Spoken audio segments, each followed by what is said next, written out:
swearing. Love. Same 30 seconds. Yeah. No swearing. No swearing? No swearing. 30 For seconds. 30 seconds. Shut your mouth, Shook. I like turtles. Can we vape in here? I don't know. Yeah, it's fine. Is it going to look weird on the... Yeah, I don't think Still it'll be looks visible. spooky. Maybe that's the. Yeah, maybe it's a 30s to play. I just like the.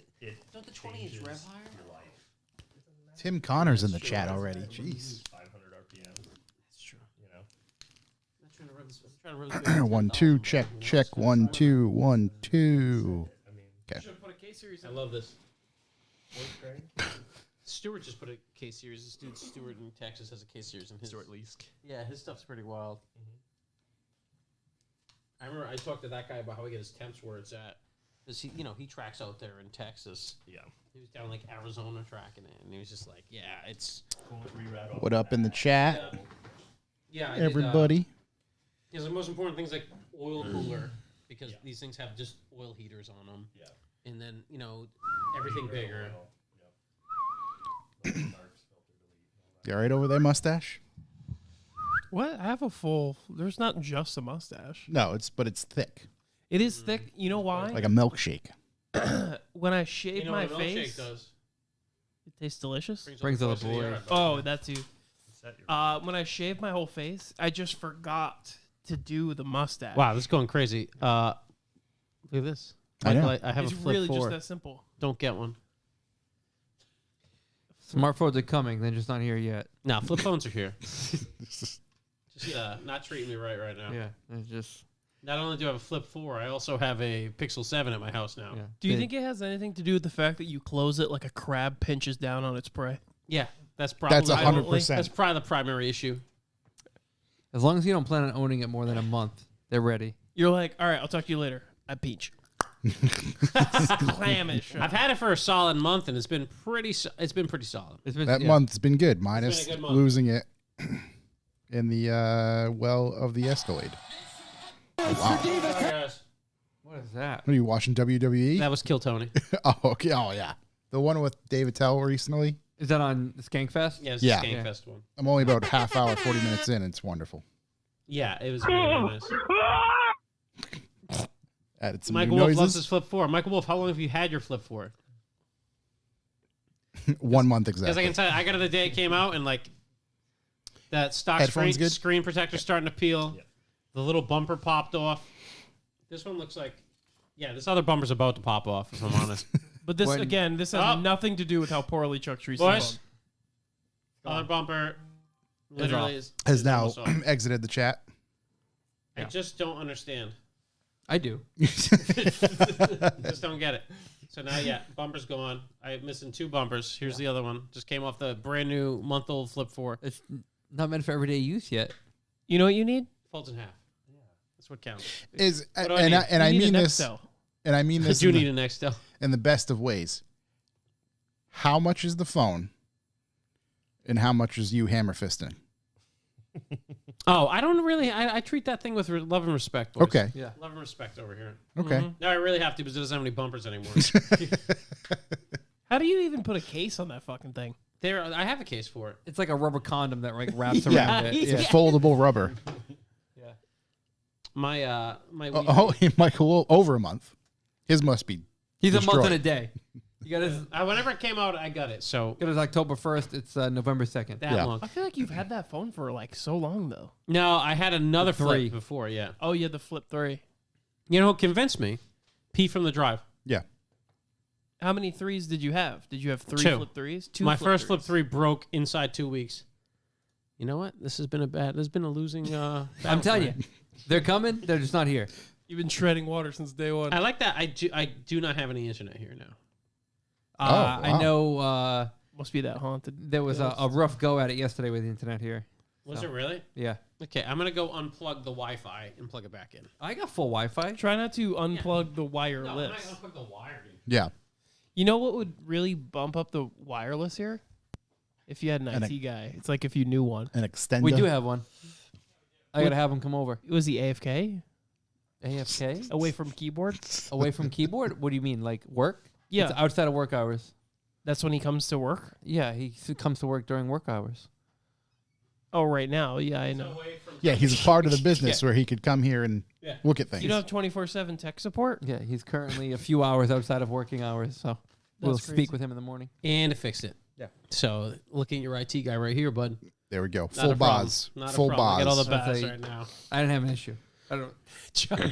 This thing just hates me. I'm gonna throw this out when I get rid of this phone tomorrow. I feel like Chuck is the worst IT service guy to have. You're like, yeah, we lost connection to the. Yeah, I unplugged everything because like the No, wireless that's the wasn't best. working. That's the best. Have you Yeah. tried turning it off and on again? I That's pulled the power perfect. from the whole building, turned it back on. Should be coming up shortly. So Dude, we're that doing would- updates. That'd work if I'm honest. I'm gonna hit these couple of buttons. What are you doing? Any questions before we get rolling? Okay. Nope. Everybody. Okay, I'm good? not gonna lie. Still don't have the internet. Undo that. Oh, big shouts. Oh, Huge. Igor in the place trying to get Big that Adam shouts. fixed quick, dude. Coming through. The plug. He's Yo, doing. you should really fix that guy's car. Igor's big help on the old cast. You know what I mean? Yeah. He supports. He's always supports supporting. He hard. truly is. All I looked up to see what you were talking about, and all I read immediately, where my eyes went to, out of anything else, not the big orange box, nothing. I just see like Shook's butt cheeks. That's all I read. That's where my eyes went to immediately. Where's Shook's butt cheek? I got the armor Oh. box case. Works really good. Doesn't allow the screen to clap together like Shook's butt cheeks. That's hilarious. They just clapped together. I was walking out of the room earlier. Till you drop something. Those things are loose, kid. Not the hole, just the cheek. They get some time on them. I see. appreciate Just the how you cheeks. how, Yeah, yeah, how you yeah. have to emphasize that. I give them a round of applause every now and then. Make him clap. I believe that's what the song's about. Like two fine Christmas hams. Eating Bajas and then just making Making them it clap. clap. Pa's good tonight. Bajas was really nice today. It's always tight. Yeah, it's quick, good, fairly inexpensive. No flies. No flies today. No, not today. Yeah, Just nice. Are there flies? Sometimes. Yeah, sometimes Really? you can't see them in between all the pinatas hanging from the ceiling. Just Yeah, hanging that's- out. The pinatas are actually fly traps. Yep. They put candy inside, they fly, and they never get out. Exactly. It's actually genius, really. Yeah, those guys. Just don't break that pinata. You're in for a disgusting surprise. Those guys also have secondary business in fly traps. Mm-hmm. Whole leg wizard sleeve. Thanks, Jack Adams. Love that picture. It's really getting out of control here in the Real pre-chat. stretchy.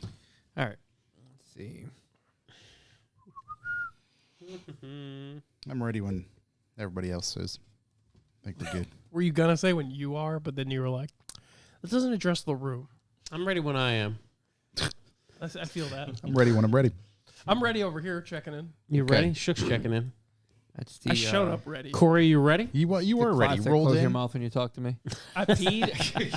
I peed. I emptied the old, what do they say? I emptied the old dragon. Got right Nah, in the car. I don't know. It's a dragon. The More old like gecko. Yeah, salamander. Drain the worm. I emptied the old salamander. And the old hog over there. Poured out the old bearded lizard. Jesus. Uh, Ah. Thank God. Thank God he's back. I like Go. turtles.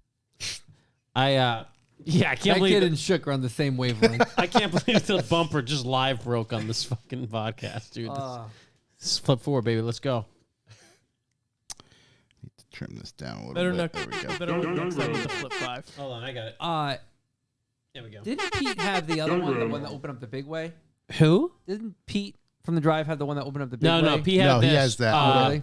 Yeah, Not Donnie. Kyle's boy over there. He's got the big. He's got the open up like a the tablet. thick one, right? He's got the I thick saw boy. someone using that in public. I'm like, you look That's ridiculous. crazy. That's crazy. If you're I not think, on an airplane watching a movie, I don't know what you're doing. I think Pete was using the NV2.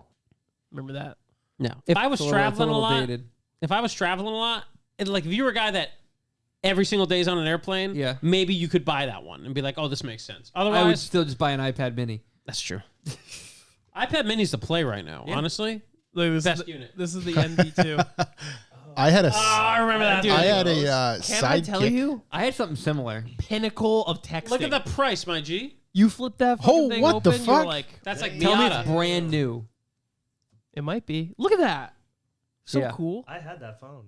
I would That's go good back to Very that. tight phone. I would Then- 100% go back to that. I They had made, yeah, I a would Motorola version, but yeah. While everyone else was T9 wording out. Yeah. Yeah, just slam it pull out on. a full size keyboard. You didn't realize I was training for the rest of your life. Right. have a keyboard. The QWERTY. Then they QWERTY, made- baby. Then there was the NVX phone. Gotta be careful what you're googling when you throw X in there. Yeah. Nah. NVX, yeah. you NVX is one of my favorite stars. Yeah. could be a. My fingers were on Control W, so I could immediately eject this from this. Maybe that's not the name of it, but we'll close. What that. language are you speaking? I don't know. He went. It had a mirror on the front. That's what I was trying to get at. Love to have that. You could really just check yourself out. Check yourself out. Check out reality. Have a zing or two off the old white pony. Yeah. Little Red Bull energy powder. Right at there. everybody who's doing a keg stand's butthole. Just ripping lines, Butt stands. I think we're ready.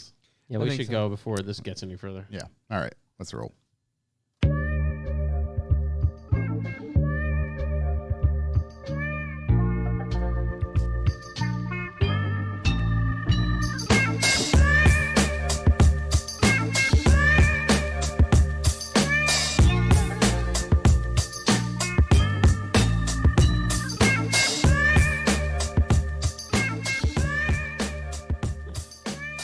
Welcome, ladies and gentlemen. I am Josh Garcia, and this is the Revival Motoring Podcast. As always, I'm joined by Chuck Hu Hey, Josh. and Corey.si. Hello. Mustache man himself over there, man in the keys behind the camera.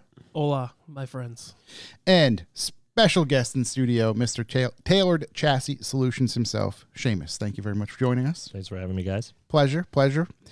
In the first 15 minutes that you've been here, your vast knowledge is already unbeaten. Yeah, it's ridiculous. We knew Shook was bullshitting us about all this Honda stuff, but it's nice to really confirm it with a pro. Look at him; he's just sad. Shook knows so much about Honda shit that none He's of us my know go-to. about. I gotta ask. Yes, I ask he's more our guy. questions. Yeah. I'm sure you didn't hear the story about how Corey was having troubles. And I said, it's probably this exact part, this one right here I sent you a picture of. Yeah, like a 3 screenshot days of later, I'm like, so how'd it go? Oh, if it turned out it was this part. I was like, yeah, I told you. He's like, no, you didn't. Yes, I did. And Yeah. he saw my text. I was just too busy to look I'm at here the to text. back you up. Yeah. Thank I'm, you. yeah, I'm gonna. Yeah. I was just, Everyone's gonna. Honda boys If I there's represent. a lot going on. Just real quick, if I said I had ignition problems with a B series, what would you look at first? No Igniter. start. Crank, no start. Igniter. Crank, no start.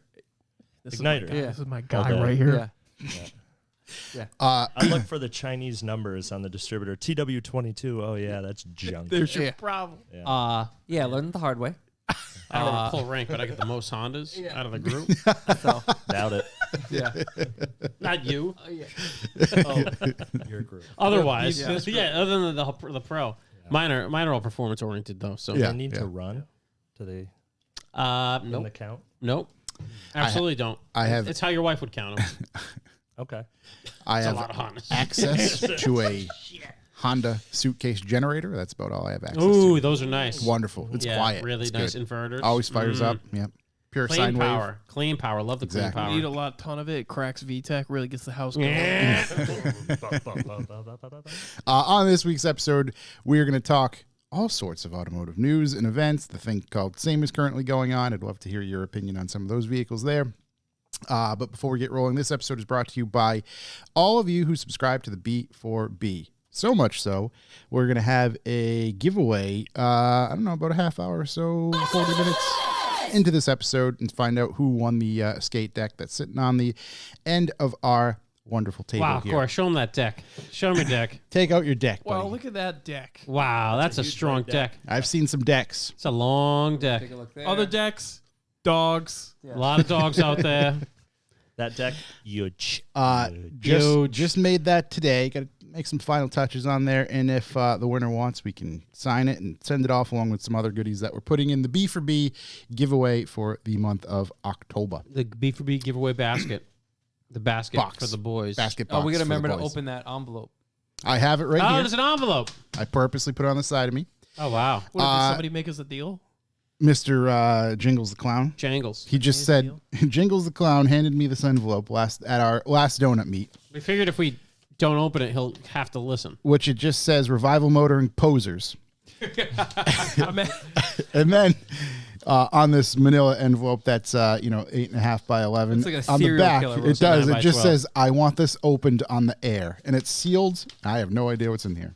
Do you guys remember Anthrax? Yes. Yeah. Well, We're about to. the band or the issue? Yeah. You're here yeah. for it, so Yeah, there's. His fingertips melting right now. Why is my mouth numb? Oh, the Reno 911 episode about anthrax is the best. Yeah, It it must was be a powdered bleach sample, and they're just licking it. I hope the only thing that's in there is just like sneaky spy shots of all of us drinking milk out of the carton wearing a bathrobe at our houses. Like wearing slippers like Tony Soprano, you know? That's so I good. said no pulp. You know, just That would Milk be pulp in the milk. amazing. Calm. But we will open that soon enough. So let's get right into it. Let's hit If you'd like to leave a callback number, press 2. the old call backaroonies. I don't have any this week, I don't think. Oh, we're gonna kick it off with the what's turned into the 2-part callbacks, which Shook, how's the build going, and Josh, how's the build going? All Joshy you Paddock have a talk build over going? here. I got updates. Josh Is got it updates. What do you blowing got? I got lots of Yeah, updates. let's do Shook's first. Bodywork's done. Bodywork's You told, done. No, Yeah, you told we're us ready the to go. last time Bodies you were by there, Shook? last No, I month. said it was almost done. It's done. Oh yeah, Except for the your bumper. Honda sounded loud on the way in. It's that exhaust. You got thing piped up. Yeah, I'm sorry, the race car. the race car. Yeah. I didn't know you piped that thing up. I mean, I did. He bought it live on air. He affirmed it. Yeah. I Oh, yeah, affirmed you that still bitch. paying Oh, for that's that? when you affirmed. Yeah. Still going? How's that working out? You know what? Is that interest rate going up? Is that fixed Great. or variable? It's fixed interest rate. You know, my credit has gone up. I don't know if that has anything to do with that. What's the matter? Your And computer fucking broke? laptop just decided. You know what? You don't need this right now. Yeah. What do you want? Notes? Control Alt Delete. Oh my god. Oh boy, now it's Oh, now he's breaking it. Just my screen. Just the screen's off forever. I assume. I don't know why your phone is broken the Because way he you treat that closes keyboard. everything so hard. Can't you just get it all on the iPad? I can't. But this. Come on. Come Can on. you get it on your flip phone? Josh says we're supposed to make this place look like a newsroom. Yeah, right now. Dirty the top of it. There's some serious man chowder on the top here of we that go, here we go. laptop. Yeah, right now we're looking a lot like CNN. It needs a pin. You ever wipe that thing ever since you bought it? No. Have you seen our TV screen? You don't stop it. Stop touching things.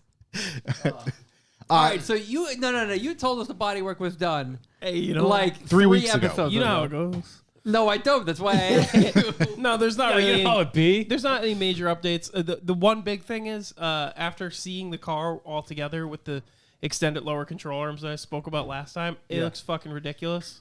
Yeah. And Brian Hall, Mr. B. Hall. Broccoli, Bahal. Big he shouts. has 2 sets of extended E36 lowers. He said he'll give me both.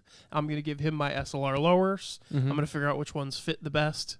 Other set gets sold. Wow. So now we're in there. Bahal really Can't fucking you your run angel. E46 lower arms? Aren't they longer They're than awful. E36? Yeah, they're just terrible for drifting because your wheels just hit them. Oh. And it's the worst thing ever. I was sawing through my first event, like, Mm-hmm. why are there metal shavings in my wheel barrels? Then I jacked the car up and I went, oh, God. Oh, it's the wheels. Oh I was Lord. halfway through How did the that control noise arm. sound? You did, I didn't hear it. But when I was at full angle, the That's car America just, speaking to you. Yeah. it just, yeah, it slowed down very quickly. Yeah. Let's put it that way. Interesting. Okay. Bit of a drag. Yeah. Bit of a That's why drag. it Shed a little speed. Will we be ready to drift in March? I wouldn't drift in March even if you paid me to drift in March. April. I'll think about April, but more. What's the next July? one after April? I would go for July. That's not Wait, right. wait. That's not right at all. April, July. I didn't know when the next event was. You're Josh doesn't already. even know how many fingers he has. You're It's a already- 2-year build. I just needed to confirm in my mind with my fingers. I'm not You're drifting in the already cold. 7 months into you're that far along, Doesn't buddy. that thing have heat? No.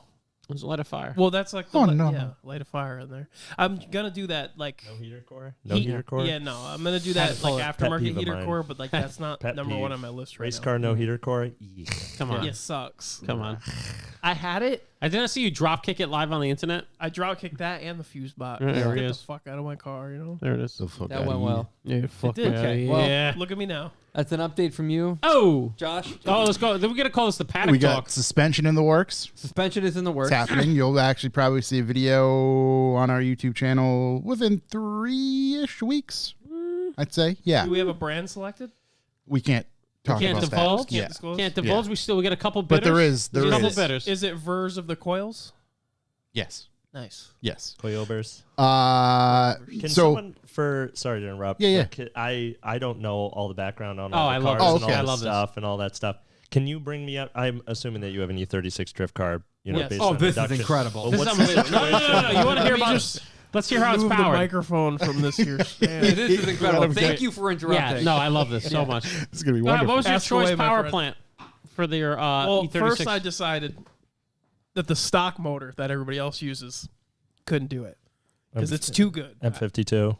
Right. Okay. I couldn't do it, Bulletproof. right? Great motor. So what I did, Excellent motor, I bulletproof. have one. I brought one here today. it's with you right now? Yeah, it's out in that. Yeah, thing. it Oh, drove it's like him fuel? here. Three, Yeah, gotcha. yeah. Yeah, but they always run, so it's So outside running. I decided, Never change oil in that car. It's No, not you oil. can't. Never. really? Never. No I don't know. oil. We've had it like 7 years. I've never changed the oil in it. I don't know. I love that. I drive it once a year, twice a year. Oh, then it's fine. Yeah. So I decided that the stock motor, being that everyone uses it, has zero problems with it, that was not good enough for me. So what I did was I went out and I bought America's answer to the 1J, and I bought a small block Ford engine. Okay. I wish, if you're listening right now, if you could have seen his face for just a moment in time. I got to see his place because I had It was I like- had to look away from you. It was like I verbally inflicted pain on him. Yeah. Jesus. He, This guy's a guest in the He went, building. okay. This guy's a guest in the building. No wonder there's a dead woman oh, running yeah, around. no, 302, that's cool. So wow, a 2-valve. Wow. All of a sudden, that bar's coming right back up. You want yeah. to make the same horsepower, just like in a heavier motor that's not as dependable? Okay. Louder. Yeah. Yeah, I mean, it made like, 2-valve's got the rap though. Brah. You know, Yeah, they it's- sound. it sounds pretty Loud. good. I thought Yeah. it made 240. It sounds loud. It sounds loud. I made 240 Sounds loud, I wheels, guess. which is modest. Mhm. I got it for cheap. The That was thing on a is, though, Dyno Dynamics. my car did not come with a motor in it. 3,000 I feet bought below a sea shell. level. Okay. So Did it have a trans and all that stuff? No, it had just roller. nothing. Okay. Yeah, and you know how M50s and M52s are totally impossible to get. Impossible. They're You can't not. convert. Honestly, Can't at get the them, especially time- years I've ago. never seen one. Especially years ago. Right. at the time, the Impossible funny to get part to. is like my buddy who my car is at his shop. He was like, I have the whole M52 swap, like everything to go with it. You Tell him sure throw you it don't in, want it? fam. And I was like, nah. Yeah, that was a mistake. Wow, so you made that bad mistake 2 times? Just once. Oh, this was back in the day. Yeah, it was Okay, like when I okay. bought the car, he was like, I thought this was the guy that's currently doing your body work and was like, hey, I still have that. Would you like it? And you said no again. no. Which is astonishing. No, different friend. Okay, but yeah. yeah, when he originally sold me the car, I think I got it for $200 with like everything except for like some interior bits, like no carpet and seats and shit, because I have my own. Yeah. And he was like, "Yeah, just $800, and I'll give it to you running and driving." And I should have just. Wow. Wait, No I interior. we haven't heard that bit of it, have we? Yeah. Running and I think he said driving? 800 or 900, something like that. Running and 391 driving. diff. You know the whole. Not a ZF. I think I had a get rag, but still. Okay. And you didnd't go. You didn't opt. You said I didn't no. buy it. You didn't opt. no, for you're that. not gonna Gotcha, fall for Do the that. gotcha. 320s come? Do you know anything about? Yeah. Yeah. It's Yeah, it's 328. It's a that's a any business. 36 would be a ZF5. It would have been a Yeah. ZF. Yeah. I feel like he would have put the get rag in it. He wouldn't have let a ZF go. He would be like, "Oh no, I need that." for Nah, my definitely would because they're diamond dozen. What, like a Get Rag 260? Yeah, like a Yeah. pile of shit. I feel like he would have taken his The trans ZF out and put that so- trans in and been like, "Here you go, buddy." They're pretty bulletproof. I mean, the only, there's the 420G and the E46 M3, but it's like for the money, Everybody complains about the get rags, but like, how, They're okay. How often? They're Well, just hold on. equally I mean, not we should focus that serviceable. you didn't get that. No, I didn't. What's the transmission in your car? A T5, the world class, The world beater. and everybody has issues with them. I have never even had it grind. Even it doesn't even run. How could you have an issue? It can't grind. You drove it for you drove 4 events in the thing. I drove more than 4. It didn't grind. It never grinded. Never popped out of gear. Shifts like A lot of grinding out there. other T5s. Grinding all over the place. His This car, T5 never not grinds. grinding. Very handsome T5. Yep. Very One the of the best strongest. T5. Strong. This is the strongest T5. I've Never seen a lot built. of T5s. He decided to take it apart, All whores. and he's making a show car. So when I first put the car together, I did a lot of things quickly because when I was assembling it, I was being moved around from shop to shop. It sounds like Yeah, efficiency. let's fucking fast forward this thing. We just got list guys too. So I just kind of threw it together, and it's not how I wanted it. Yeah. So then when I finally acquired a shop space with a lift and space, I was like, no, I'm fucking redoing I'm all gonna this shave the shit. bay. And you started that about a year and a half ago? Yeah, it's coming up on a year. So was that the car you were asking about case swapping, or you were saying like, oh, I'd love to? No, I said I I'd would love like the case to. swap. Yeah, Because which is really a sick setup. Yeah, it I would mean, be yeah. awesome. So before I bought the 302, I had like maybe $4,000 set aside because I had a K Series EK that never got put together because I tried to do body work. That went afray. Like everything Again. got fucked. I parted everything out. E36 not gonna get put together. Gotta go afraid. It's not because it was already together once. A Frey Motorsports over So I here. could do it again. So what happened was I said, fuck all this Honda shit. And then I sold my long block. I should Keeps fucking dude, I was stabbing I'm just kidding. I know. How rude. I was really Got jaded. so many. Shook's knife over here. I was different so brands. jaded because I had all these plans and I got fucked, like pretty much robbed for a good amount of money to try and paint this thing. So I'm like, I'm never touching one of these fucking piles of shit again. Bought one for a daily. Because it was the car's fault. Doesn't matter. Car's fault. He got robbed. Yeah. No, it's just, It's bad feelings. bad feelings. So Economic sad time. I sold everything and then I was like, We've all been maybe there. I could just got find, into one. like, a stock K20 Yeah. long block and go that route. Yeah. I started pricing everything out and I was like, $6,500 to put a fucking motor in the car. And I Right. still need to figure out a motor. I'm like, I'm not doing this. So I ended up with God's motor. All right. So he's got a 302 and T5 and an E36 that's currently taken apart with a fully shaved bay. Yep. Okay. Perfect. Big And he's got a gauge. body kit. I didn't fully shave the bay. I'd like to point that out. I just made Let it the record show. not look bad. Strike that from the record. All right. And Josh's car is Duly that noted. Mustang outside. S197 Mustang out there. Oh, okay. Gonna be a Which is a drift car. very easy, concise explanation of what it is. Yeah. Yep. 3-valve. No Honda shit in there. Nope. No Honda shit in there. Nope. Also, my For drifting or just for? Yeah, specifically for Yeah, drifting. currently- It'll be street driven to and fro, but same Kind Live of a axle, street drift. America, the whole. Yeah. Hell yeah. Eagles, pan hard bars on the way. bald nature. Penards. The old Penard. bars. Yeah. Yeah, the hard bars. I've Are, actually got an interesting S197 at the shop that you might enjoy. Oh boy. It's a Boss 302S. So Yep. 2013 factory Ford Racing. Yep. No VIN number. Pretty sick. So I'm putting together a 5.2 Illuminator cross plane 5.2 with 350R heads, 12 to Jeez. 1 compression. Pretty cool. Yeah, it's small little Trying to guy, let yeah. that baby go cheap or what? Right. Just a motor. Jeez. Just a Just quick little motor. build. What's, Yeah. Not mine. Not Yeah. for me. What's its end use? Enduro, Speed. endurance racing. Yeah. So the guys originally bought the car. It was a factory Boss 302S. So it was a 5-liter Coyote, and they zunged it and chucked rods and whatever happened. They ended up buying a motor from another guy. This is pretty drama-y. Unfortunately, that guy kind of screwed him. Only for $20,000 though. So they buy this motor and it's got a bent rod. It's got bent valves on the opposing side cylinder head. The thing was absolute trash. So we go through, we buy a new block from Ford Racing or whatever. And, the goal was like make low 500s all motor to try to go the distance. The car's got like 2 fuel cells in it, totaling like 26 gallons. So that if they can get like an hour and a half between fuel stops, Yep. then that's usually you want to so they'll have like 3 drivers on their team. They'll go 9 hours. So they want to each drive 2 times. So an hour and a half is like the perfect math for Yep. it. So they want good power to run up front, but then they also need to hit that fueling window. So that was kind of like, instead of doing like forced induction or something like that, where when you add pressure, you over enrich versus your Yep. target enrichment for an all motor car, even more so, right? Target lambda goes down, into the 11s instead of high 12s or 13s, and you're adding atmosphere. So the burn rate just goes crazy. So they didn't want to do any of that stuff. And so we're putting that together. That's pretty cool. Yeah. Sounds like You want nice one? Audi. You want one? They're Okay. cheap. What? Yes. They're cheap. Everything's really available. It sounds to me like you know about cars, which is nice. No. Not only just like Jesus. all bits of cars. Yeah. It's not Yeah, just I like, subscribe to no particular brand. which is He wants just one like of us. those. I started as a Honda boy. Yeah. I will always be. It will always be dear to my heart. Yep. Got a Mugen tattoo right over here. There it over the is. Blood beater. But no, I like them all. Particularly Japanese Just cars. call the heart the blood beater. But I like European cars. I like some American cars. Yep. But yeah. It That's really striking, Corey. That was great. Delayed reaction on that one. we're going to dive more into the ins and outs of your shop and kind of how that all came to be in the next little bit. Yeah, I How long think we've been recording? I don't know, 20 minutes? 20 minutes I've or already so. determined that he's got way more interesting things to Yeah, say yeah. than any Like of us. my I news, just I'm going eliminated all my to news. ditch my news entirely. I don't want to just. hog. I don't No, want No. No, It's no. no. See, the thing We don't have any hogs over here. You're a seemingly endless stream of knowledge. An educated guest is hard to come by. Yeah.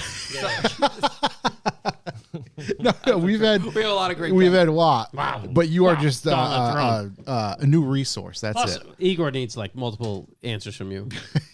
You know, Which Well, we yeah, we'll get to he's this in there. question. Devin's Auto. he's asked so many questions. Yeah, it's just keep on coming. Keep them coming, buddy. As it's a- good to hear that the- Don't say anything. Legendary Don't answer any yet. It's good to hear that the builds are moving forward. Yeah. So, So, and one thing, big shouts to KD Designs. That guy, Corey and I walked over there today just to say hello. Well, we were What waiting an for everybody to come on in, and I was, just talking about all the cars, stuff like that, different things we're doing, and I was like, oh yeah, I was looking up a handful of things yesterday. I was looking at chassis bars, harness bars for the car, blah blah, blah whatever. He's like, oh wait, Little I was like what kind? Well, like this kind, and he pulls one out for the car, and I'm just like, yeah. He was like, oh here, have it, just take it. That guy's a real hero. He just What a he guy. literally is just like What a good you're guy. right, automotive superhero. Yeah. Listen, he does that, and I'll fix his computer. That's See just that? how it goes. Yeah, you fixed his computer once. He likes you now. One time. That's all I had to do. We're in. Yeah. That's my boy now. He's your boy for sure. Yeah, But- Katie's the best. Huge shouts to KD. Yeah, he really is the best. And again, same thing. Bunch of knowledge over there. Corey and I were enamored by a Camaro that's over there. Oh, Ronan. Rohan. Yeah. And the Got the whistle tips. headlights that KD had Uh-huh. to disassemble and reassemble to make Yep. them do certain things, and do the things, and they now they do the things, and it looks really good. Yeah. Talk about someone who will take on any and all. Absolutely. It's like, yeah, over here, we're completely rewiring this car. It's getting a supercharger. This one right here, 20,000 7-inch wheels. Truck's so lifted, we need 2 ladders to get into it. It's Yeah. sick. Yeah, this thing's on scaffolding around this hydraulics. thing. Yeah. This guy bought a smart car. Oh, yeah. Shout out to Bobby Digital. Absolutely insane over there. Yeah, it's wild. It's great to have them as a neighbor and friends. Oh, and we're going to talk about. Actually, I can do this real quick. We obviously typically have it coming up this week. Coming up this week in particular, November 6th, this Sunday, we have our Sunday. biggest end of season donut meet. It's the biggest? It's the biggest. Absolutely. I'm just going to call it the biggest. Biggest. So we have a donut meet here on Sunday, and then what I was leading to is November 20th, KD Designs, Ocean State Dubs. Let's go. The annual toy drive for them boys. So, I'll mention that stop again working later, on my and iPad. we'll post that to our Instagram and things like that. But I did want to start mentioning it now, just so you can plan it again, November 20th. Let's get it Plan together. ahead. We're having a big event. We're Get gonna on have shit. Toy drive, baby. Put it all together. we're gonna do the winner of this here giveaway has the option to come to dinner with us. Yep. Right. I think And we pay committed to for that everybody, I last week. believe, yep. Nice. Nice. So there is that. That's very, very We're going tight. to go to Go a to high-class Baja's. restaurant called Olive Garden. No, if you get selected, you I'll gotta have wear a another jacket. box of wine, please. You gotta wear a jacket. Unlimited breadsticks. Let's see. When Oh, you're there, your family. so Oh, true. Corey started us off with callbacks. What happened? Do we have any other callbacks? Oh yeah. Yeah. Last week I was listening to our podcast again because I ran out of things to listen to. Mhm. Shout to us. And I was bitching about the taco. Was my taco, my off road rig, if you will, the rig was squeaking every 30 seconds. I put it up on my lift after talking about it on the podcast. Realized that the tensioner on the alternator had been through 100 winters. So I did what any other man would do, and I broke that immediately. Broke the screw on it, loosened it up, took the longest pry bar I had, and hung on it while I tightened the top bolt. Perfect. To my chagrin, still squeaked. I replaced the freaking. I got a screw, replaced it. I literally just heated the thing up until it came out. You know, heat's the best lubricant, everybody knows, in the car world. The flame wrench. The old flame wrench. And, proceeded not to tighten it up. Brought it over to Katie Designs. Was like, hey, man, this thing's squeaking. It's like, yep, your belt's loose as shit. Like, all right, I'll do it when I get home. He's like, no, I'll just do it right now. And so once again, Yeah. Kyle has fixed it. And also the belt on the AC was loose as well. So Yeah. now my rig is great. I keep on I went to Home Depot to buy a chest freezer. Thanks to Corey's shout on the chest freezers over there. Oh yeah. Saw a trail that goes off the Home Depot parking lot up to the highest hill in the state of Rhode Island. Went off-roading up there. Awesome. Ended up on the highway, which was nice. You overlanded? Yeah, overlanded. We took the 4Runner up there, not the trails I went up because Toyota would have been mad at us. Lost a little paint. A little tight. It looked to be an ATV trail, so did a little roading, which was nice. So, yeah, shouts to Katie again. And I don't know why a bunch of people think I want to sell my Z3, my M Clown shoe thing. I don't want to. Thank you. I had a bunch of people reach out recently. Over Z3 boys? Yeah. I got a fucking coupe. Dude, you want to sell that? Yeah, absolutely. Any reasonable amount. I want to get there are a bunch of people No, asked. but I mean, like, why? I don't know why. I mean, Is it an M? yeah, Z3M? coupe, yeah. S52 or S54? S52. Oh, okay. Oh. Yeah, big He's a motor. big Got clown the big guy. motor. That's a small motor. Come on. It's a big one, buddy. So I don't know. People have been I asking don't me. recall any mention of like wanting to. Sell Yeah, I don't remember. Nope. What happened? He turned. He just winked, and I lost it. It was funny. So yeah, I don't know. I don't even know what I'd sell it for. I just like it looks crazy. There's nothing else I really want instead of it. They're super cool. Yeah, they're fun to drive. Yeah. It's got like the big throttle body and the fuel shit, so it's faster Right, than it was. you like to sling it around Palmer every now and again. Yeah, I like this thing around Thompson. I don't like anything about Palmer. Yeah. The rocks. Yeah, dude, I Welcome. met the firewall at Palmer at high speeds in that car. I think Pete calls it turn 30. Yeah. 9, 10, and 11. Skid through all of them. Ended up in the wall on 11. Yeah, Turn 30. So, good. yeah, but I'm not really trying to sell it unless someone's trying to trade me a GT3, and even then, I might not do it because I'm an idiot. You wouldn't do it. I don't know. I don't like the way GT3s look. You can go buy a GT3 anywhere. Yeah, that's true. I mean, what body? It's hard to find a GT3M. I saw a new one drive by the other Any day, of and I them? almost. I really like 996 GT3s, which is weird. Right. Good luck. Because I've driven one, and they're fucking a blast. Like, the motors sound cool and everything. I've driven newer ones, too. I don't know. The GT3, I mean, aside from being the best 996, Yeah. it's actually like if you really like get under there and look, it's the best. I mean, they have I've heard that about it, yeah. completely different suspension geometry in the front. 996s are notorious for bump steer, even factory.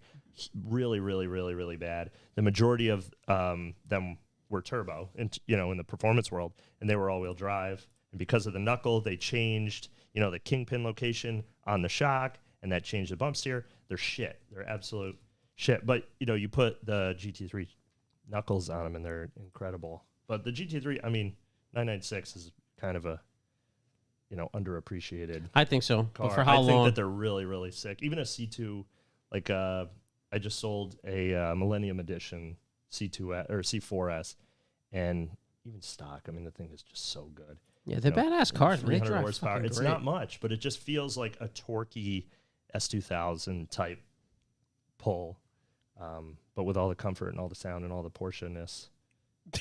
Yeah. The hot burning oil. The one I drove, back. shout out to Scott, was just like, wow, this thing's awesome. Our buddy Chris just bought one. They're badass cars. Oh yeah. Yeah. So yeah, maybe I'd be in the GT3 market or something, but it doesn't look as weird. I like how weird the Z3 looks. It looks Not fucking big crazy. seat Chris, the other Chris. Other Chris? Tattoos Chris. Nope. No, Chris. No. No, that Chris. Different Chris. That Chris doesn't Different want a Chris. GT3. Third Chris.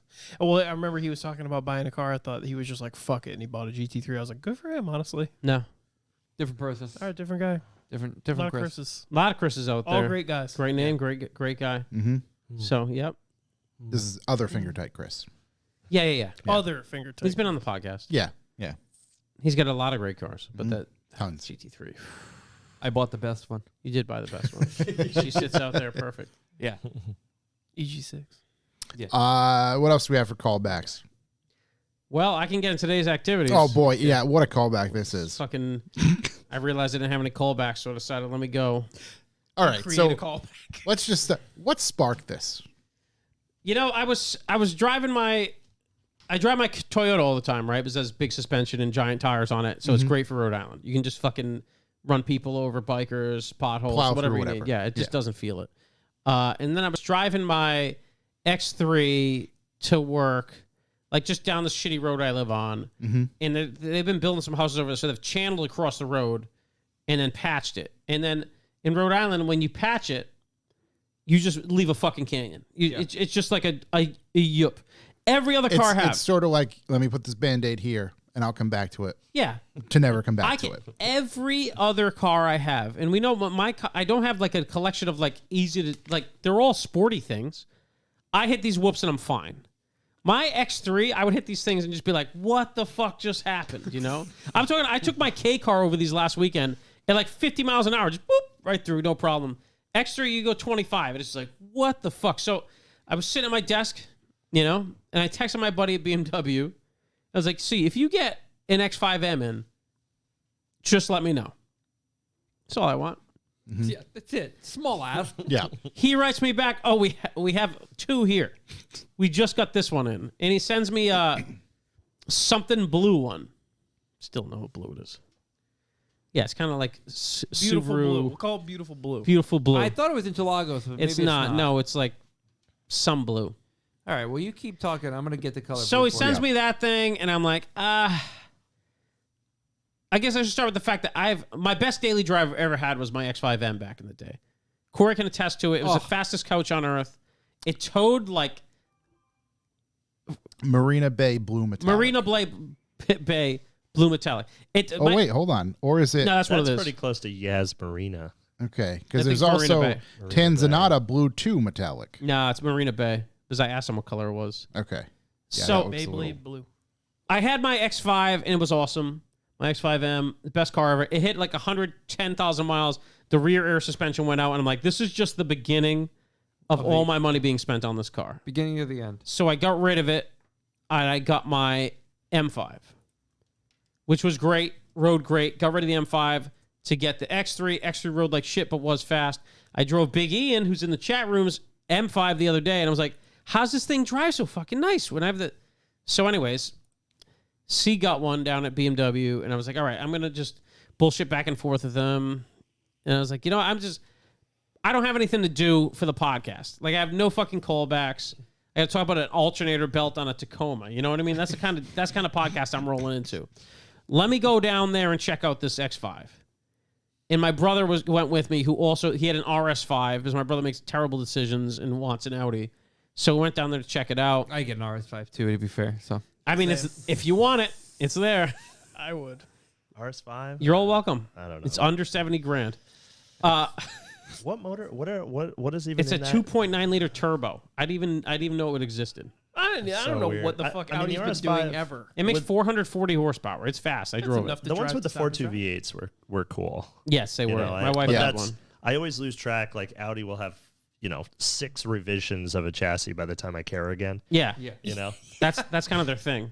I know. As far as I knew, the last one that they were making was like the S7. I'm like, what the fuck is all this Oh, yeah. shit that they made since 2014? Ian's car has That's the one coilovers that and it looks rides like better. melted. Like it's going so fast. It's Yeah, they just smeared. Yeah. yeah, Right, schmear. Schmeared. Audi It's- schmear. Oh, smear. Reserve. yeah, yours same today. sausage, different size. That's how Audi operates. It's just Right. all the same car. Right. One of Every them time stretched. they go up an inch in the wheel too. Yeah, exactly. Let's It's the go, same baby. design, but just Just go. It's got 28s on it now. now It's like- featuring 33. It's a dock from the factory. So I go see this thing, and like, upon seeing it, I'm like, wow, that's a really good blue. You were Yada, yada, enamored. yada. It's an X5 competition, which is stupid. The X5 competition has the available package is an upgrade from the BMW X5M. This package increases engine output to 617 horsepower, Which is stupid, adds by the way. 21 and 22-inch M-Star spoke bicolor wheels, extended Oh, no. Shadowline exterior deuce. trim, M Sport exhaust system, M seat belts, an additional merino leather upholstery and additional. did you not know there were two merino leather- different sizes? There's no way there's 2 different size wheels on that car. There's 2 different size wheels on the It's car. double staggered, Double daddy. staggered. No, it's not double staggered. Get the fuck Check, out go of look. Go look right now. They're all double. Well, the we blew- BMW's been double staggered for I don't know, So not after, very long, like 25 years. We're gonna cut to it because I can't get into any negotiation. Am I going to look at the wheels? After intense negotiation, I mean, my X3 was a lease, and I leased it like during lockdown. Yep. And my buyout was almost no money. That was the first car you got somehow talked into after seeing it. Yeah. And with no I went to intent. buy an Actually, I went to buy an X340 you and it went was to parked go. right next You to it. went to go buy a Durango Hellcat first. Yeah, I did. But Chris didn't have any. I still vote for the Durango Hellcat. Durango's cool. So Yeah. Durango My Hellcat. buddy's dad has one that's ridiculous. Yeah, that was my vote. That was my vote. I think right. And at the time, they physically weren't even there yet. So at the end, Igor, you're wrong. People track these things all the time, which is hilarious. Yeah, I've driven one at gas. Palmer. Yeah. So at the end, Beat up my kidneys. at the end of it, I made money trading in my. I've had my lease for 14 months. Yeah, I'd say. Yeah. The X3M I thought it was is closer to super 2 years, but hot, maybe not. though. Like, the residual value on those cars is crazy. Yeah, because it's everybody hilarious. wants to, like, flash go 9s. Yeah. You know, they don't necessarily... People buying X3Ms, I don't feel like they have families. Like, if they had a family, they'd be like, I'm not going to... Like, this isn't going to pass the first time my wife rides in this car. But, I mean, it's a flash 9s. Yeah, they're fast as fuck. Even stock, they're fast. So, should coming back. Is he coming back? Yeah. What do we got? Is it confirmed Oh, or the denied? suspense. Oh, this is rough. Ladies and gentlemen, breaking news. We could have Googled it, but we didn't. That's the kind of podcast we Josh are. did Out Google to it. that. It was You Googled. did? Yeah, just I say was. Google it. That's what brought it up. We needed to confirm All in right, real well, we life. fact checked it, okay? Yeah, fact check. Ladies and gentlemen, it is double staggered. Double staggered. Oh, that's so not fucking You got cool. 295 35s up front, 21. Double staggered 21. directional. Have Three fun buying 15 tires. 35 22s in the back. Get the fuck out of here. He's got 22s on the back. That's amazing. So, Who else in the low curve say Chuck, you're going to spend more on tires than I spent on that car. It's like $2,000 minimum. Easy. Yeah, and they got to be run flats, and they got to be directional. Christ. And No, I'm then you gonna can have a winter I'm package. getting rid of the double stacker. That's like first order of business. That's going away. Anyways, yeah. So at the end of the day, I made money on my lease, traded in early, and bought the stupid truck, and it's hilarious, and I love it. It rides so much better than my other truck. And it has- spins all four. It will spin all four. It does. My other truck would do cyclones in the parking lot too, though. It's ridiculous. I It's got will all say- the driver stuff. It's got all the sound stuff. I It's sat in the ridiculous. passenger seat and immediately went, "Wow, this is more comfortable than the X3." Way more comfortable. It's got fucking 10 different massage modes. Yeah. It can And- tow. I want to get something that could tow. It can tow. And The I'm back? sure it's great in the snow with all 600 horsepower. Yeah. You just got to get the double winter staggered, tire. the You double Double staggered snow need the tire winter setup. tire package. I'm sure it's better than the X3M was. The X3M in the snow, and I've talked about it on the podcast, was a fucking nightmare. Right, It was you were- literally it like was driving a scary. rear drive car until you were pointed directly into something, and then it'd be like, oh, you want the fronts to turn on? Yeah, we can do that. Dude, it was Target acquired. It was so bad in the snow. It's like, oh, we'll go fast into that. Yeah. So, my old X5 had snows on it, and it was fucking crazy. I hope there's no way I have to have a staggered wheel in the back. The brakes aren't that big on the back. That's fucking nuts. You're going to step down. It's Yeah. going to make it probably spin even worse. I'm going 19s all around.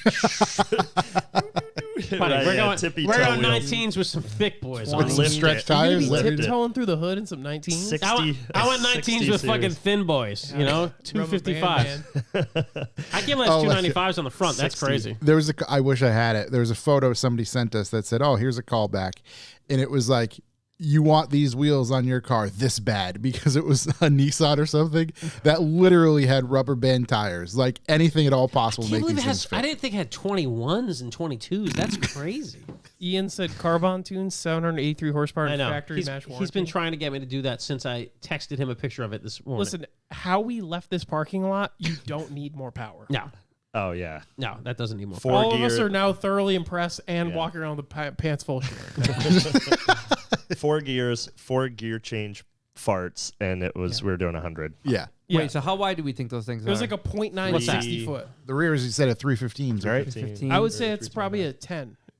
What are you finding me? Some nice. Some Not nice I was even looking to front see what they had in tender. stock. Oh, you're I don't know gonna if 19s are going to fit. 12 wide. 12? 315. Well, if you That's step down to small. like a 2, It's stretching a 285. tiny Go bit. to Tire Rack and see what they have for Yeah, but the hard small part with that- packages. BMW I can use a small will- package, please? They'll link up with tire manufacturers. I've noticed this. Like, do you remember Dude, what the a nightmare that thing is going to be. M4 Right before the snow, I bought it. GT4?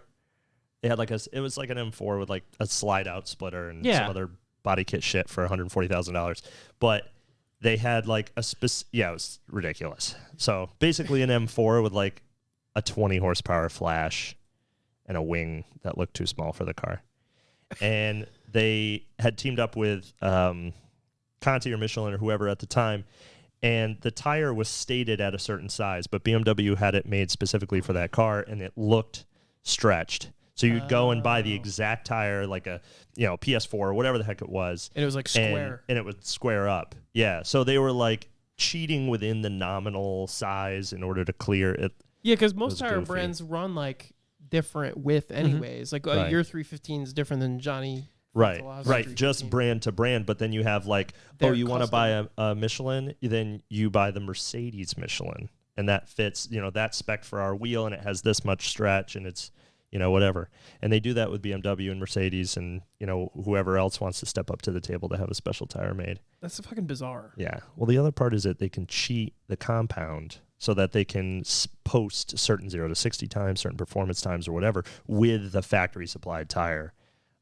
Meanwhile, it's not actually. Yeah. And there'll be $150 price difference between the two tires, but nominally they're the same, dimension and compound. But They had a little tidbit for you. A little snippet. They had a BMW M4 CSL there, and they were asking 50 over a list. How'd that make you feel? Made me feel different, buddy. Real different. Tickle inside. And Oh, the gray one. I've seen that one, right? Like a light gray color one. Yeah. Yeah, So it you're was- not the only one who's looking to change your vehicle then. I hope someone's looking to change their vehicle to that vehicle because that's a lot of car. Well, no, I'm saying It's a lot of commitment. I'm looking to get rid of my vehicle. If you know anybody who wants to buy a race car. The Civic? Yeah. Race car? I thought you said, did you say a race car there? You getting rid of that thing? It could be a What are you race car. doing with it? I'd like to sell it. And replace it with. Tyler Page gets it. Bingo. I don't know yet. Yeah. Pirelli. Right. Pirelli. Hey, you want to? It's like $700 a piece for a Pirelli. I'll never, ever, ever buy a Pirelli tire.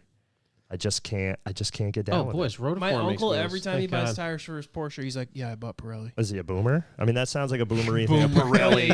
He's in his late Yeah, I got 70s. the Pirelli Piratas or He whatever was they are. so hyped on those, and he only ever replaces shocks with Monroe Bilstein? Sensatrack. Bilsteins. Yep. Close These are second guess. factory Snow Porsche steps like shocks. 3K for this thing. This Yeah. should have a lifetime warranty, baby. Rebuild. This Well, is a yeah, sad he just day. always gets whatever. Build he back gets. better. Wow. Bill Nye. Huge. Yeah. So, So now I have this thing, and I'm extremely happy. It's day one. It's sick. yeah. And you It is just sick. found out there's. I just found out Rotiform makes wheels for It's it. fast. I hope you have a will and testament right now. That's all I'm saying. I do. Thank God. Maybe get a 10 There's a point. ton of room in the back seat too. I'm Yeah. like 6'9", Yeah. and I was like, wow, this is Yeah, you're a full-size man. I was going Yeah, to say, that's all of pretty us. good. Yeah. That makes We me were- happy. We were 3 men deep doing donuts. It's insane. yeah. And I had arm room. Yeah. Well, they yeah. don't I didn't have- feel squunched this way. Yeah. Corey was doing No a nice hold the seats thing. Yeah, in the middle it was a little dodgy. Yeah. A little dodgy, but he was Well, holding we had the just seats. met at that time, so he's not gonna like Slouch let on all- over. Hey, Yeah. Full welcome. body weight on you. Yeah. Hey, Yeah. welcome to the show. Throw himself. I'll tell you what, they do not have X5M listed on this Rotiform No. site. Nope. So that's What years is this? a 2020. Okay. Right there. That right there is a 2020, bud. You see that one right there? That old girl. I see what you're looking at now. That's a hard no. Come on. I don't. Yeah. Well, Mesh. I don't know if you see the discount I get over here, Yeah. but that's probably gonna get it going. Your boy might not have an option. Yeah, we might be out of options. It might not matter how they look. Oh, I see where you're looking. Well, this is the rack. But anyways, right. yeah. So I'm. Oh, it was the Super Turismo. Oh, nope. That's not gonna happen. Well, Yeah. listen, I But can't wait for the tees look updates. sick. We're excited. I can't wait to see it in the daytime Didn't expect this. because that color is going to be something different. The color's crazy. Yeah. The color's Color's really sick. crazy. The leather and stuff, and it's like super fucking nice. It's very It's nice. a really wild. What thing. color leather is it? Black. Black, Or, yeah. yeah. Chuck, how much are 19-inch T37 SLs? I don't know, but they won't fit. How much are 20-inch T37 SLs? I know. We'll get a guy. Yeah. Talk to our there's guy. so there is a place in Jersey that stocks a ton of T37s in like I don't think- BMW bolt patterns. I don't know too. if T37's the play for the snows on this thing. Are you talking There? about? Here we go. fucking idiot, dude. Money's no object. Oh, my God. Here we go. Boomers by Goodyear. Yeah, they did, TE37, 20 by 12. There you go. So fronts. 20 by 12. That's massive. Huge. $1,356 a piece. 1,000 what? $256? $1,356 a piece. That's a deal. Yeah, but that's honestly. MSRP. I mean, Yeah, that's true. Are you That's talking true. about ICB? Is that in Jersey or is that Cali? No. There's this place called Versus Autosport or something like that. But Oh. they are like a huge stocking dealer on the East Coast, and they're constantly posting up deals on Instagram for what they have in stock. And I don't know if anybody's been trying to buy wheels lately. And this is not a plug because I don't know these guys. I've never met it's just these guys. difficult. Yeah. But it's impossible to get anything right now. Yeah. Especially wheels that are cool and are weird sizes and fit.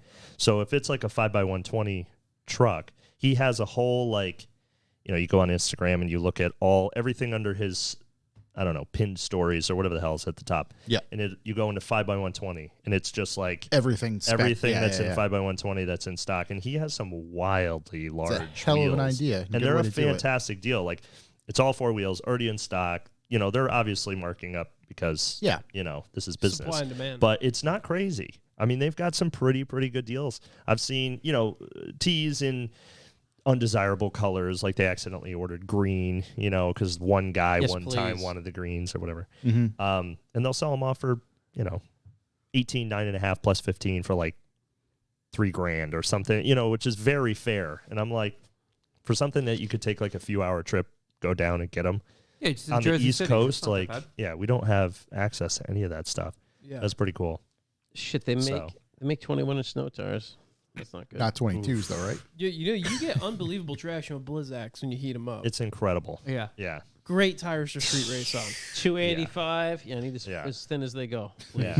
Michael Duart in the chat. Wasn't it just 2 weeks ago that the Civic was going to be a race car? Yes. Listen, man, things change quick over here. You need to keep up. Yeah, actually, that is true. Things do change quick. Yeah. Pirelli Scorpion Winter. People tell me I need to slow down. I think you need to shut up and enjoy the show. I don't know what tire this is. This tire's just called warranty rating not available. I think those are the ones I need. What, Pirelli? Pirelli snows. I didn't even know they were in Goodyear that space. Ultra Grip Performance Gen 1. Goodyear Ultra Grips are good. Perfect. For the longest time, they had the municipal contract with a lot of the police cars and stuff. Okay. The Ultra Grips. Pirelli? It's like No, we talked about Goodyear how- Ultra Grip. No, Pirelli's no I way. spent a lot of money on No. tires and winter wheels for this baby. Tell you that much right now.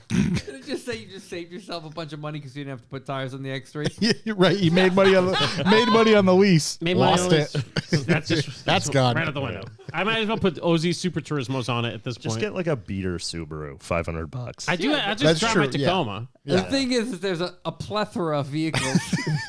You can drive. No, my CRV has been stolen at this point. It's Is that my father-in-law's car? inherited? Which has winter tires on it. Inherited? Is that the? Yeah. I'm not happy about that. I might just put some type of all-season-y jams on. No, I'll put some winter tires on the stock wheels. That's what I'm going to do. Yeah, see, you get the ridge grabbers on the Tacoma. Grabbers is a nice way to say it. Yeah. Grabbers. Snow grabbers. That's the appropriate one Grabbers right is now. the first part of the sequence. Yeah.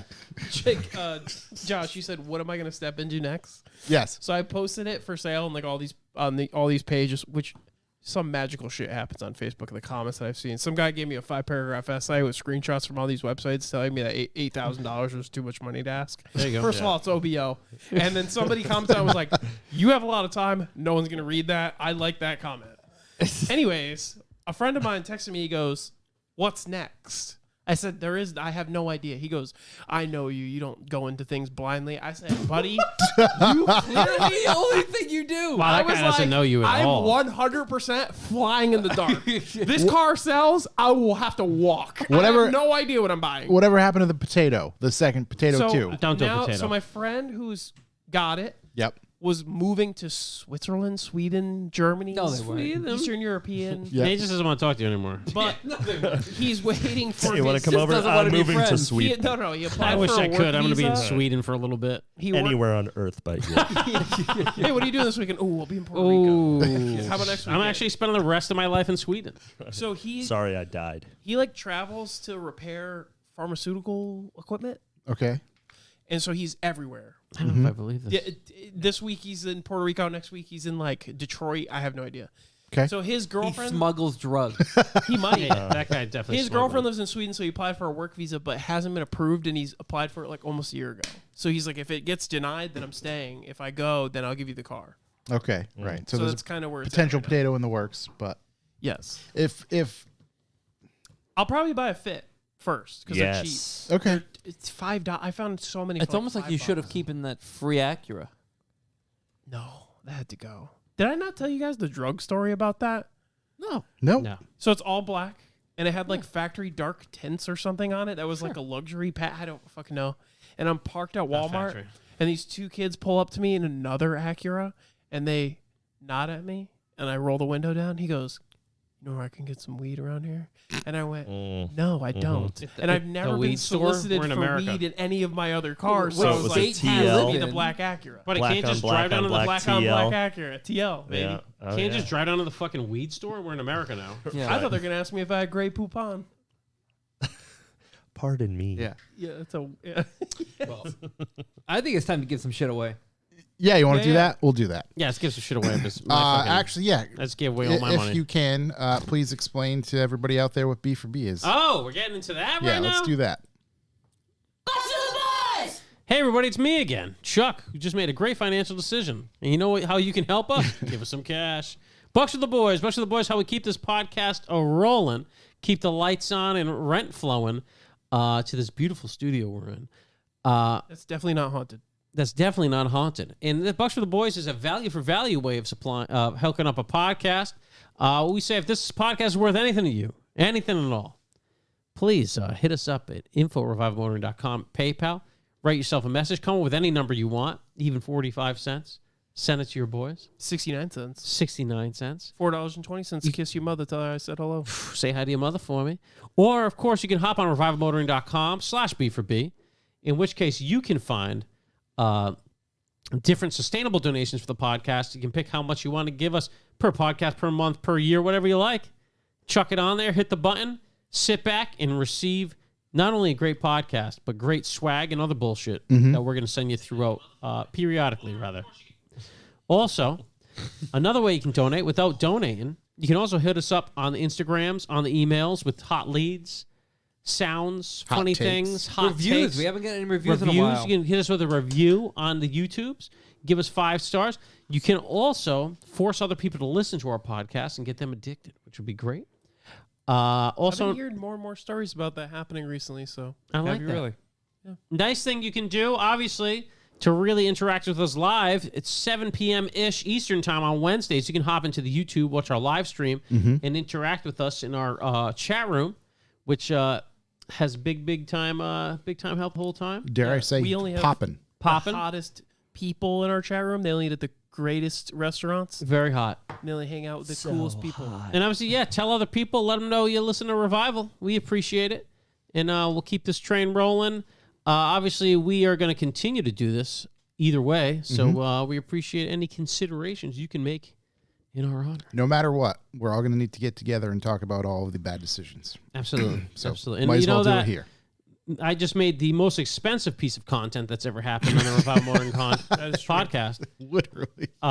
So yeah, sometimes you run out. You just gotta do. You're at the bottom. You just gotta- crawl your way back What up. were you saying before? Like you've peaked. I peaked. I just don't know what else would I want. Yeah, it's only downhill from here. It's a fancy blue. We are like, what are we of bad decisions? We're like a bank of Conglomerate. Connoisseurs. a conglomerate. We're a conglomerate of bad decisions. Bad decision outreach program. I messaged my group of friends, my wonderful college friends, as this was happening. and I was like, "Hey guys, I'm driving down to the BMW dealership. Talk me into buying an X5M." And our friend Ed was like, "This isn't a group you go to get talked to buying cars." Like, that's exactly why I'm posting here. Yeah. Yeah, You know, that's the kind of confidence every man needs. This is Yeah. a men's help group. Just go do it, you idiot.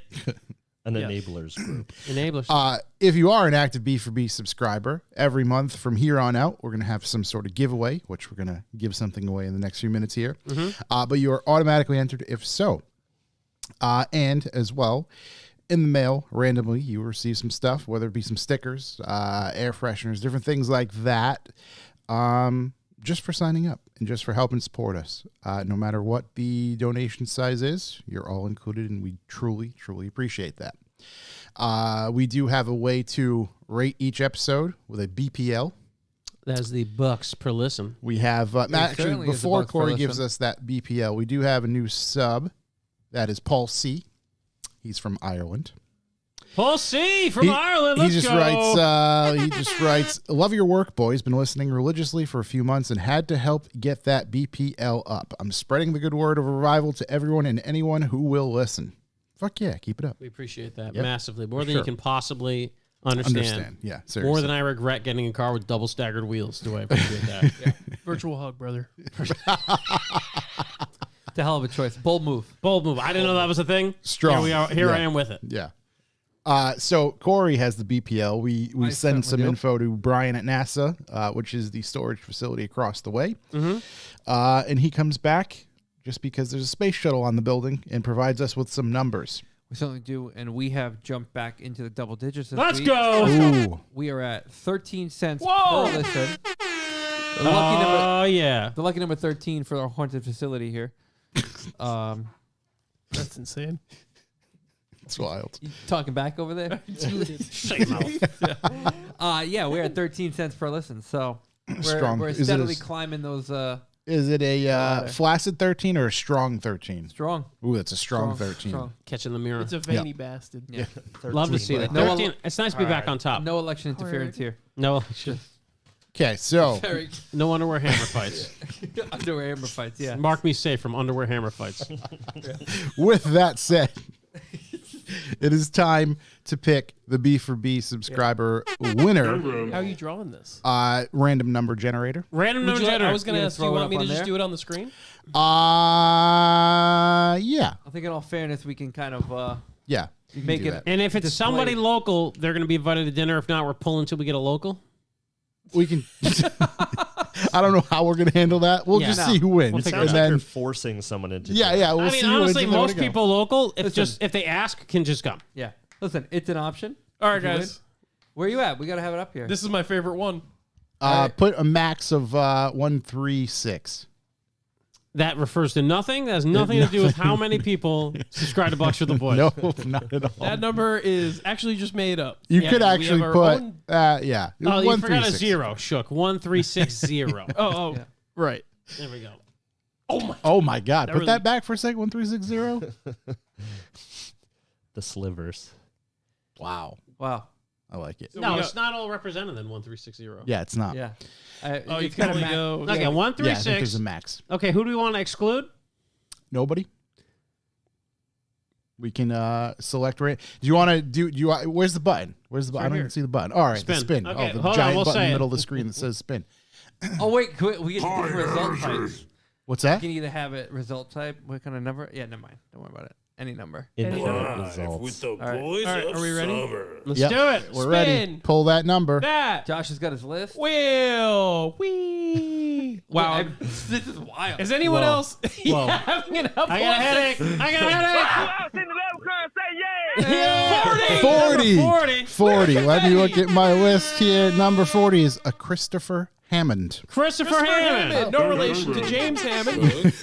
So, Christopher Hammond, if you were listening in the chat, I don't know. Or We if didn't you even listen, tell him what he won. Nope. Or if you listen to this episode, You're about to find we're out. going to get in touch with you. If you don't listen, you're not getting it. ASAP. We should have your address and email and all that stuff. Is he local? We'll send you an email. I will have to look that up. I don't know if he's local. What's his social? Yeah. Is there a social out Don't there? know that list off the it? top of my head. Mother's maiden name. Disqualified. Can we go to Big Meat, a.k.a. Los Andes? Excuse me? What? Los Andes? There's nowhere to park. We can't go Los There Angeles. is nowhere to park. What? No, we have a place. Oh, you have a place? Yeah. Oh, Yeah. okay. We got a guy. Yeah, we're already. I was We, just got a fucking suggesting guy. Los Andes because it's delicious. no, we got a spot. Yeah, come on. We got the spot. Shucks, now that we know 40 is already the winner, give it another roll because I'm just curious. Give another roll.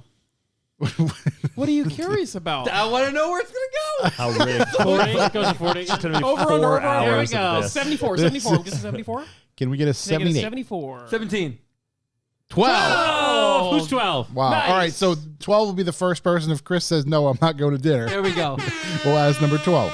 And then after that, we'll continuously go from the. Oh my God. What is it? Who's 12? 12 would be Is hilarious. it fucking Jingles? It's fucking Jingles. It isn't is. It is. Yeah, buddy, we'll meet you. We'll just So let you know when. on a good note right there. Wait, that worked out way too well. Wow. Big shouts to Chris Hammond again for winning. Number 12, Jingles. Mr. Jingles the Clown has Quick sent us this. backstory for We're you, going to have to Seamus. buy Jingles dinner if he comes. Quick backstory. What in 2020, our friend Jingles from New Hampshire shipped us a gift basket. It's Wait, actually was right it up there. 2020? Or was it like. No, Jingles won something that was supposed to get him a gift basket. Yes. And we Yes. never sent it to In him. like early 2019, So I don't 2018. recall that yeah, part of yeah. the So he story. sent us a gift basket to make us look like assholes. So we'd send him the gift basket. Yeah. And the gift basket's still there, and we It's haven't right sent them there. anything. Yeah. So, It's been at minimum 2 years, more likely 3. The best part about that is I was a listener during that time, and I knew that, and you did. Yeah. So he has sent us an envelope. Yeah. He has, yeah.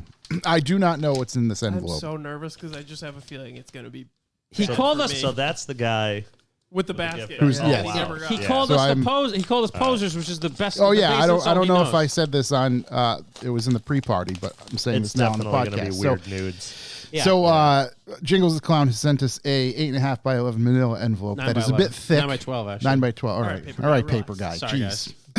guys. It says Revival Motoring Posers. Yeah. And then on the back where you open it, it says I want this opened on the air. Now, I can tell you it's malleable. I don't feel Little any bomb. dust. However, I do feel some paper and a paper clip. Josh, how's it smell? Does it smell like anthrax? I hope it's a cease and desist. Just give a little. Right. It is a Whoa. Oh wow, this is cool. Holy shit. This is very cool. I did not expect this. Was it No. something nice? It's Yes. something very nice. This is very nice. Fucking unbelievable the way you treat this guy. He doubled down on the guilt trip. It looks like. He just wrote a note on a post-it. Big shouts to the paper people. Found these in Grandpa's stuff. Hope you enjoy. These are Motor Trend magazines from July 1950, Wow. September 1950, and October 1950. Not only will wait, we there's enjoy a different these. post-it note on each one. Oh, is there? Okay. I'm gonna Uh-oh. kill you.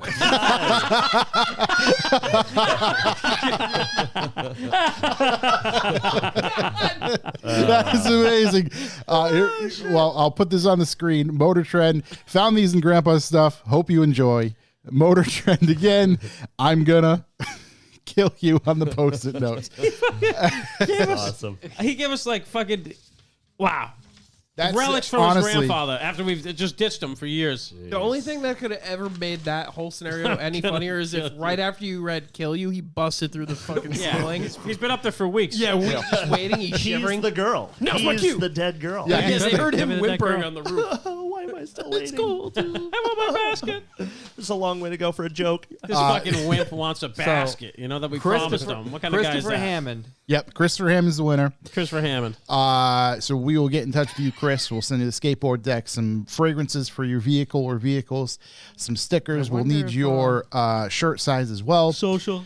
My wife is definitely going to put Axe body spray in the box because Perfect. you made that comment a couple weeks ago. I forgot what it was about, but I thought it was about how Shook wears Axe body I think spray. that's exactly what it was. Yeah, probably. Christopher Hammond. What do you Here he guys? is, right what do you here. guys wear for deodorant? Wait. Real quick. Old Spice? Old Spice. Old Spice? Yeah. I think I don't know what I use. You probably don't use any Corey. Maybe Degree. Degree. Degree. You, Do you use you, Degree? you probably don't use any. Jeez. Maybe none. Corey, what do you Jesus. use for Degree. deodorant? Old Spice. Old Spice. You know I what? had Old Spice maybe a couple deodorants ago, but I You know what switched it I up. use? Old Spice. Go fuck yourself. Old Spice. Yeah. Well, would you guys use the swaggers and all that? I know use- you fucking Yeah. you use Anything that Dove. doesn't have any perspirant in it, that shit makes me sick. I'm currently using Aluminum. the Aluminum? Bear Glove. Oh yeah, Bear Glove. Yep. Yep. Got that. Oh, Bear yep. Glove's good. I go OG though. Shook uses Dove. Yeah. Original. I can tell. Just the original spice. Yeah, it's good. All right. That's a good spice. Fucking burns your senses. Christopher Hammond. yeah. It's like I it's found like him on old man Instagram. aftershave. Yeah. Yep. It's like He's a spray away window cleaner. Canadian This friend. old man Okay. Cologne. Well, Jiggles is looking good for this dinner. So he is a Canadian friend. He is a hot rod fabricator. Oh my god. And he's got some pretty cool ass cars. So shouts to him. You won. Why are all listeners Don't cooler sound than so us? fucking excited. We'll send you that stuff. We will get in touch again to get your address, confirm everything, shirt size, like I said, and we will get our packages moving your way, Yeah, we're sending our packages to you. right direct to you. And big shouts to Jingles. This is an amazing gift. I'm actually going to buy a frame for each of these and probably hang them up in here. That's what because I was it's super, thinking. super cool. Frames for those would be sick on the wall. Yeah, that'd I be think sick to it have more stuff he fits gave us really, in really here. well. I have the shirt he bought me. I wear it all the time. The Subaru technician? No, Volkswagen technician. Where is my Subaru technician shirt? It's probably in the that box. basket. I took mine home. Is it in the basket? Yeah, all the most nudie likely. mags he sent us were in there too. Most likely with the food and There's nudie whatever mags else in was there. in there. If you're ever feeling lonely. Yeah. Have at it. Sometimes I get lonely. You guys want to do a brief news? There's not much news. There's some I get a news. little news. Okay. Brief nudes, not bad. Okay. Oh, news. Yeah. Whatever we need.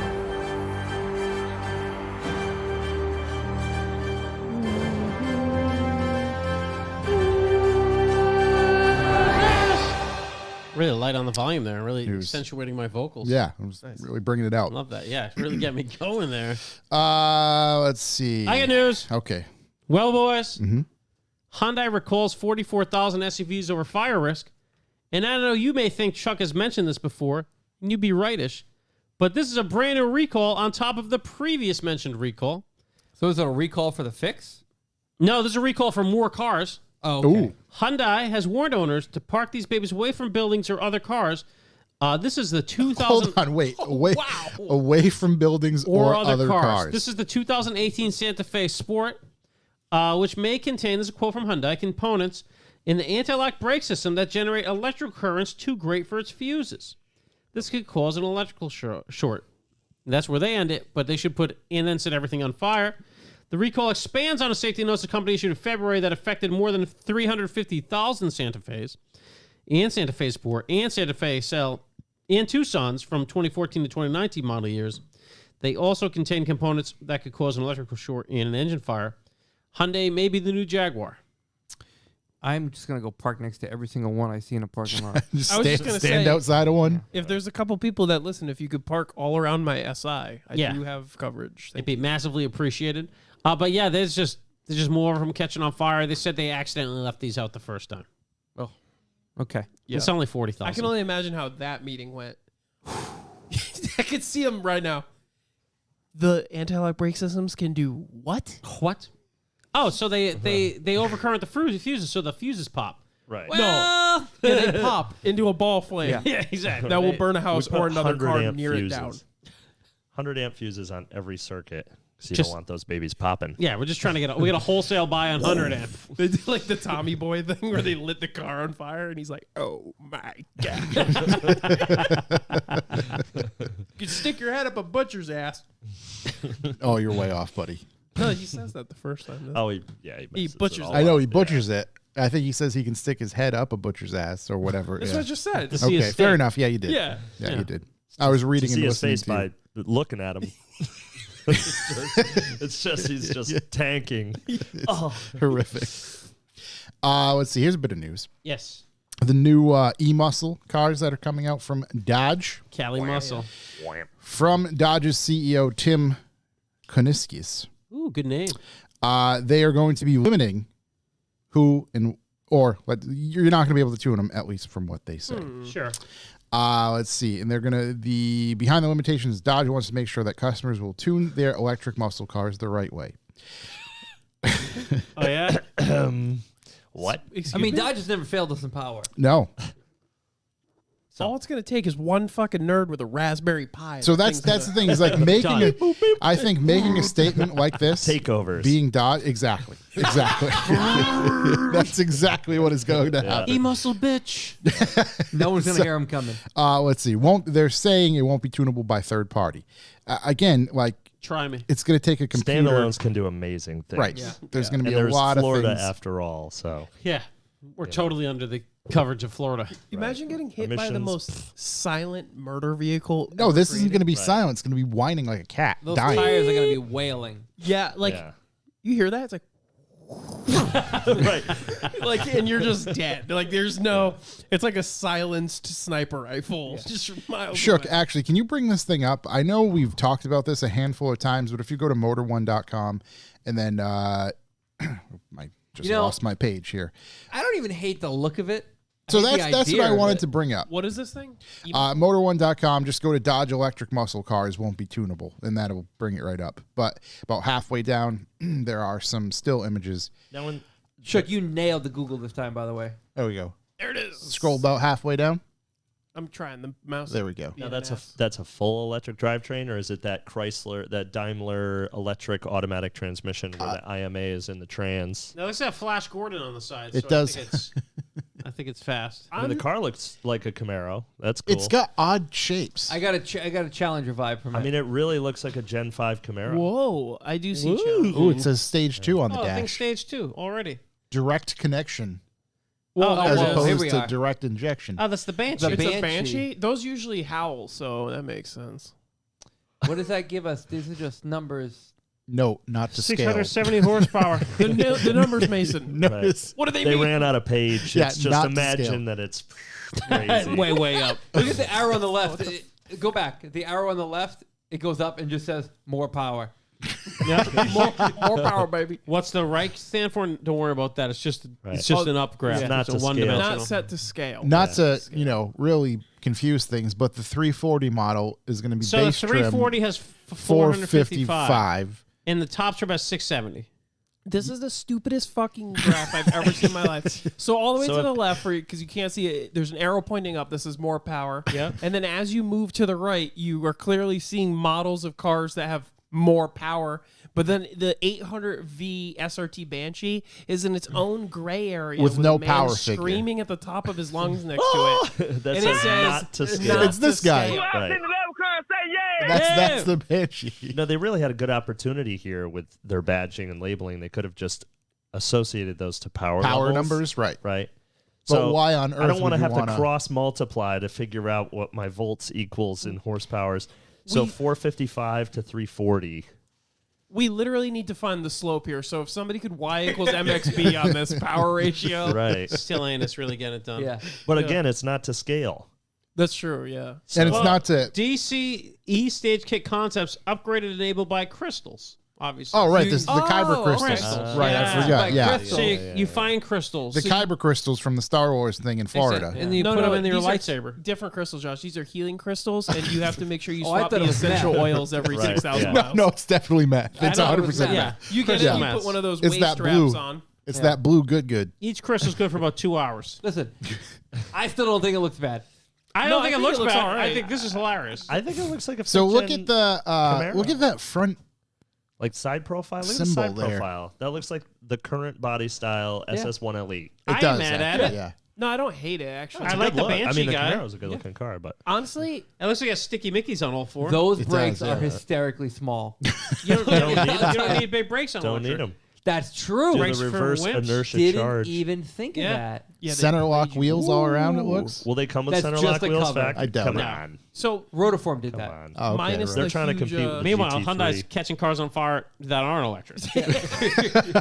For a minute there, I thought that Hyundai was the car that you could steal with a USB cord as well. So I'm Oh like, yeah. It is. think about all those One of the poor best car documentaries. thieves Have that are you going to watched potentially the get caught on fire. Have you watched that video? The Hyundai boys. Oh, from Like Yeah. the the Kia actual boys? Hyundai, the Kia boys, or The Kia boys. Who was it? No, some kid goes to wherever this is happening and he films the Kia boys, and it's just mayhem in the It's first about 10 17 minutes worth of just. They're just And- left and insanity. right. Well, wait, that's where the yellow thing goes up over the hill, and Nope. No, No, this different is one. just- I'd love to see that one, though. This is like within the first 30 seconds. There's a red Kia Driving like I spinning drove out through the middle of the parking lot. street, going up on a curb through somebody's lawn. yeah. So Yeah. there were some clips and snips that were put in with Donut Media's.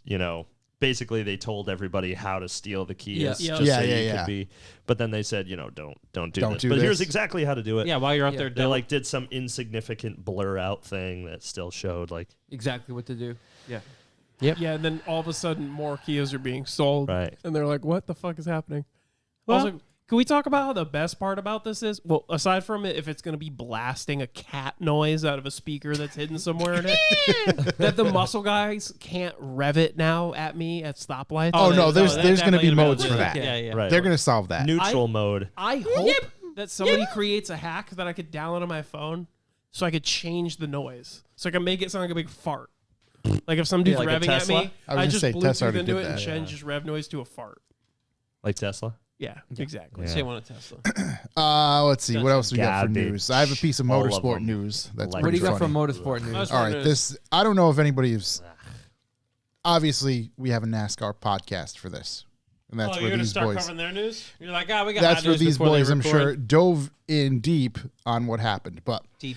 I don't know if you've seen this past week's NASCAR race. No, Oh Okay. yeah. Well, there's a gentleman. His name is Ross Chastain. I like that name. He needed to Chastain. make up 5 positions on the last lap. They were running the Xfinity Cue the Hulk Hogan 500. theme song. In order to make it to the Xfinity 500 final round of NASCAR playoffs, he did just that by riding the wall on the last lap. Oh, PlayStation 2'd it? He 100% went, I'm going full Gran Turismo, and riding the wall. Does that work in real life? Yeah. It did this time. It's Dude, it's fucking wild. Have you seen the video? Awesome. No. Yeah. Chuck, bring up the video. Chastain kept his something we can foot play. on the throttle and rode the wall to blast past playoff rival Denny Hamlin right before he crossed the line. Chastain even upshifted as he made the bold overtake and seemed Get equally outta surprised as those watching the maneuver as it actually worked. That guy woke up and chose chaos. Oh, dude, it is wild. Full Please, I hope send. your That laptop was what he said works so in you the can see debrief this. afterward. I don't know, full send. Yeah. I'm dropping the hammer, Harry. That's exactly what he did. He Yeah. let it eat, if you will. Rode the wall to secure his position. Now the piece, the resistance here, Oh, it's bringing me to fucking. it's going to Twitter. bring you to probably a bunch. Oh yeah, Twitter's probably the easiest place to see it. I mean, it was green flag racing. It was. Stuck. I mean, it was the you know, No way. it was sick, dude. Yes. Now what's crazy? I like that they bumped think the it guy in was front of him for good measure. Kyle Larson Yeah. did that last year or a year and a half ago or something like that. It didn't pay off for him. Okay. You know, it was certainly like a proactive attempt. It was Yeah. not like mechanical failure or anything like that. So then I think there was now again, you know, a lot Dude, of that stuff shit is streams unbelievable. through my head. So I don't know if I'm getting these facts right, but basically they interviewed him and he was so salty Yeah. that it paid off. It's just like this is Oh, he was just angry it didn't work. This is bringing, you know, I don't. This is not a good look for NASCAR, and It's this a is gonna, great look. This is gonna, I mean, This it's is just the most crazy. attention Everybody it's loved gotten. it. The Right. car looks I mean, fine. if the officials said it's good, Right. then like, Right. Is this opening up a can of worms? I hope it understand does. That. Let it rip. NASCAR Yeah. would be so much better if this is how they turned every time. They're gonna They're just fucking- gonna bank the wall. They're going to just- grease the walls from now on. Yeah, Yeah. see what happens. But that did happen. He, in fact, did move forward to the He passed the every. final race. Imagine being a guy on the inside. You're like, what the Dude. fuck? just. Pure Imagine being the assault. guy that was in fifth before him. And Right. I've just been seeing videos on the Twitters, big shouts to you on, of just motorsport racing, iRacing, things of that nature. Everybody taking cues from this guy now and launching themselves over barriers. Did he pass more than 5 guys? He made needed to five go up 5 positions. spots. Yeah. 5 positions. Yeah. Round That the was- outside, round the outside. That Yeah. literally back when Project Gotham Racing was a thing on Xbox. Yeah. That was how you That's got how the you top win. times on strats Yeah. or Yeah. tracks. It was the money cheat on Gran Turismo. You just get the Escudo Pikes Peak version, you tape your gas pedal down, and you walk away on the endurance races, and you come let it back go. and you won. You know, high speed ring.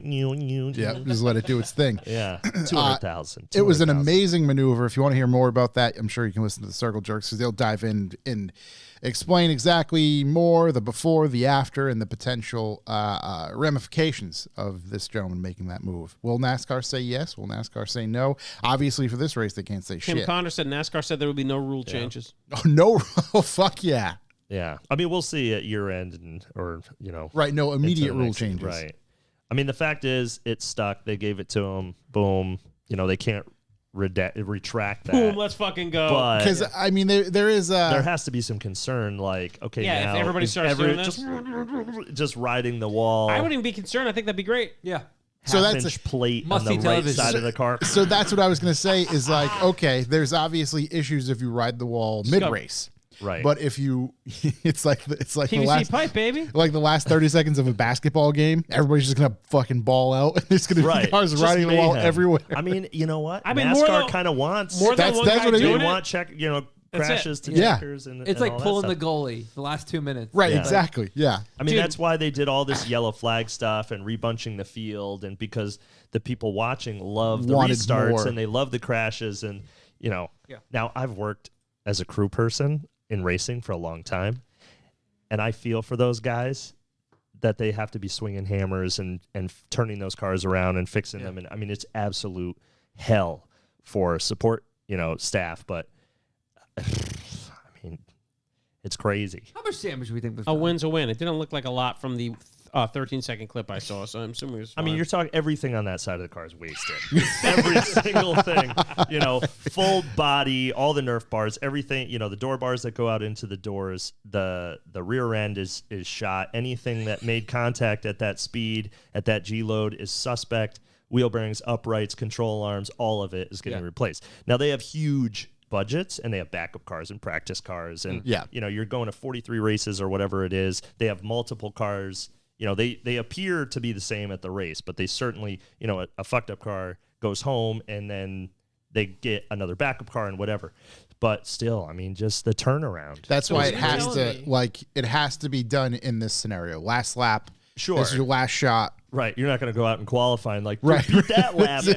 So that's the thing. He beat the I was lap gonna say, record right. by a second Yeah, on yeah. a 20 lap course. Shattering records with this Right. maneuver. And then you got to think about from a safety standpoint, like not every track Is can support the capable wall of doing ride. this. You know, Yeah. they've got gaps, they have service gaps and Imagine places a in guy the wall. crash. Then I mean, it only works one time. I mean, you get two guys doing it. Somebody's gonna fuck up, and that's it. Yeah. Well, imagine you catch an edge and That's peel it. the Right. side of the car off, Right. or get pushed down into the skirt. I was and just gonna say it bunch pushes everybody you. up. Yeah. Also, what's the track going to charge for like? Oh, the fees are crazy. Yeah. The fees are. Oh, yeah, I'm are- sure he- But I mean, it depends. Is if it it's worth a, it? If it's a title match, you know, or there's a lot of money and Lot of sponsorship match. endorsement Yeah. on the line. You know, I can totally understand the justification, but Got to get Oh, a yeah. quick Man. wall Sponsors aren't sponsor. going to pay nothing if your sponsorship's on Right. the wall. Yeah, this Right. is the Air Jordan 1 Yeah, guys, scenario. guys gonna kill to get on that fucking Right. wall now. Pretty much what it comes down to is how much you want that W, boy.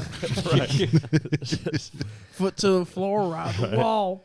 just haymaker, just every single time. I Yep. can't wait to see how many more people do it. They're They're going to be down bad Is and it they're gonna going be- for the wall ride. Is it going to be one of those stupid, just like in baseball? there's everybody just goes all out last lap. I see, fucking love that. That's what I'm hoping for. But I think there's going to be unwritten rules like in baseball. Like, no, you can't do that. Can't do this. What's whatever. scary is he's right. If Baseball you has catch an unwritten edge rules? with a cage and it doesn't deflect, you just go 200 miles to zero and Right. you're just you turn into Yeah, great way to fragments. Yeah, number 3, Right. rest in peace. I mean, Yeah. the shit that the kinetic energy that Yeah. is there, you know what I mean? You're just this little jelly guy. Right. Meat- And then, You're a ball of meat. I hope I hope I'm not Wait, liquefied here. This You know, meat like puppet with temple, what? right. With what? You're Blood basically- beater? That's you're what it basically is. a water balloon in the car. Yeah, Yeah, it's I mean, he got super lucky. dude. You know, the fact that he came in at a glancing blow, you know, versus but it doesn't take much. I mean, there's Yeah, one wrong huge move. amounts His of brains energy. were coming out of his eye sockets. 200 A to facial 0. sneeze. Two hot dog brains come right out of his head. jeez. I wonder if the helmet. Yeah, the helmet Like would a contain Play-Doh extruder. Yeah. It was a wild maneuver. Yeah. Legend. Yeah. 200 IQ Legendary. vision. I mean, if it only happens once, I tip my cap. Right. But is this opening the door for the last minute pull, if you Oh will? my god. I think the door is open for sure. The carnage lap. A bunch of young up and comers. That's the way they're going to treat it now. Right. That's You it. know what Last they're gonna lap, have can't now? hold anything back. They're going to have like wheels protruding from the quarter and the front fender attached to the body so they can wall ride it on wheels. Yeah. They're going to start putting spring-loaded wheels in the walls. Yeah. Like those water rides where you bounce out and it's Yeah, got yeah. like wheels Push you back. built into the With a walls. piece of Yeah. plastic so you can just skid across it. Right. They're going to be waxing the side of the car. And That's Right. oil it up. Oh my They're putting McDonald's trays on the side of the car. Yeah, a little PVC pipe, dude. PCV pipe. Yeah. Yeah. It'll be just fine. Any other Everywhere. news? I got a quick one. Toyota trucks and SUVs are going to start coming factory trim for overlanding, which I think is pretty nifty because pretty obviously Toyota's playing to their market. Mm-hmm. The coolest part of the whole thing You're not real unless you build it yourself. Everybody knows. is that what is it called? It's called the Soul Skaters. the Trail Hunter trim. It's gonna be more affordable than a TRD Pro, and also not have the hybrid powertrain. So if you're not a fan of the hybrid powertrain, save yourself a few bucks. Yeah. Get this If you now. love nature but also simultaneously hate nature, Yeah. this is the truck for you. There's Now- been a long-standing cheat code to this whole TRD Pro Yeah. shenanigans for a long time. Bilstein 5100s and 33s on stock wheels. I mean, it's That's it. basically better than a TRD Pro. The A-Track is fantastic. You don't need the diffs. You don't need the lockers. You don't good to need go. the $10,000 premium. I might have 5100s TRD Pros. on my freaking Tacoma. I mean, you can the buy back. those wheels at the dealer for like $270 a piece. Yeah. Get the badges for $18 or something, and now you got a Turd Pro Third Pro. for Now, $10,000 less. I brought this up for a specific Cheap turd. reason, and there's going to be another manufacturer putting out factory overland vehicles as well, Porsche. and that manufacturer is Nissan. Oh boy. And I don't see many. Has of anyone those. Nissan Right. Overlanded? Overlanding. Xterra's actually. Oh, there are Xterra's, quite a okay. few guys who did the Xterras. And Overlanding their and stuff. new Okay. Used to be a big Overlander guy myself. Oh, you were in. Oh yeah, 5th Gen 4Runner. You know. My dude. God's truck. Yeah. The new Dude. Frontiers. So remember who told you first? FX4 Look at or your whatever. boy. F4X. What are those things? FX4s. FX4. Hopefully they fix Good looking that truck. that transmission. It's a great coolant. looking Oh, truck. well, Yeah, did you good work? looking truck. Has one in the parking lot. Great Looks like looking good. truck. Yeah. Expect to see those starting to come with some factory overland trim soon. Nice. I mean, people like that off-road shit, man. It's hilarious to have. Right. I mean, $4,000 rooftop tent. That's what I Yeah, you got the this looks parachute up great. there. This one here looks like they took every single possible option and bolted it to it. And put it on which there, I think yeah. they all kind of look like that.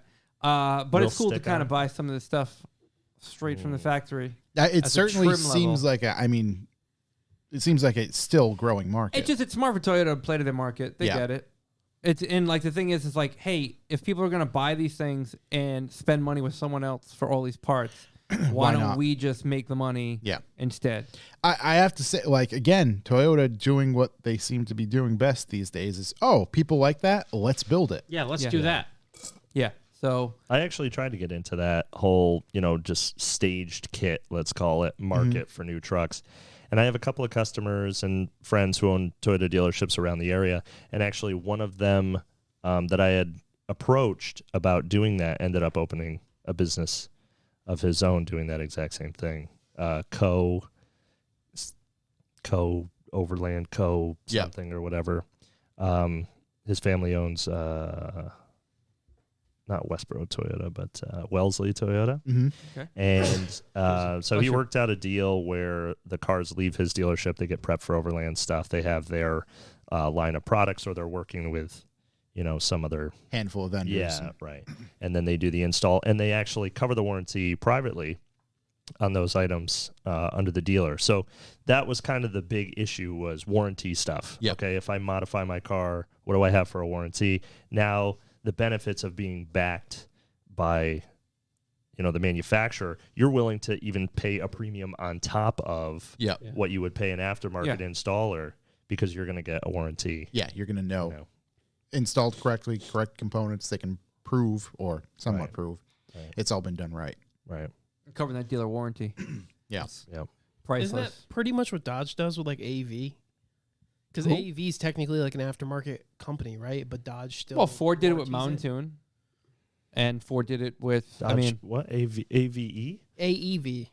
Oh, I don't know. I don't know what AEV is. What's I've- AV? It's like a lift company. You making up They make- letters? What are you in video? I don't know. Aftermarket excellent vehicle. Dodge All the Jeeps you can get AEV AEV. shit for, like wheels, tire holders. Jeeps. Okay, so Jeeps are AEV, like- AEV Conversion. Well, I guess conversions. I forgot Jeep But was Dodge, that's what Dodge dealerships will put on in warranty, unless it's just Papa's Dodge.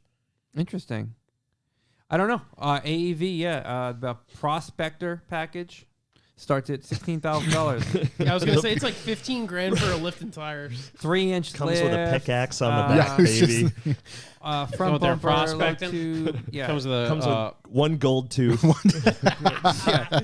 There's I mean, $15,000. There's a lot of stuff. one of those in things here. you run the silt through. Comes on Right. 37. Yeah, Holy panning. shit! Yeah, you go with the yeah. pan. Right. The pan is the spare tire You cover. can do a 3.5-inch lift with 37s. You can do so. You can get the Prospector XL, which is Prospector. 21,000. Sure, can you Terrible please with bring fun that? to drive on the road. 37s on a 40s, Jeep. 40s, 40s.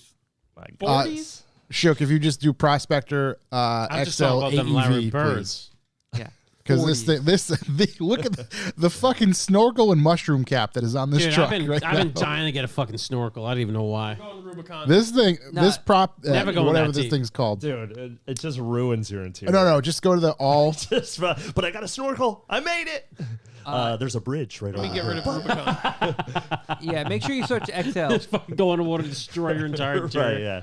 Nothing works. Yeah, if All I get the a snorkel, I electronics- should probably take the head unit out. Right. You just scroll down the pictures. So look at that thing. Jesus. Jeez, Louise. Yeah, buddy. My God. That photo right Oh my there. God, I have a Beats his wife. 2500. Why does that look like a mushroom? Wow. That's what I mean. It's big old, corn muffins sitting on the fucking top Are of that those? thing. Is I mean, it's sick. But It's cool fucking looking, you know. beefy, dude. What's that cost? $21,000. You know how we're talking about what businesses do Look, at the it's end got of a the year? pickaxe. It has a fucking pickaxe. Pickaxe and a shovel. Dude. This looks like a nice end of the year write-off for my Hey, 2500. Okay, so what here does we it weigh? go. What does it weigh? Hold on, here we Oh, go. it weighs enough, dude. Here we go. Okay. The standard features from AEV. AEV Does Ram it tow HD. good? AEV Ram HD front bumper. Looks so AEV great, you know, with Yeah. those big 40s on it. front I'm gonna bumper put a low fifth tube. wheel in it. Diesel intercooler. shroud kit, non-winch cover plate, high mark fender flares, hydraulic assist steering upgrade, 3-inch dual sport, RT suspension system, AV ProCal module, 17x10 Catla wheels, 40-inch tires, tire pressure, TPMS bead sensors, lock. AEM Ram HD rear bumper, branding package, IP cluster, logo headrest, vehicle build plaque. Now, Okay, so I need a peen on top of there my, is a shit ton my unit there. of available options that include the bed rack, the snorkel, diff covers, front brush guard, 7000 series LED off-road lights, 30-inch XPL LED light bar, Baja Designs rear bumper LED lights, leather Cordura interior, premium leather interior upgrade, F1 leather interior upgrade, rear splash guards, full-size It's spare. starting to sound like a deal. This is painted 20K? appearance Yeah, I think package. it's the options list. Yeah, that's just the so options. in addition So to you don't that- get all this for 20K. Yeah, that I was gonna first say, stuff- That sounds Yeah, too it's starting to good. get real good. Right. Yeah. Wow. Yeah, that's like a I mean, I have basic- big tires and like a lift, and my fucking shit's unbelievable off road. Right. It doesn't yeah. make any sense. No. Well, these I was going people up are shit like, yesterday that was just like, how the fuck are we doing this? And it's When literally like a 2002 Tacoma with a 3-inch lift and big ass tires. That's like Yeah. the basic AEV kit. We did a 3-in-1. I had a fifth gen 4Runner, SR5 base model, whatever. I actually bought it not far from here for a deal, and we did a 3-in-1. So Bilstein 5100s on the top snap ring groove. Did a urethane block in the back, for 1 inch. And did 33s. 275 or Yeah, Larry 285, Bird's just fucking 75 slamming around. on stock 17-inch wheels. And I could go up stuff like 45, Yeah, it's 50-degree ridiculous. inclines, loose rock in 2-wheel drive. How was the transmission driving it every day? It was fine. It was fine. Yeah, my biggest gripe with the 4Runners is that 4-liter is just such a dog. Yeah. What a It's dog. Terrible. Fucking It's, dog. it's terrible. A dog's an understatement. It's just like no fuel economy and no side effect Yeah. of horsepower. It's like 220 horsepower, Just pissing fuel. 16 miles to the gallon. yeah. Awful. On the highway, meh. The moment you leave pavement, it's like this is the best thing in the world. Yeah. Like you can do 60 miles an hour off road Yeah. for no reason. Just super comfy, super capable, and good resale value. We had it like Great. Those resale things, value. they just don't come down. Well, I see these guys do like the solid front axles and stuff. Yeah, You got to be like a hardcore rock Dana dude or something. 44. anything more than like a 3-inch lift, you're like you're kind of on the limit. You can drop the transfer case a little bit, and that helps with axle wear, but then you lose the underside ground clearance anyway. So we opted not to do that, and it was fine. We didn't get any axle wobble or any of the stuff that some of these guys report. But it was great. It had like 40,000 miles on it. We bought it for $23,000, which was like Jesus. an That's a insane steal. deal. It was one Yeah. of those buy here, pay here places. Yeah. But I like perfect. rolled in with financing, so the guy didn't understand like what was going. What's like, happening? Wait, you're like ready to buy? Right. We don't need a 400-point credit score credit check here. Yeah, And, I was like, expecting 35% on this It loan. was gorgeous, and it was the guy's wife's car. She drove it to the stables, and she upgraded to a Land Rover because that's what everybody else at the stables had. Hell yeah. It was like $23,000, and 2015, we put 45,000 miles on it and sold it for $25,000. Yep. All day. Makes I mean, sense. it's just like, and it was previously owned as a rental car. So it must have come up for auction. His wife was like, ooh, that's what I want. Gets it. It was absolutely gorgeous. The paint was fantastic. And we basically beat the hell out of it, modded it a little bit, sold it, and it's still going off-road. Overland. Praise God. Yeah, overland. Yeah. Yep. Yeah, it's not Going off road. It's over overland. the now. land. It's off road with tents. It does have a rooftop tent now. It has to. Yeah, and it's got the corners of the bumpers chopped off. It's got LEDs and things, and the little LEDs have cages on them. Yeah, I don't right. know what that's Protect going to them. do. For the Protect them at all brush. costs. Well, just in case you have a rollover, you don't want Yeah. your lens to Right. get popped. But- Be a You don't bummer. have to worry about That's not- that. You don't have to worry about In case those you little roll it lenses. over at the local mall. the lenses. Last thing I have is ticket prices for F1 in Vegas. Yep. For the people who are surprised that a standing room only ticket costs $500, I suggest you visit Vegas. But $500. Come to the buffet. It does come with drinks and food. It's the most Vegas thing ever. Let's fucking go, buddy. $500. Sequence jeans, buffet. What else does it come with? You Hand gotta job. get the no. You gotta get the it's the tall drink, the light up drink. Light up drink. But how Yeah, much yeah. are the Right, F1 right. Bedazzled jeans, light up drink, buffet. Yeah. And a So- picture with Off of Fremont though. You don't get Yeah. you don't Yeah. get a strip buffet. Oh, listen, Yeah. I like the Fremont experience. I know you do. Yeah. Yeah, and that's also a 3-day pass. How much are the F1 tickets? $500. It's the first part of the How are conversation. F1 tickets cheaper than Blink-182 tickets? $500. 3-day 3 pass, days. too. People want to see Food F1. and drinks. They don't feed you there. They don't specify how much food and drink, but That's knowing a really Vegas, good it's deal. gluttonous. For 3 days, that's pretty solid. I would say five. great. That's not bad at all. Because when Yeah. this came That's out, like a third it of was airfare. like, I can't believe they said there would be affordable tickets. I'm like, Those are affordable, Chief. I was like, Welcome to shit. fucking F1. Yeah. Affordable? That's That's so so cheap. affordable do for you F1. know what your tickets cost to go to Coda? No, I didn't ask. I know, I got but a I didn't know if gentleman- you had an idea.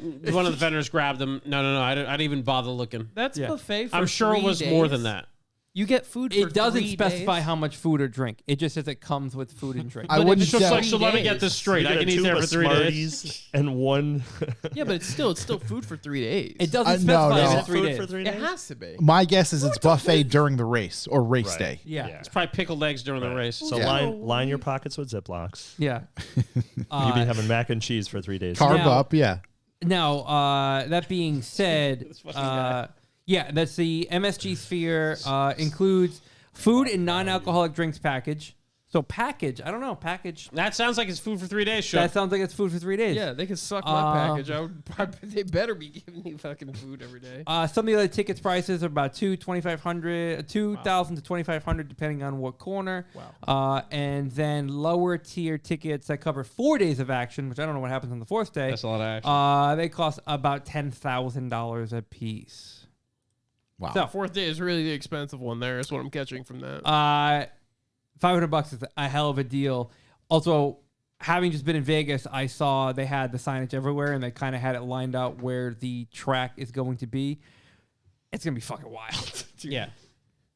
The aerial shots of this race that's going to take place at night in Vegas. I was gonna say, did we determine When is if it's it? at night or day? November Okay. 23.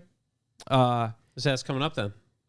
A couple weeks. Yes, sir. They're gonna have to dim the 54 lights to in be the exact. city just to see Yeah. the lights of the race. Yeah. I mean, Yeah. it's just there's so much going on. You look at a skyline shot of Las Vegas at any time. Yeah, There's like a seizure warning on the. it's unreal. $500. I mean, I don't know. I mean, who knows? They could be sold out already. I don't. Who knows? But that's a pretty good deal. If you're planning to go to Vegas for a F1 race, you should go. Go for SEMA, stay there for the race. Yeah.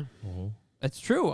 Actually, yeah, it probably is going to roll right into What a nightmare. When's roll right out of. what's the dates? I'm looking actually right now. Oh, the 16th 16th. to the 18th. So you probably have at least a week. Nice little week in Vegas. Actually, Hanging probably out 2 doing weeks. nothing. Imagine that. 3.8 Just mile track. Fucking magic right I don't have there. any work. I don't have A anything week to do. in I don't have Vegas. family. Oh my God. I'd be done after about 3.5 hours. Yeah. 3.8 mile track will weave past world famous landmarks, casinos, and hotels as drivers push their luck to breaking points at speeds of up to 212 miles an hour. I guarantee you spend more than $500 on that week in the middle. Right. Yeah. If you guys need a place to stay when you go out there, I've got a house you can crash at. Do you really? That's it, yeah. You had a Vegas Where in spot? Vegas? Oh yeah. Yeah. Outside, just outside, 20 minutes. Yeah. Yeah, Good I'll old talk to you- buddy of mine. I'll talk to you after this. He's a truck driver over the road. He'll be out on the road 18 months at a time. Yeah. He drives for like big, Elton John and all, whatever. But Elton Yeah. John's trucking line? yeah. So That's he's awesome. lead truck. He's got like all Tiny his Dancer pianos Trucking. and stuff. Yeah. It's Ego Trips is the name of the Okay. name of the place. Oh, Yeah. that's pretty good. But Bobby's cool. So if you needed, a Vegas place to house? stay, Yeah. if the homies, it's got to be homies. No stranger danger. Yeah. homies only. But Can't have any yeah. weeds. No weeds. Yeah, we had. To actually back up what Shook said, general admission, standing room only, $500, 3-day ticket, all inclusive, food and non-alcoholic beverage. Let's go. Is that So- breakfast, lunch, and dinner? Is this trackside buffet, carving station? What are You we will talking miss an immersive F1 action under the lights of the majestic MSG Sphere. Standing room throughout turns 5 Oh, that's through that 9. thing they're building, the sphere. Yeah. Turns 5 through 9, so you've got a pretty big area to kind of look over. That's That's pretty big. why the fourth day is so expensive. On the fourth day, that spear takes off. Yeah. Takes you with it. Brings you to Mars. Yeah, it's Yeah. the promised So, land. they will go on sale November 3rd at 10 a.m. So about 12 hours from now, or you'll already be listening to this. Yeah. Bye. Yeah. Anything else for news, no, or I nothing think we're covered? even worth talking about. Okay. Yeah, there's a bunch of SEMA stuff that we can talk about later. Yeah, We'll talk well, about it I'm next sure week. we'll revisit Missing that. hoses, no wires, missing belts. Bluetooth, everything. Yep. Yeah. I saw Rob Dom drive in. I did true. see that. Yeah. Yeah. Incredible welds. Can't forget the welds. SEMA welds are my favorite pictures to look at on Instagram. Yeah. Jesus. I just Looks missed this. Helen Keller and Ray Charles welded up a Jeep. Did you turn on the gas? Just put paint over it. Grind it. Helen Keller welded up a Jeep. Maybe she did Hyundai's cars too. Let's see. Rob Wanna Dom get drove right in. into- Do we like Rob Dom? Yeah. We like Rob Dom. We like Rob. I get a kick Yeah. out of him. We like Rob Dom. I don't know who that is. VFD. Do you like Rob Dom? No. TBD. TBD, to be determined. No, I don't know. I don't know. I It's- gotta I kick mean, out the of him. car's cool. Yeah. I have no personal problems with Rob. Yeah, that's true. Personally, he's probably great. Internet-wise, I just can't really watch it. The Yeah. constant perseverance of like chasing. I appreciate that. I Yeah. appreciate that. You know, the thing that I like the most is probably, and this is I'm very conflicted saying this, but it's probably his humility, right? He's not afraid to put up his He owns his mistakes and slump-ups, his big time. fuck-ups and whatever. In the same breath, sometimes he just oozes ego. It's his personally. face. Yeah, yeah. He's got a real He's got a punchable, super punchable face. face, Yeah. yeah. No, Happens. he seems like an authentic guy. You know, a really genuine guy, but Yeah, it's his face. he's just a bit of a tryhard. Yeah. You know, Love but, that he's just like, I love that he's I'm gonna successful. fucking figure it out. Yeah, I like that too. I like the fact that, you know, when someone tells him no, he's like, nah, fuck you. Yeah. He's very much like me in that sense where it's like, oh, you won't make I'll get a CNC machine. Yeah, I'll buy Okay. my own. I'll You learn the know, program. Tell me Yeah. you can't do that. So I appreciate that, but you know, it's hard. The other thing is too is we're only seeing the outside, what he wants to portray I only and consume what his he wants to Instagram see. content. I don't Oh, partake in maybe that's the best in way to YouTube, take him in. Yeah. because it's not speaking. It's like Yeah. 30 I to don't know. minute, 30 to 60-second clips. So I don't consume like long form content Right. from him. To be fair, the only thing I've ever seen him on or done was the unicorn race. Let's roast that. Yep. That was another perfect Yeah, example that of was just it. perseverance. Right. Yeah. Just I mean, burying his foot in it as his hood flew as the up, hood's going. Right. Right. Yeah. Just car's falling apart. He's like, "Fuck it, we're going." Straight's gonna Right. stay straight, even the hood's in the way. You know, just hammer through. He's an entertainer Yeah. from that perspective. Yeah. He's a good for sure. sport too. Yeah.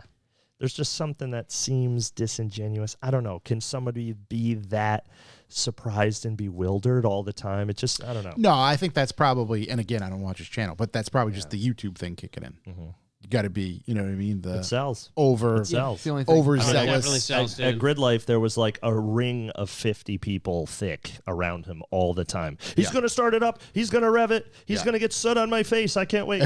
You know, He's gonna bukkake my face. Just, right. Talk to me. Yeah. Which is, let's see, what's his? I want to know what he's got for subscribers on YouTube.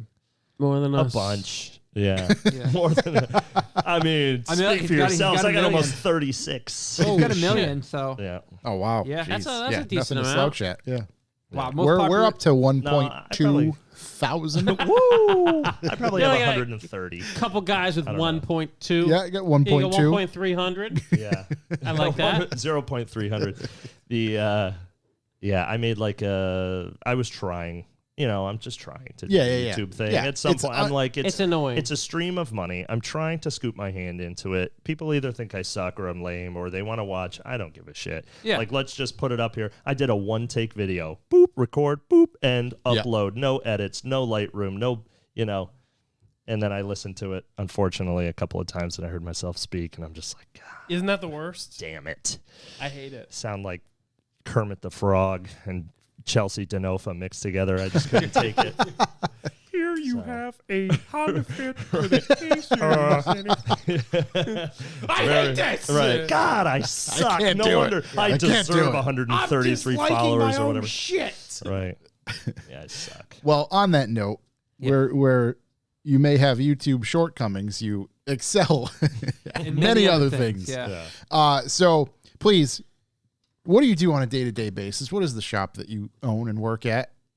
On a day-to-day basis, I wrangle cats, basically. So I own Tailored Chassis Solutions. We're like a motorsport outfitter, vehicle prep, vehicle maintenance, in a motorsport capacity or performance environment, whether it be drifting, drag racing, road course stuff, legit race cars, competition vehicles, whatever. We do fabrication, dyno tuning, custom wire harness building, basically top to bottom, whatever you need. If it was a full rotisserie built, cage prepped, every single thing custom built and fabbed and designed in CAD and, just all of it. I don't even know how to explain how finite we go into making absolutely everything from scratch. That or support for tractive vehicles and setup and alignment and suspension geometry and geometric analysis, kind of all of it, just all of it. Redesigning, fixing things, making things better. Doesn't really matter what the brand is. It's just how deep are the pockets and do you want to go down the rabbit hole with What us? do you want to achieve? Yeah. Yeah, it's target focused. How did you start in this business? How far do you want me to rewind? All the way. Wherever you Okay. want. Yeah. So, it all starts. I grew up in the Adirondacks, so it's a complete shithole and a beautiful, beautiful shithole. But there's nothing going on. Primarily alcoholics and Christians. So there was really nothing for me. I was always into cars. I remember being into cars probably by the time I was 10 or 11. Was that inspired by any family or friends or anything like that? No one in my family cares about cars in the slightest. As years have gone on, actually, my older sister is very much into like classic Toyotas. Okay. But only because she's a hippie and wants to convert vans and things into places to make jewelry. Van life. And nobody really in my family was into cars. My family's more music and art. Okay.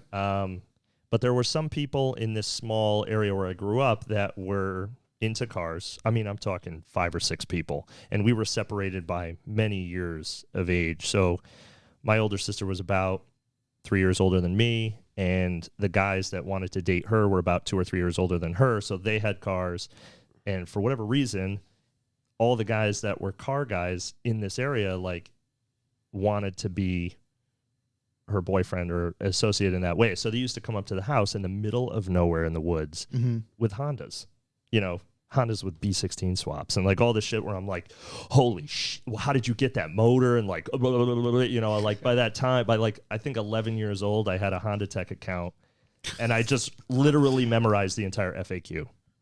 Every chassis number, every code, every manufacturer code within. I can look underneath a carpet at a piece of a insulation on a thing that has a manufacturer stamping and tell you what chassis that goes to. Yep. Even though it has no correlation, like EG6, you'll see a lot of SR4 and SR7 parts inside, and you're like, oh, what does that refer to? And that's just an on the production line code that says this is associated with that car. I mean, it went super deep. So I was into that. Why Hondas? How did that? That was what was. Those are the in homies front of showed me. up, but that even before. But you knew what the swaps and stuff were, so it was all around the same time that. So it all started. Probably this one guy who lived on my road. His dad was a service manager at a Honda dealership. He was into Hondas. This kid John Stortecki, and he had a '96 EJ6 Coupe EX with a Jackson Racing supercharger on a single cam, and I'm like, holy, That was the. this is the hottest shit. Okay. Sounds like Joel. It was just, I couldn't believe it. I'm like, this is in my drive. This is wild. It's here in now. front of Keep me. in mind, I'm only 34 now, so around that time is when Fast and Furious came out. Okay. 01, or maybe even not even. It was probably before that, so 98 era or whatever. So this is a very new car that just came out. It's very hot and it's modded, with a supercharger. And I'm And it's sitting right there. Explain this to me. I was just completely taken by it. So then at the time we didn't have the internet. initially. And there was a guy that my dad worked with, this guy Andy Furlong, who was like very, very well known in the SCCA pro solo community. Well decorated guy, well liked, and he had a '94 Integra GSR. So my dad, not into cars. My parents, not into money. Didn't have really anything. He would send home the magazines that he was done with. So he had subscriptions to Sport Compact Car and this and that or whatever. And he would send them home like, hey, take these home to Seamus, like, let him read them and blah, blah, blah. And I would just absolutely every square inch of every page and all the ads. And I can't wait to get this Ractive shifter and blah, blah, blah. So it just like was an obsession. And then we get the internet and I realize, like, you can never find the end of the internet. And I'm going to try. So I'm just going to just absorb and consume as much data as possible. Because I have this weird thing, like, call it a social anxiety tick. I refuse to be a guy in a social situation that doesn't know something about everything. Something that's like conversationally worthwhile. Not like, oh, I heard that guy did that thing that one time. But I always have something with to a bit add. of fact behind it. Right. Have to. Yeah. Like, sick to my stomach if I don't. So is that with just everything in general? Yeah. Even like Yeah. Yeah, dude, we had a great pick a conversation topic. about like house music and DJs and stuff. Yeah. Right. Yeah. Couple You days ago, I mentioned was like, that. damn, my man knows Yeah. stuff. Like, Yeah. pick a topic. Yeah. Seriously. Vacuum cleaner. I worked in dentistry for years. I like you pick Try me. It Fucking goes deep. try me. We need 47 more podcasts. But so then I got into that and I was basically obsessed, and I always excelled in school and stuff. I excelled at math and science. I didn't give a shit for the rest of the fluff. So I was going to honestly ask And- you if you took to any particular subjects more than others. Math and science. Yeah. I was heavily accelerated in math, specifically. Yeah, I was basically done with math by the time I was in 8th grade. Oh wow. Done. Like, just waiting for college. Yeah. Then there was, the breakdown, the mid-teens breakdown. You get in fights, you get kicked out of school, you redo grades. Then it was like, how little work can I do? Can I do no homework and only put my name at the top of the test? How low can I get my average? Like, yeah, I got a 7 in this, like, for my final average for the year. Dude, I've never heard a more me thing in my life. Like, Just, I'm so anti-establishment, man. I got a 12 in English. Yeah. Like, And I've it's done like, it. Yeah, right. you are And you like- look around I can like, tell. I've lived your life. Yeah. I feel like. Yeah. I knew the moment I saw you. Dude, we I connected. did the same shit. No, this is your show right now, but like, I would fucking read Honda Tech till 4, 5 in the morning till my eyes hurt. Yeah. Trying to figure out everything. I knew how to Yeah. brake tuck and wire tuck a car before I even had one. Yeah, oh, yeah. And then I got it Yeah. and I had no idea what to do until I did it. Right. But And I knew every fucking nuance of an EK Civic before I even owned it. every chassis, model year, variation, Jordan edition, blah, blah, blah. Yeah, all of it. And the Yeah. early, like, to mid-2000 JDM Honda Tech scene, It was Chef's popping. It was popping. chef's kiss. Right. And look at it. So take a step back, really open up your perspective and look how many of those people that were sort of front running in that game started businesses, got into the motorsport industry, have become successful. Look at Chase McMaster. Okay. Killing it right now. That kid, I remember when that kid used to fly around and sleep on people's couches to tuck their car in their parents' garage. And now look at him. I mean, he's Huge. killing it. Tony Paulo, T1 race. He used to drive around in the car, in the Integra that he drag raced, that sort of, set the stage for him to become like a well-known popular guy. He used to sleep in the car. You know what I mean? The guy, like, and Frank this is from Downstar. Frank from Downstar. And all the other guys. Same, yeah, Yeah. all those other fucking dudes. I know he Yeah. used to, like... Somebody told me a story about Frank was like... I think he's a little younger. He is younger, Frank's a little but he younger. was all over that shit, and he would ask all, like, the SoCal guys, like, hey, where do you get all these cool, like, fender washers and shit? And they wouldn't tell him. So there's an interesting story about how he got into the fastener game. And Yeah. I don't know. What I was told... I don't know if Steve I'm would not want gonna me to tell mention this story names. about it. He, like, asked a group of guys that was already doing it, Right. where are you getting all these items? And they wouldn't tell him because it was like a close niche group of guys that didn't want to give away their Honda secrets to have a Right. cool bay. McMaster So he car. said, fuck you, motherfucker. So he Yeah. went and made his own shit. Right. And then he ended up reaching back out to those guys and he was like, thank you for not telling me because I built a business off of the want to have nice shit because Yeah. of you guys. That reminds And I me was of like, a funny story. Burn.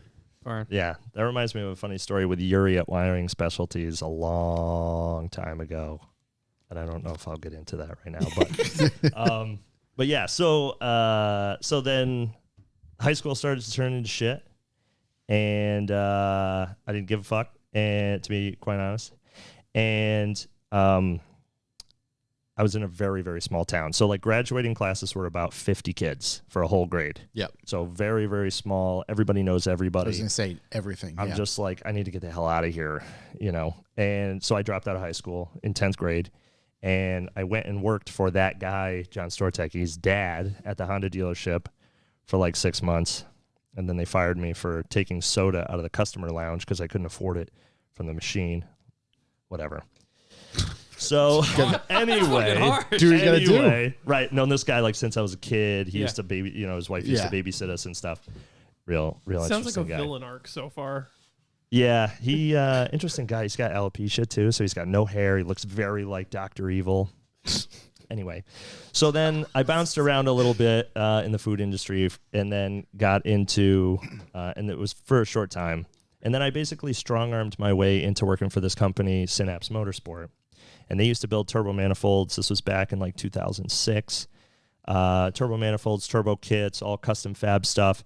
And at the time, there was like us, Full Race, Peak Boost, Yeah. and like maybe AFI Turbo, right? Jesse, which is now something else, JBL, and he makes headers and really, really nice stuff for like BRZs and stuff. Yeah. I would always look at Peak Boost and Synapse. Yeah. Because I was like, oh man, if I just work like this many hours right. and don't buy anything like, right. in this many months. I just won't eat. Yeah. Yeah. So I worked there for a couple of years, and that's where I learned how to do TIG welding and metal fabrication. And was that when you started to discover that? Was that something you were like, oh shit, new achievement unlocked? Not only can I dive in math science wise, I can physically apply this now. Absolutely. Okay. That's the thing. Like, I guess in order to sort of set the stage for why I can do all the things that I can do now is kind of a two-part thing. Number one, I subscribe to the idea of, and I call it the James Bond lifestyle, where you're just a fucking pro at everything. You know, like you just walk into a room and you're just like, what's up? You know, you can just pull all the tail, and you know the punchline to every joke, and you always roll whatever is a good roll in craps. You're the Dos Equis guy. Right. Just right. The most interesting man in the world. Man Yeah. in the world. So like, Sixes. I've always loosely subscribed to that idea of like, if you're going to do something, be as good as you possibly can, and then absorb the next thing and the next thing and the next thing and the next thing. So yeah, absolutely. Getting into fab work, it was like, this is an achievement unlock that I have to have. To me, I always felt like this is the bare minimum. I have to know how to fabricate and weld at the highest level. I have to know how to build wiring harnesses from scratch and build them to the highest quality and level. I have to know how to tune any kind of ECU in any situation to the highest level. And I need to understand suspension geometry to the highest level. Two of those are black arts, right? Tuning and suspension tuning and geometry manipulation are black arts. They're not. Luckily, they're just math. And it's easy. But like to the rest of the world, they're viewed as a black art. Like, you know, I build the cars, I don't know, man. And then I send them to the tuner. Yeah. Right. And they just like, Jesus, take the wheel, like just off into the ether, you know, and there's a lot of bad ones. But I was like, not only do I need to know this stuff because I need to be viewed as a valuable person, right? So I come from a family who had no money. So how do I bring value to the table? And that comes by way of being the guy that has all the answers. Yeah. Right. And eventually that became exhausting because, you know, it's just, you got shit coming at you from all angles and people asking questions. And even to this day, like, I enjoy it. I enjoy helping people through problems and things like that. But now I have to charge them for it. And it was really hard to figure out the difference between, like, am I just a resource to the community, or like, am I going to like feed my wife and my babies? Right. You know? Right. So, yeah, so then I got into the fab work, and Did that for a while, stainless and aluminum, and just understanding the tools and everything involved.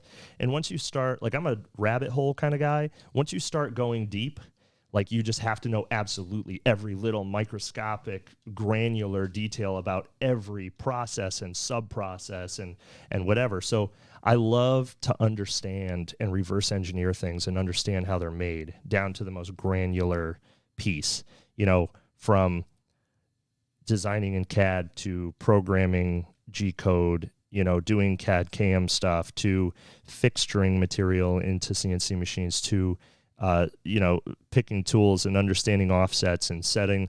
I mean, absolutely every single detail. I never want to have to be the guy, and I always view it as the guy, a full-grown man on the side of the road waving a flag. Yoo-hoo! Can someone come help me with my flat tire? Right. Like, to me, I need to know all that stuff because it just needs, I just need it. My father is a mechanical engineer. I look up to him for just his wealth of knowledge, and I always felt like I kept putting him above me as far as what he knew and what I needed to know. I mean, the guy, he's like freak level smart, like NASA, just crazy super smart, to the point where it's obnoxious, and not like in your face obnoxious. But like, I'll never fucking beat this guy. Can't stump him. Like, he can. So there's a thing in engineering called a pocket ref, and now we have cell phones, so it doesn't matter. But there used to be a pocket ref, which is a small little book, which had all sorts of like material information, tensile strengths, recommended load capacities for bolts, threads, pitch, this, that, the third, all of it, and it was like super thin paper, thinner than the Bible. So it's like this thick, but it's 40,000 pages somehow. Yeah. He's just, I call him the pocket ref. Like, he always does it in this way where it makes it seem like, I don't know, like, let's figure out this answer together. But he knew the answer the whole time. He's just teaching Like, all the time. what's the tensile strength of 6061 aluminum, blah, blah, blah. And if I have a service load like this in shear, and what can I do with it? I don't know. It could be, maybe 388 PSI or something like that. Boom, like on the money every single time. I'm just like, fuck, and he's like just drank himself silly every night, like, how the hell does he remember this stuff? So I always saw as like, I have to be that guy to my specific community, which was cars, because I'm obsessed with it. So then from Synapse, my relationship there ended because there was a toxic employee, and we were fighting all the time, and it just, whatever, it just didn't work out. So then I bounced around a little bit. Again, sort of in the interim, started working for this place called Inline Performance, which at the time was owned by that guy, Bob, that I told you about with the house in Vegas, and his nephew, David, who ended up he went down and worked for Eurowise. I don't know if you've ever heard of Dave Wright. Yeah. So I worked with Dave years and years ago. He now has a company, TDC shop, and they do like wire harnesses and all sorts of stuff. They just finished up a beautiful Mark I with an all-wheel drive setup from a Audi TT, and worked with him for a while, and learned a different form, still in aftermarket, but how to do it in a way that's fast and productive and falls within a certain financial set. Learned a bit about the business side of things or whatever. Honed the craft. Honed the craft on fabrication some more. Built an STI for a guy, an 05 STI with everything was absolutely custom at the time. This was like 2010 or so, and I built this car for a guy, and it was a rotated setup 4088 and rod and piston combo, or actually no, that was just a piston motor, CP drop-in pistons, and an EJ257, and so I've got all the hot parts kit and everything. It's all together. It's base mapped or whatever. We don't have an all-wheel drive dyno in the area. So we go down to the shop CT at the time, and John Visconti was the tuner, I believe, at the time, just after Junior. I don't know if you know about that shop or those guys or whatever. So I bring it down there. I'm maybe 22 or something at the time. And, the owner, Jimmy, sees the stuff, and he's like, what is the deal? Like, what kit is this? Like, where did this come from? And I'm like, it's all custom. I built it. And he's like, you built all this stuff, And I'm like, yeah. And he's, how old are you? I'm like 22 or 20, whatever I was at the time. He's like, bro. And this was like the super Subaru bro days. Bro, bro. There's no way, bro, that you built like this great, like guy like you crazy young. You know how to do all this stuff. Like you want a job? Like you come down here, quit your job, come down here, get an apartment, $1,000 a week cash, bro. I'll pay your taxes, bro. I'll pay your taxes. Right. And I'm thinking, I've never heard bro this many times. I'm from the Northeast. I've never heard bro this many times in my life. I'm like, this is definitely like sus as hell. This is a great sign. Way before sus even existed. Yeah. Super sus. So I just like, yeah, okay, Greek guy, whatever, blow it off. So then he like hunts me down through a friend, mutual drag racy sort of Evo guy, whatever, to tell me that it's legit, whatever, offers me a job. I go work there. Quit my job. My wife quits her, well, girlfriend at the time quits her job. We go down there, whatever. And after the first week, I mean, I'm trying to set the world on fire, right? I'm the young guy. I come in, I've got skills. I got to prove my worth, whatever. And I don't know. I probably made the guy 10, 15 grand in the first week. Paycheck time comes. Hey, good job, bro. Whatever. Hands me my envelope, $500. Like, bro, I just sold all my shit, uprooted my life. My girlfriend quit her job. Yeah. I moved 4 hours away where I have no network. I know 0 people. He knew it. He knew he had me trapped, and he knew I couldn't do shit, and I was stuck. So he was going to get as much money off of me as he could. So I did that for about 9 weeks, had enough of it, ended up, I just said, bro, like, fuck you. I need to maintain my integrity. Left. No plan. Yeah. Straight up.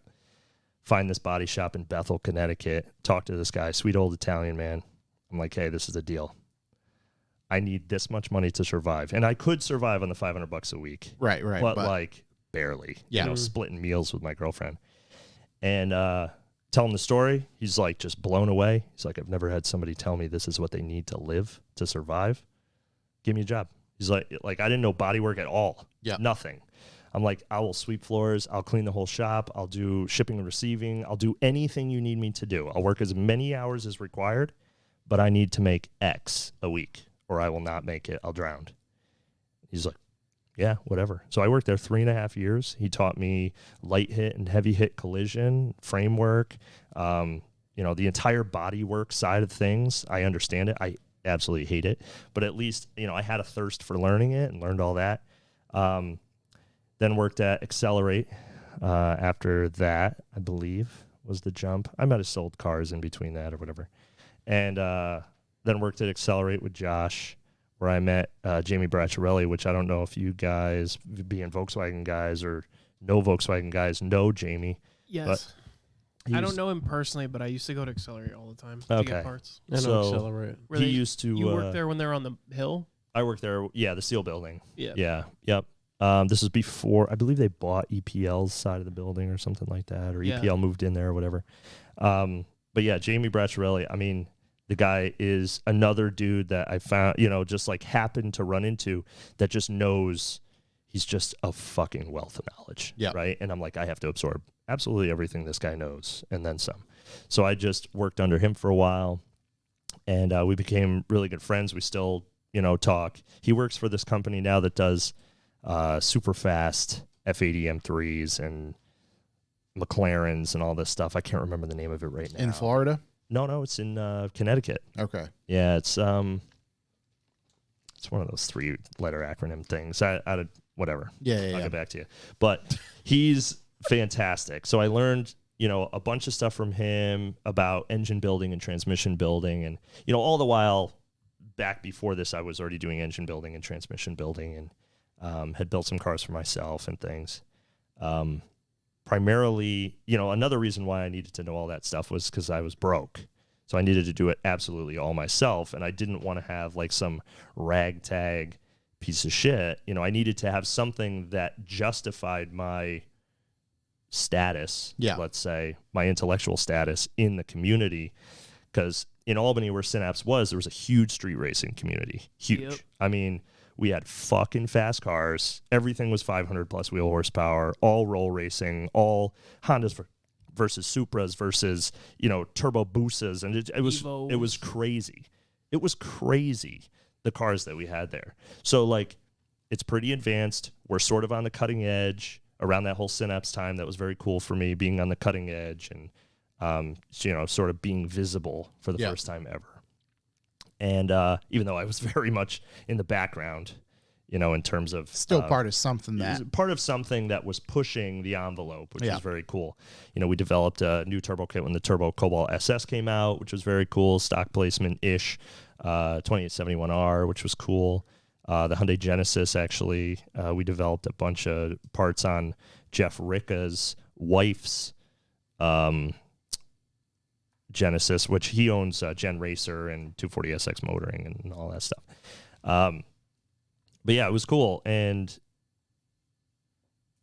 I just needed to always be able to have something to offer. So, but yeah, learned a lot more about engine building and transmission building and that sort of stuff from Accelerate. Then I wanted to get more into racing. So I was also doing side work, doing fab work for this place called Speed Sport Tuning in Danbury, Connecticut, big Porsche shop.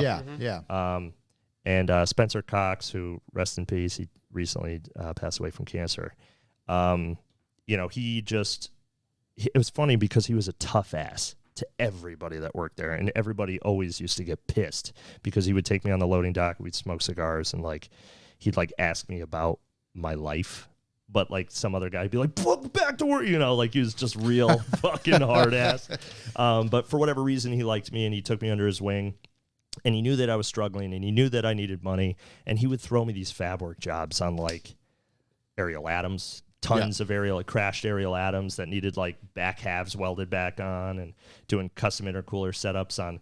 I didn't even realize at the time how fucking cool these cars were that I was working on. It was like a 930 roof, and I'm doing a custom intercooler on it. And I'm like, oh, this is cool, or whatever. But I don't know shit about air-cooled Porsches. And now I look back and I'm like, get the sweats, oh man, I even touched that car, holy shit, So I was doing fab work and stuff with him. He ended up bringing me into the motorsport support side of things, going to the track with customers, supporting track day cars, prep, transport, that sort of stuff, because they were linked up pretty good with Monticello. And then that sort of sparked the ability for me to say oh yeah, I have some experience in motorsport and in road racing in order to get a job at this place, Flat Out Motorsports in Massachusetts, which is primarily a Mazda shop. And I worked there almost 7 years. Yeah. Just honing my craft and working alongside my best friend, Evan. That's the longest tenure? Yeah, probably. Yeah. I probably said bounced around 14 times, so. A lot of bouncing. Not looking very a dependable guy. Well, no. You're your boss now. It's right. You're now the most dependable. Yeah. In truth, it's you're just inadvertently absorbing whatever the next thing is. You know what I mean? It's chasing. Because it's for whatever reason you let. It's okay, I feel pretty confident in this. Yeah, you can't stay one place forever. You're trying to learn everything. Right. That's and it's just doing what you need to do, kind of leading up to things. Right. From what I found, there was no bottomless pit of value anywhere. Yeah. You'd pick up some tidbits or whatever, and then you just put that in your tool belt and you take it with you and you pick up the next tidbits. It's all very spread out. There's no concentrated pockets of extreme intelligence, right? Or extreme levels of intricate information that's all encompassing. Yep. Right. And I'm I want that. Right. I want to try to create that, because this whole time in the background, I've got side jobs and I'm doing fab work and I'm building manifolds and selling stuff on eBay and just doing as much as I can to try to make up for the years that I fucked off like an idiot, just to get by. Right.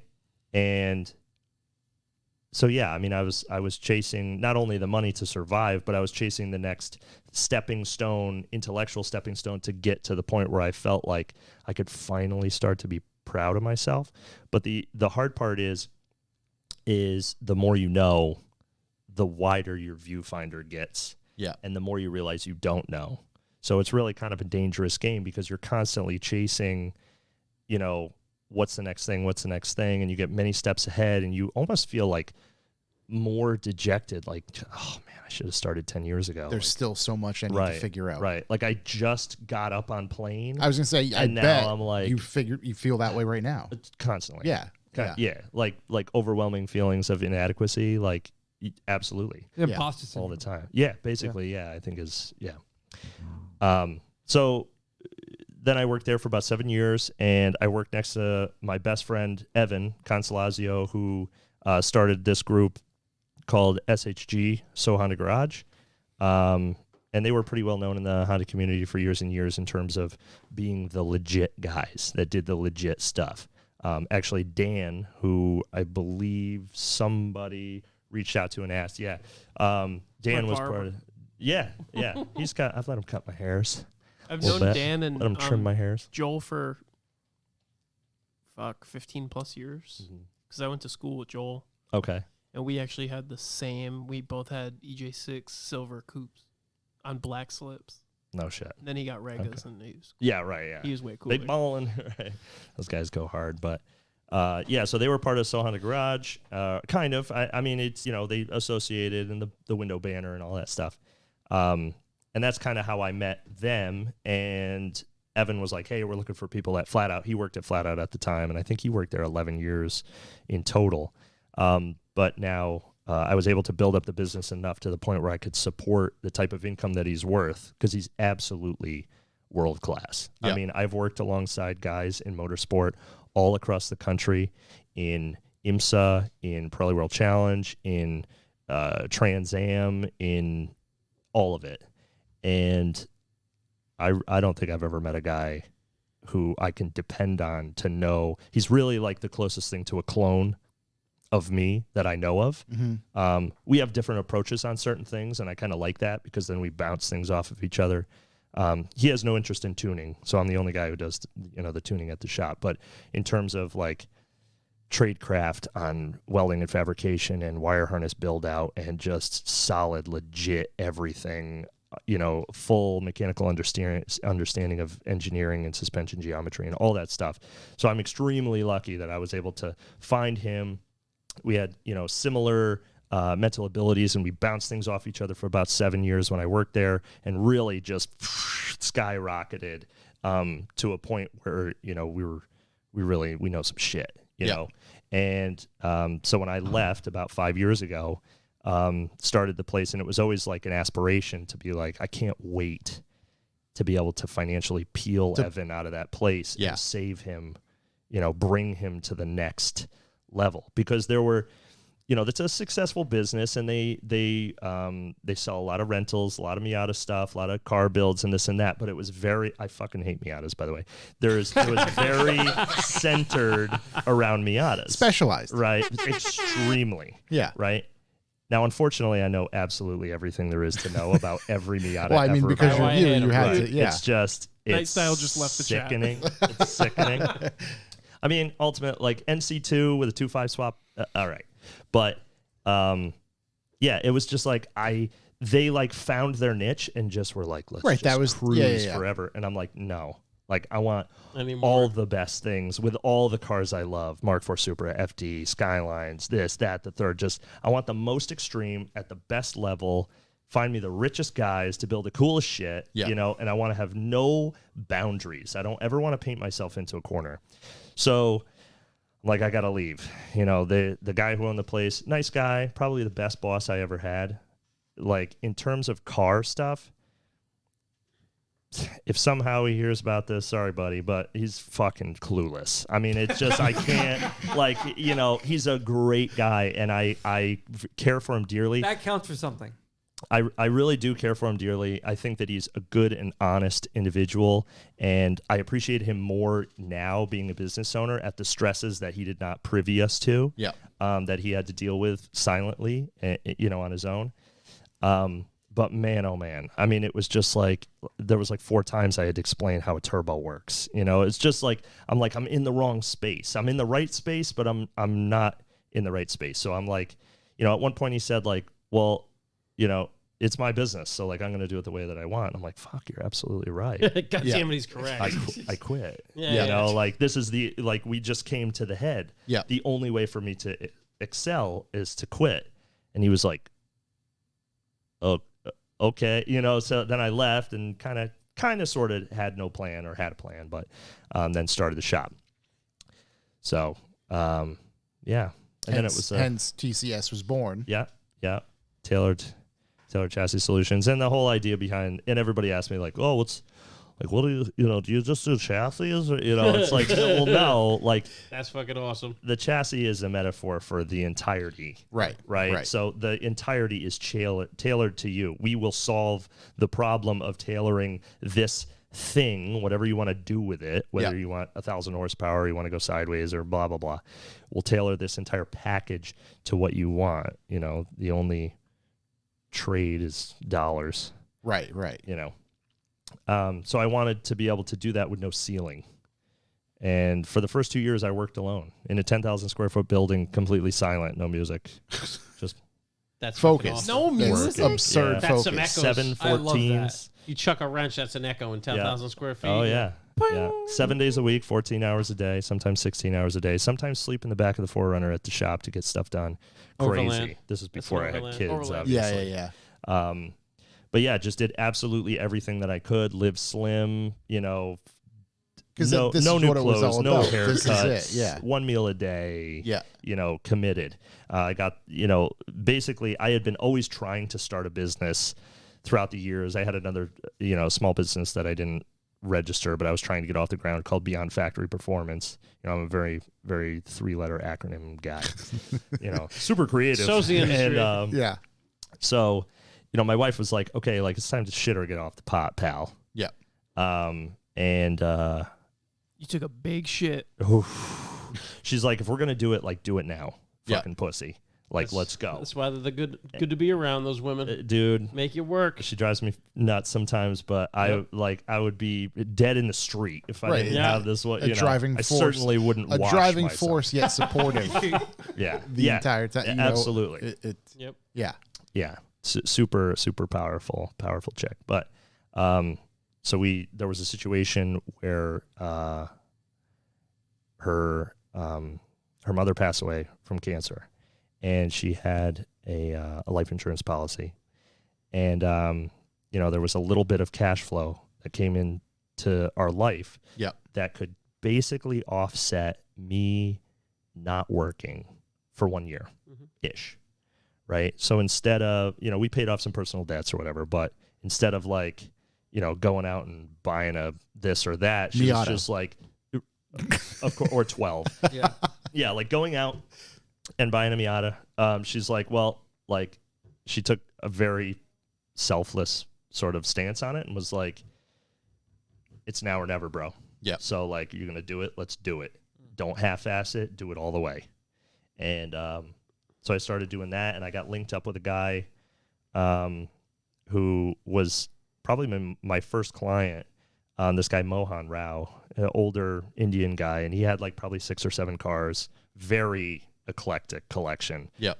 Jaguar XJ12 and a 370Z Nismo Yeehaw. and like a 928 S4 GTS or like whatever, and 67 E-Type hardtop and a Lotus Exige V6 Cup, which Sounds maybe like a there's KTR 12 customer. of them in the country or whatever.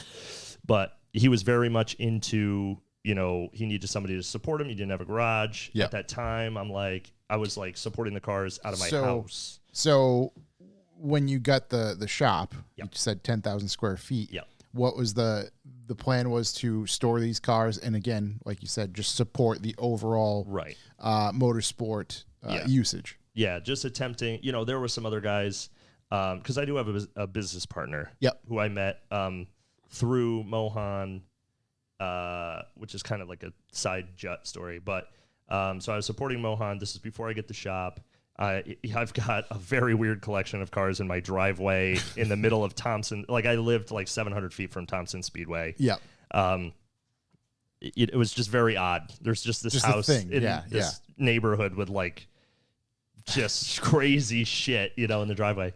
And so I was like, okay, so you need a place to store this. I need a place, like, let's put together a storage contract for 7 cars, whatever, to try to help offset these costs. And then I linked up with who's now my business partner, Jeff, who they were trying to push him into another space, this 10,000 square foot space. And he's like, I can't afford this. I don't need this. He was just renting the E92 M3s, which is another business that I own as Jeff and I merged, called the Motorsport Experience. And we have 4 E92 M3s that we rent for track use, and they have various levels of prep, from, full race car cage, MCS triples, AP, 355 brakes, blah, blah, blah, to just street car, comp coupe, DCT car. So he needed a place to store the cars, but he didn't need a place that big. But he works in the med device industry and has his daily deal as a consultant. So he didn't really have, not only did he was not very good at working on cars, but he didn't have somebody to support the cars. So I'm like, okay, let's split this place 50-50. I'll sell, and this is always me making a deal, which this is how I've had to do it because, again, no money. Yeah. So it was, let's split it 50-50, or we'll bring in Mohan as a storage client. Take his amount off the top, split the rest 50-50. It's $4,000 a month. So we took $1,000 from Mohan, split the other $2,000, and then I'll sell my half of my requirement for the costs back to you by way of labor at a reduced rate. So, nothing out of pocket for me or whatever. So, literally overnight, I'm in a 10,000 square foot space, and I've got 4 M3s and 7 other, circus cars and all this crazy shit. Yeah. And, and then that was it. So then I, started talking to people. There were certainly people that I brought from. So that's what I was going to ask. Out Was there a clientele somewhat already established at that point? Your name was kind of out there enough. Yes, my name was out there. At that point, I had been doing, I think I was already supporting Shay Holbrook in touring car, Pirelli World Challenge touring car and Civics. And then I had done a couple of seasons with a group of guys in the pharmaceutical space. They had gotten into GT3 Cup with IMSA. So we had 2 997.2 Cup cars, and we were doing support on that. And actually, you said Devin's Auto X. That's Igor. So he had asked, what's your coolest, most unique racing experience that you had? And I'd probably have to say, most experience or most excruciating but cool experience was showing up the first race to GT3 Cup in a completely plain white toter that they bought a week prior. Now, keep in mind, when you're dealing with billionaires, right? And these guys are cool. They're super cool guys. They just happen to be billionaires. Yeah. Right? So things just happen in a different way. Yeah. They're like, oh, you know what would be a good idea? Poof, and it exists. Oh, you know what would be a good idea? $250,000 toter. Boof. It's like, I'm on the way. I flew down. The guy's going to let me. I paid him $10,000 to use his registration. We're good. Let's go to the track. And so we get these 2 cars, 997.2 Cup cars, fucking rowdy. No paddle shift bullshit. Bah, bah, bah, full stick sequential. Yeah. None of the, I'm a gentleman. It was the last raw Cup car. Sick. About 425 horsepower, straight race gas all the time. Yeah. No idle air control valve. Does not idle on its own when it's cold. Just rough. Loved it. I love the whole unrefinedness of a Cup car. They are so raw. Porsche's just oh, you're fancy? We don't give a fuck about you. These are Cup cars, buddy. As purpose-built as you can absolutely. They're so good. Solid throttle cable, no drive-by wire, just rough. Straight cut gears and just really, really sick and raw. And so we supported those cars, and we go out into qualifying. First race, VIR. We have no canopy on the toter, and we've got 2 pop-ups, right? So we're in the IMSA paddock. Yeah. And I don't know if you know anything about the IMSA paddock. It's a bit of a... It is, it's riche, okay? Yeah. Lambo brings a hospitality tent that has real tiled floors. It's fucking wild. Just bring the artisans in to tile it. Yeah, it's just like you could be a billionaire with a brand new toter and a this and a that, and you feel like small potatoes, right? Because in the IMSA paddock. We're talking about these are the same guys that are running the Daytona 24-hour. Yeah, they're doing a $2,000 set of tires every hour. Yeah, and they're buying 25 sets.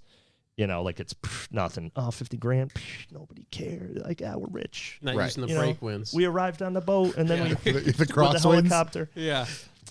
Just sick. 50 grand, nobody cares. Right. 50 grand is like, why did you even ask, you peasant? So we get into qualifying. Steve balls the thing up hard. Hard. I mean, should not have fixed this car. This car probably should not have gone back out. But it was me and this other kid, Rob. I call him Cousin Wobby. And good dude, one of the homies. I was, to put in some context, I was working for Flat Out at this time. Flat Out got the contract to support the Cup cars in GT3 Cup. So, but we were, kind of ill prepared and whatever. We had 2 pop-ups, 2 easy ups, and he had bought like a retired NASCAR pit cart, which was baller. I mean, we're talking a $25,000 pit cart, but it was like, filled with some so-so tools and like not really nothing, nothing good.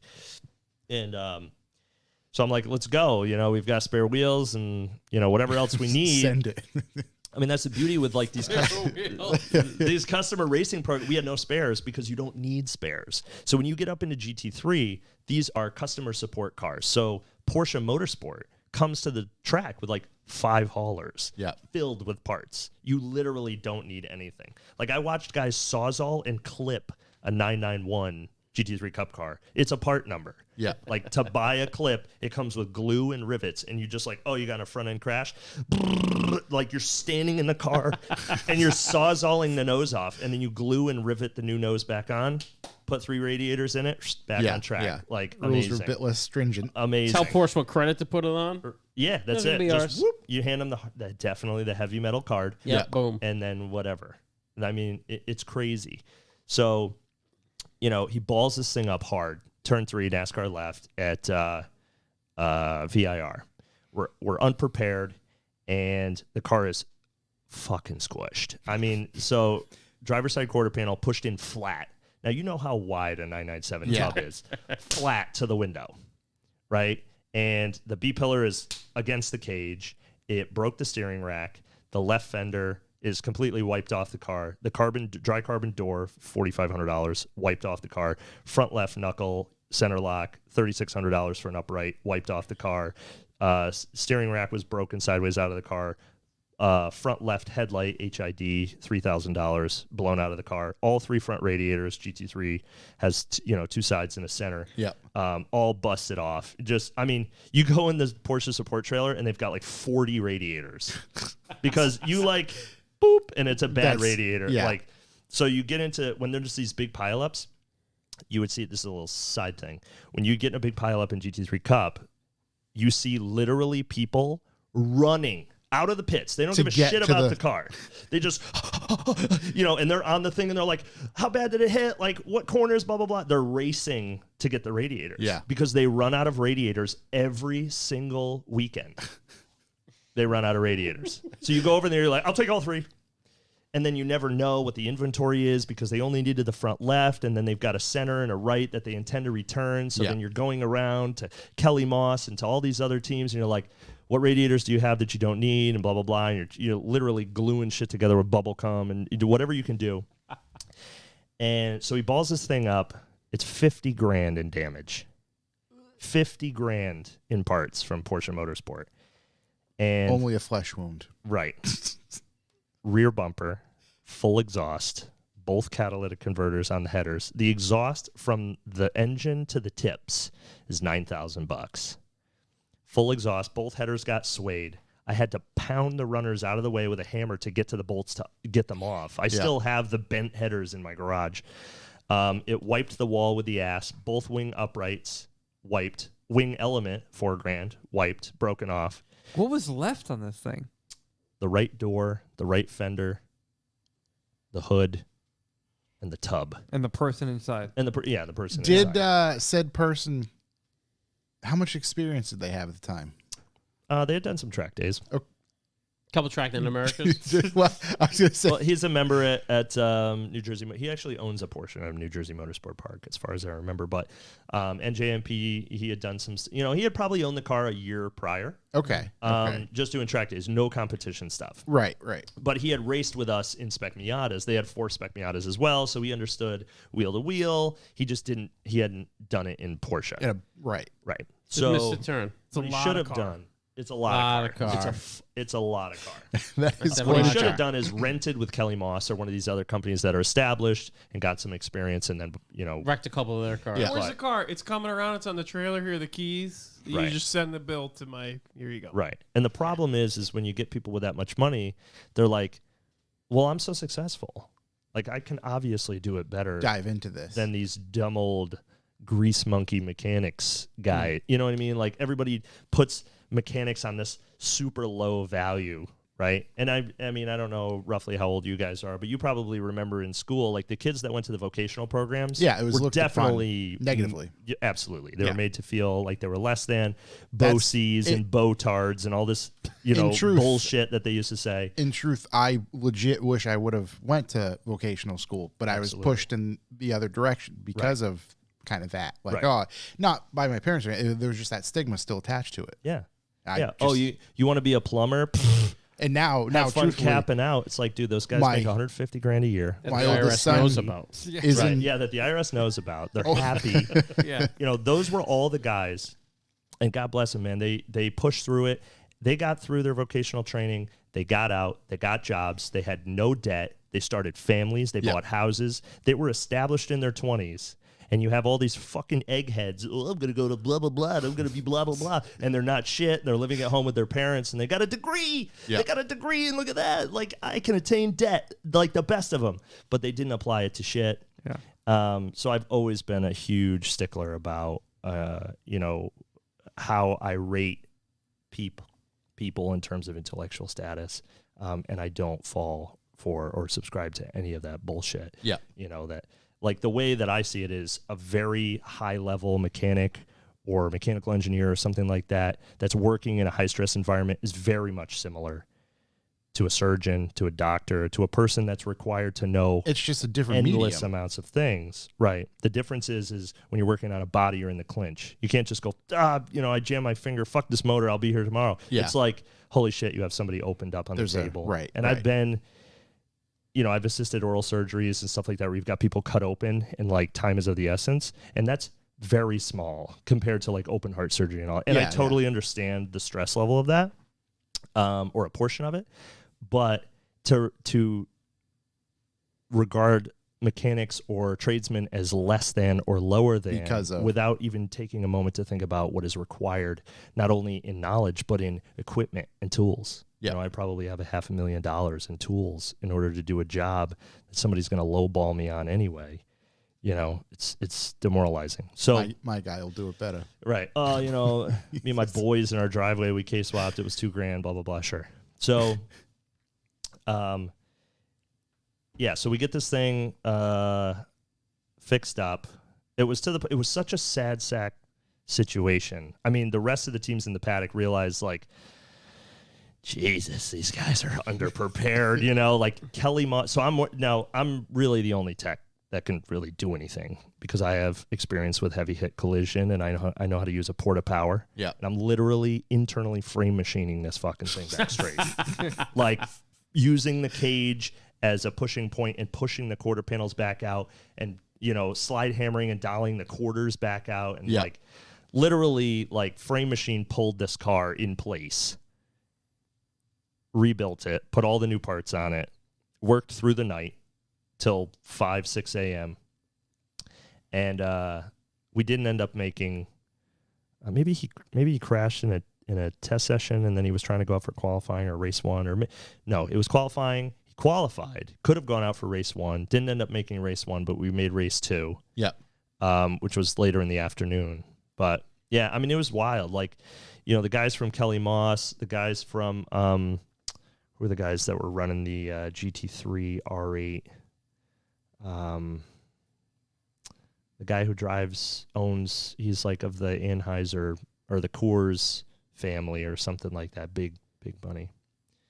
I can't remember, but their team came over. I mean, a lot of these well-established, internationally known teams that have run Daytona 24-hour and the 24 Hours of Le Mans or whatever, and they're coming over. And I remember it was about, it's about 8 o'clock at night. I'm getting going. I'm fucking diving in. I've got this thing on the hijack stands. I've got it totally torn apart. I've got no lights. I've got like head beams, or my daily carry, and I'm like trying to like do things in the dark or whatever. And all of a sudden, like, I hear some commotion and whatever. And there's fans and there's people walking around and trying to take your broken. Hey, can I have this broken wing? And it's like fucking don't touch anything until I'm done, And so all of a sudden I hear like the shuffle and there's people and I just hear noise and I'm like at the time I was pretty pissed off, but looking back I'm like, this is so cool. And all of a sudden it like gets bright and there's like, I look up and there's just infrastructure around me, right? These guys have seen what a sad sack I am. And they've come over and like set up easy ups and zip tied lights in and run extension cords and all the shit and like made me a space. Yeah. I don't know what it was. I don't know.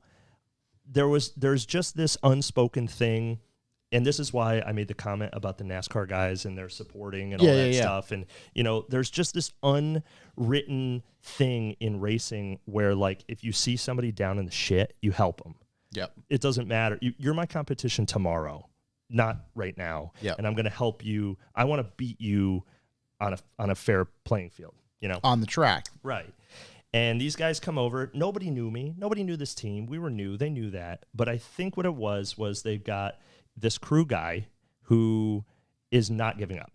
Yeah. They're just like, and guys had stopped by through the day, like, you're going to fix that? I'm like, fuck yeah, I'm going to fix that, because, like, maybe I'll get a $500 tip, which I didn't get.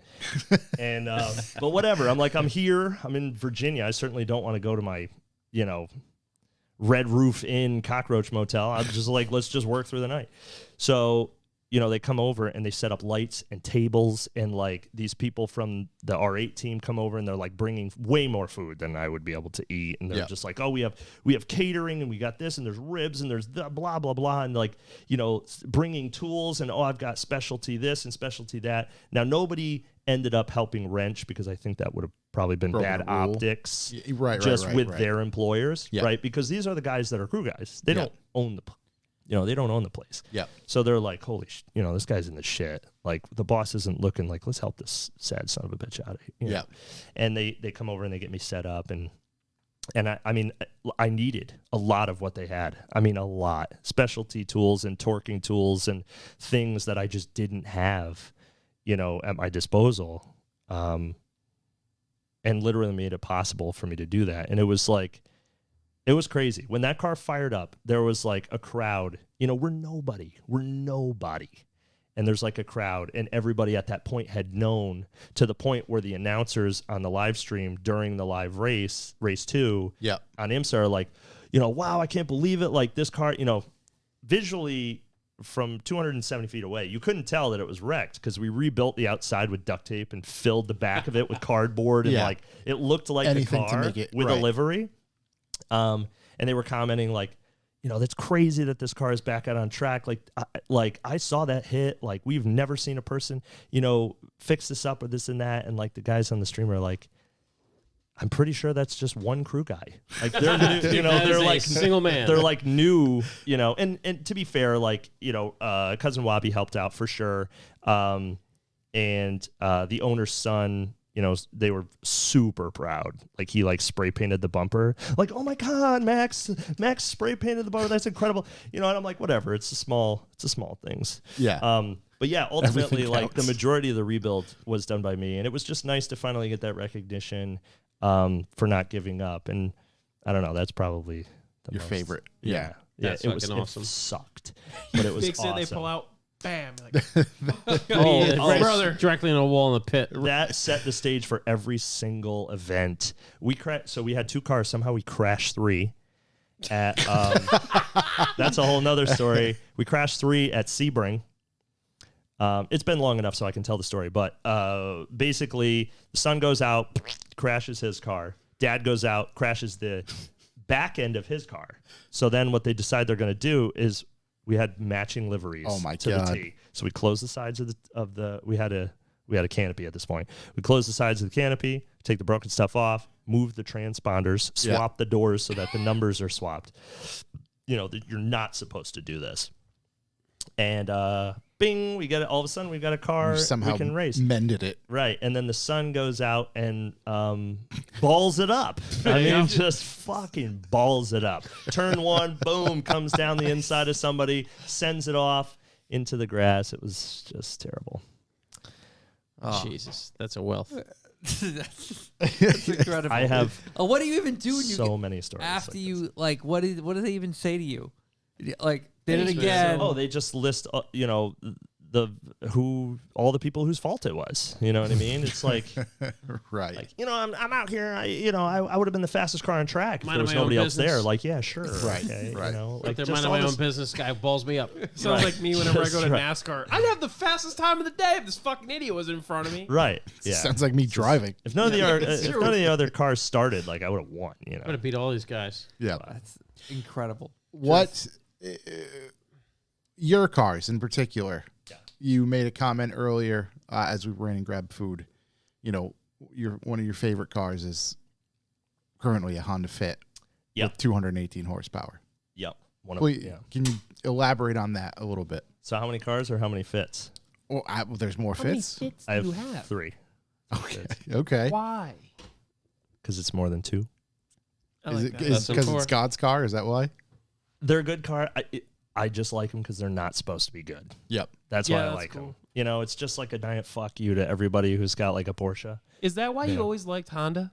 Because I always liked Honda because yeah, underdog story for sure. people with Mustangs would be like, this fucking thing will shit on that piece of shit. And you're Right. like, I got a GSR turbo, bro. You didn't even Right, understand bro. what the fuck's 302 about that. wheel, You 9 didn't pounds. You have understand no the idea. amount of pain I'm about to put you and Yeah. your whole fucking boys through. You have no idea. Like, Yeah. And Oh. you're just like seething, like ready Right. to race it. Like, Yeah. Yeah. Those days, unfortunately, are gone because everyone knows, like, oh, fuck, you know. yeah. Like, better not screw around. But yeah, back in the day, oh my God. Spinning fourth gear at 120 miles an hour past a Viper, and the guy's just about to shit his pants. Like, come on, you know, it was the best. The best was when everybody be talking shit to the Honda kid, and all the Honda people know. Like I know a K series when it starts. I know a B series when it starts. I know a D series, and this kid's talking mad shit to my friend Alex. And like you just hear the K series fire up, and I'm Yeah. like, this kid's fucked. The He hard has start, no idea yeah. he's fucked right now. I love that. Yeah, Honda for sure. I like the Honda Fit. Dude, it's so funny. So people think that we're the fit guys, right? They think my shop is like, oh, TCS, those are the fit guys, right? And I'm like, okay, yes. We're like, you know, Lambo guys that work on fits. You know, Yeah. it's not, it doesn't define, the fits don't define who we are. And fortunately, my buddy Jack Baruth, who used to write for Road and Track and then for the insurance company or whatever, now he's Dude's a out on legend, he's out on his own. He's great. He's Yeah. a great dude. I like Jack very much. And he's a Honda boy. We are Honda boys.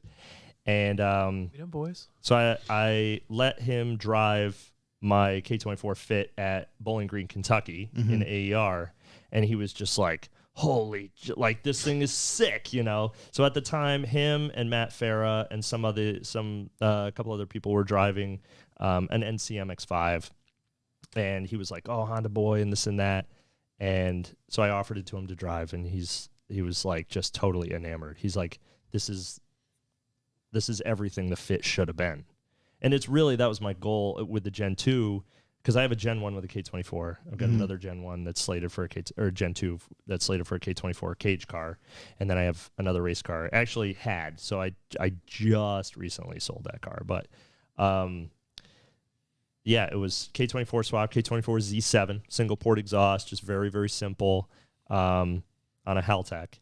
And initially it was on a factory ECU, and that just didn't work out well, and I ended up going with a Haltech. But I had the car very set up, I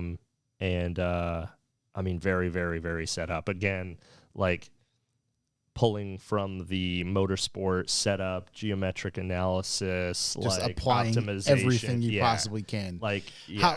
How is it diving into a chassis like that? Because it by no means is made for something like that. Is it literally starting from scratch of, okay, here's what I have, here's my measurements of where I'm starting, what do I need to do to make it what I want it to do? So I always use what's there as my 0 point, right? Okay. So, you work within the realm that you have. And when you get to a certain point, you sort of transcend beyond this level. I don't know. It's hard to explain, but you get into this point where you're not necessarily trying to reinvent the wheel first. Mm-hmm. You're trying to get yourself in the mindset of the original engineer and sort of pick up on what sort of shit did they hide in this car? Yep.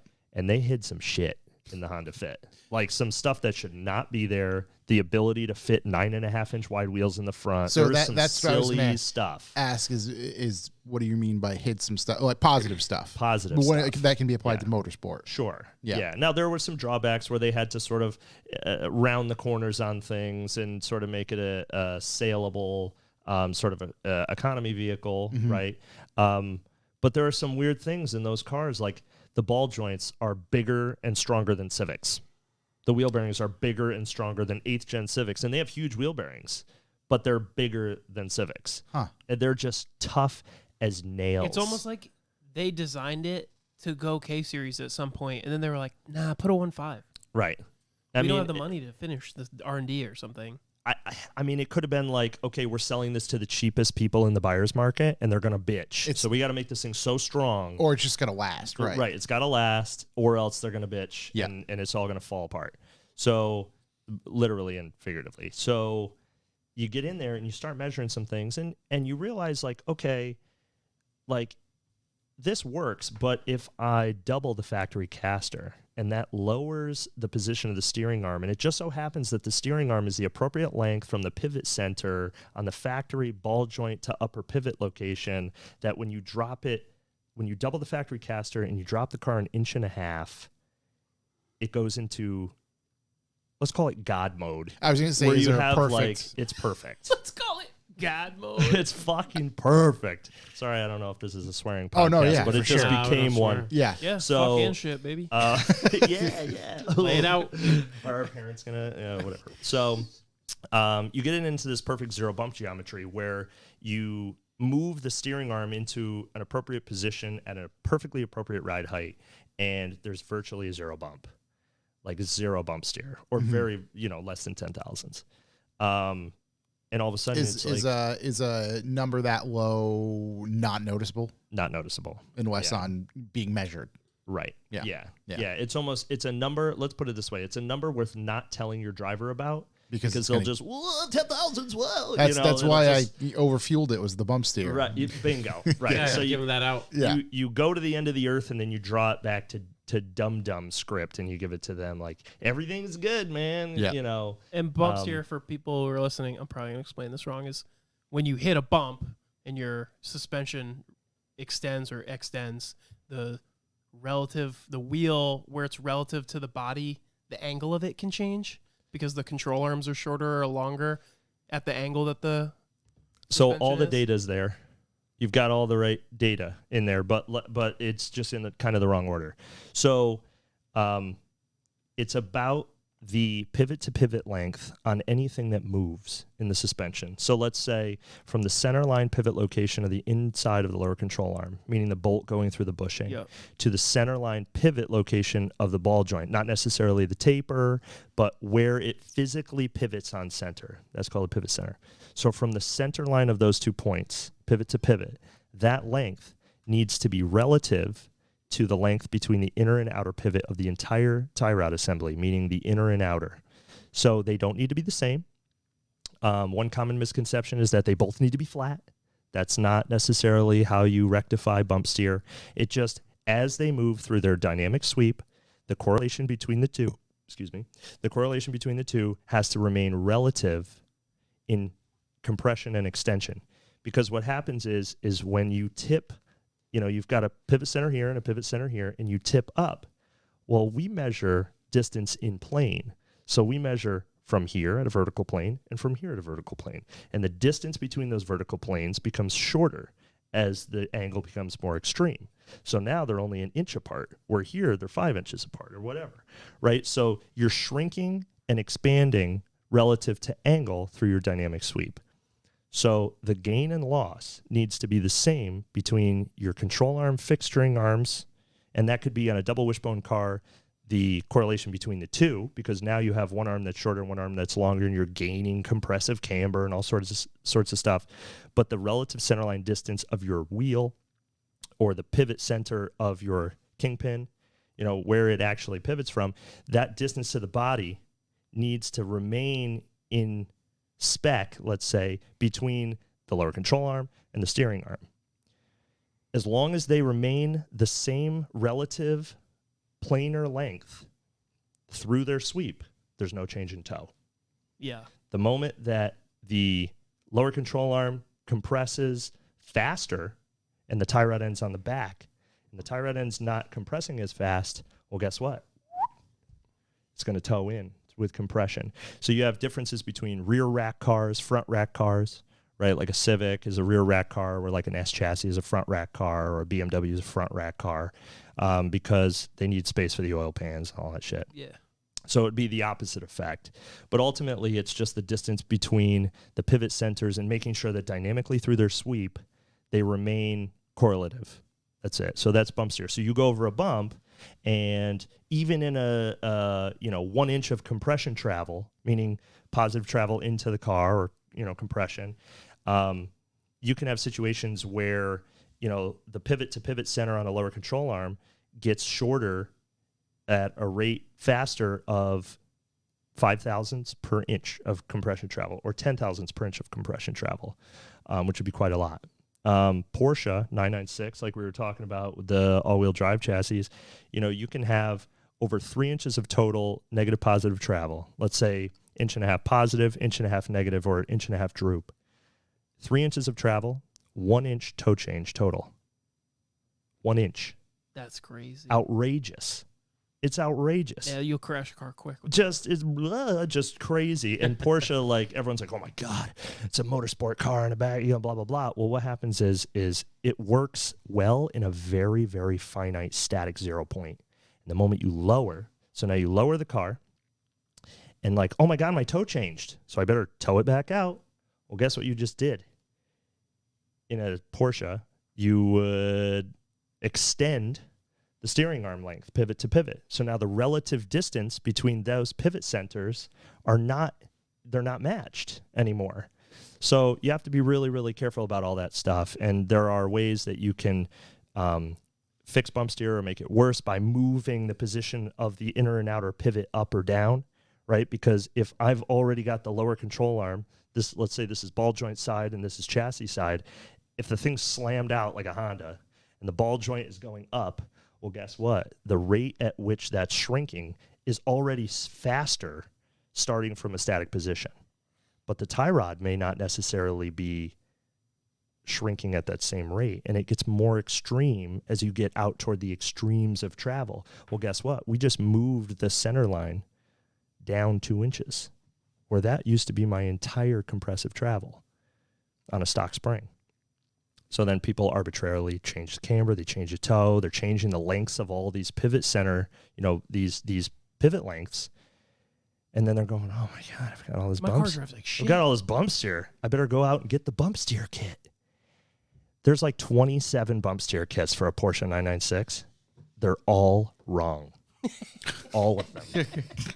Every single one of them puts the pivot too far away from target. They just arbitrarily, we got to get the flip kit. Just flip it up. Flip it up on the other side. Well, now you've created the same problem on the other side. And they make the angle more extreme, and they make the bump steer worse. I can't tell you, we had like 7 S2000 guys come through this summer that all they went out and somebody must have had like a list that they shared. Group buy. Yeah, and they all went out and they bought this. I got this extended ball joint and the J's Racing and the blah, blah, blah, and I got all the stuff, and they had all the same parts on their cars. They had the roll center spacer, and they had this and the steering rack razor and all. every website pushes that shit hard. Yeah. It's like the first ball joint on every ball joint section. It's like extended ball joints for US 2000. Yeah. They're all wrong. And when worked in combination, they're even worse wrong. So the best thing that we did was we took all those parts out and said, look at this, track your bump steer, positive and negative. We take, we set the thing to 0 toe, pull the spring out, set the thing down to where the recorded ride height was. Then we lift the wheel up and down and we show them, look at this toe change on a freaking dial indicator that measures thousands. Look at this toe change through the sweep. Now, think of this is what it was before. This is what it is now. I actually need to go more OEM, meaning I need to bury the rack into the subframe, not space it out. But because you can make a thing out of billet and anodize it red or blue or purple or yellow or gold, whatever, and then you sell it as a thing, bump steer kit. Corrects all your shit, man. And it looks like 27 other companies' thing that they just copied and ripped off. Nobody did any critical thinking. Now the market is flooded, saturated with bullshit that's wrong for cars. I mean, the only guys that I see really doing the appropriate stuff are the dudes from Australia. Honed Motorsports. Honed. Those guys are some smart guys. They're some smart guys. Geniuses. They definitely fuck. But that's it. I send Honda guys. shit to Danny all the time. I'm like, you should do this, and he's like, no, OEM. He loves OEM. So this goes back to what we were talking about. I don't even remember if it was during this thing or before, about all the Honda guys went out into the world and they spread their knowledge. And I guarantee that those guys were there somewhere in the 05, 04 Honda Tech realm. And they're out there doing the legit stuff. It's really kind of amazing that the saviors, the Christs of suspensions will come from the Honda community. That's because that's all we had, man. Suspension. Yeah. So I don't know. Nobody will ever say like, oh, my Z06 would smoke you in the corner. It's like, yeah, bro, we hit those twisties. So every person with a 4-speed EF ever said that, I think. 4-speed? Hell yeah, EF 4-speed on the floor, baby. There it is. Yeah. 4 on the floor? So the Honda Fit, yeah. So it was cool, and I liked it. And it was weird, and I was building I have a '95 JDM Integra Type R. That I bought wrecked many years ago, and it was stuck in the body shop for like 3 years. And I'm like, man, I'm bored. I got to get something that I like that I won't be tempted to modify. So you got a Fit. Right. I got an 07 white Fit Sport manual, black interior, one of 140 that they ever made in that spec, of course. Yeah. I'm a psychopath. And I'm like, okay, it's slow or whatever. So I started doing suspension mods. And that's sort of when I found out, I'm like, how fast can I go with a stock shit motor? They make like 80 horsepower at the wheels. And then I started to unlock oh, God. It's good, and I really like how they look because they're weird and it's a modern car, but it's the golden era scale, and I'm like, this is cool. And then I sort of fell in love with the car and forgot about the Type R completely. I love that. The Type R, it's it's the Mecca, 95 pre-production, one of first 500 production units ever built, very, very cool car. Don't give a shit. Everybody thinks it's cool, so therefore I don't think it's cool. Now it's kind of cool. Right. I feel the same way. So that's why I got into the Fits, and then that progressed into making some suspension components for the Fit community, specifically my TCS top hats, which are caster camber. It's a compound adjustment. You mount them at 45 degrees. You pick up the camber that you need, because those cars can only get a maximum of -2.5 on crash bolts, and they really need to be -2.8, -2.9 sweet spot. So my plates, you pick up one static degree of negative camber, but you double your factory caster to about 6.6 degrees, 5.8 to 6.6, and then you pull camber out to target using the crash bolts. So you add the extra thing, it gives you 3.5 negative, you pull that back out to 2.7, 2.8, and that's like the chef's kiss. So... Are those, what suspension style are they? Are they wishbone? Or it's McPherson strut in the front, very similar to 8th gen Civic Si geometry, and then the back is a flex beam. That flex, they're so soft. They really do function like an independent suspension. They just don't have the ability to be independently adjusted for toe and camber. Yeah. The first gens do. They were a bolt-on spindle, so you can space and whatever. I just run a pretty heavy reverse stagger, and I found that it's like, don't even bother messing around. Just drag. Just let it drag, Yeah. right? Everybody tries to be super zoomed in on it, like, oh my god, I got to do it in the camber and the block. I'm just like, just it's along for the ride. Get the front Right. as Just sorted it's as a possible. backward shopping cart. Just do what you need to do. And then the second gens are fixed. They're hard welded, and so are the CRZs, which a CRZ and a Fit is the same car. Okay. Yeah, to the inch. I mean, Yeah. it's the same car. But yeah, so then the rear just kind of hangs out. The front is really where it's all going on, and then it just sort of progressed from there.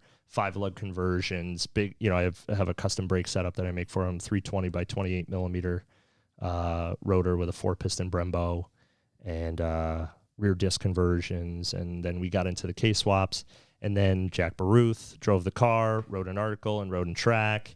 And then I got 4,000 emails a day for 3 years of how much to build my Fit. I've got a Fit with a tired 250,000 mile motor that I got for $800, and like how much to put a K-swap. I think that'd be perfect. And it's just like, now that we've done a few of them in varying levels of trim, it starts at 40,000. Like, it just starts at 40 grand. Yeah. Like, can you do it cheaper? Yes, absolutely. Will I do it cheaper? No, because I won't swap a K into a Fit without doing all my suspension mods, things, right. all my mods, because those cars are like, at 1120, it feels like death because there's no caster. I didn't like, know they could go that fast. Downhill, but they feel scary. So, like, with a K-swap, it's the whole kit. It's all or nothing. I don't want to hodgepodge piece stuff together. I will not sell supporting. We built and designed a lot of supporting mods to swap these cars. The second-gen chassis primarily just because of engine bay room. From custom radiator mounts that move the radiator forward and mount the AC condenser in a special spot, and custom shifter cables and this, that, and the third, which I will not sell, independently, because I don't want bad swaps associated to the perfect parts. Yeah. I've already went to the end of the earth to make sure that these are exactly the perfect seamless integration of all the stuff, and all the boxes are checked. And it's not worth it to me to sell it. I don't want to sell it, and I don't want people to do Don't want to cheapen swaps. I just want it to be very special, once a year, whatever. Somebody gets a crazy hair across their ass and they want to like do this wild swap, and that's basically what we've done. We did a swap for a guy in Bowling Green, Kentucky, or in Kentucky, where the horses are, and then the Derby, Louisville. the Derby. yeah, Louisville. Yeah. Where they make the sluggers. Yep. And so we did one for him. That was like an all stock. We did 9th gen SI seats, brand new 9th gen SI seats on custom rails and all this stuff. And everything worked. Cruise control, maintenance minder, airbags, side inflator, occupancy position sensors. Absolutely everything was perfect.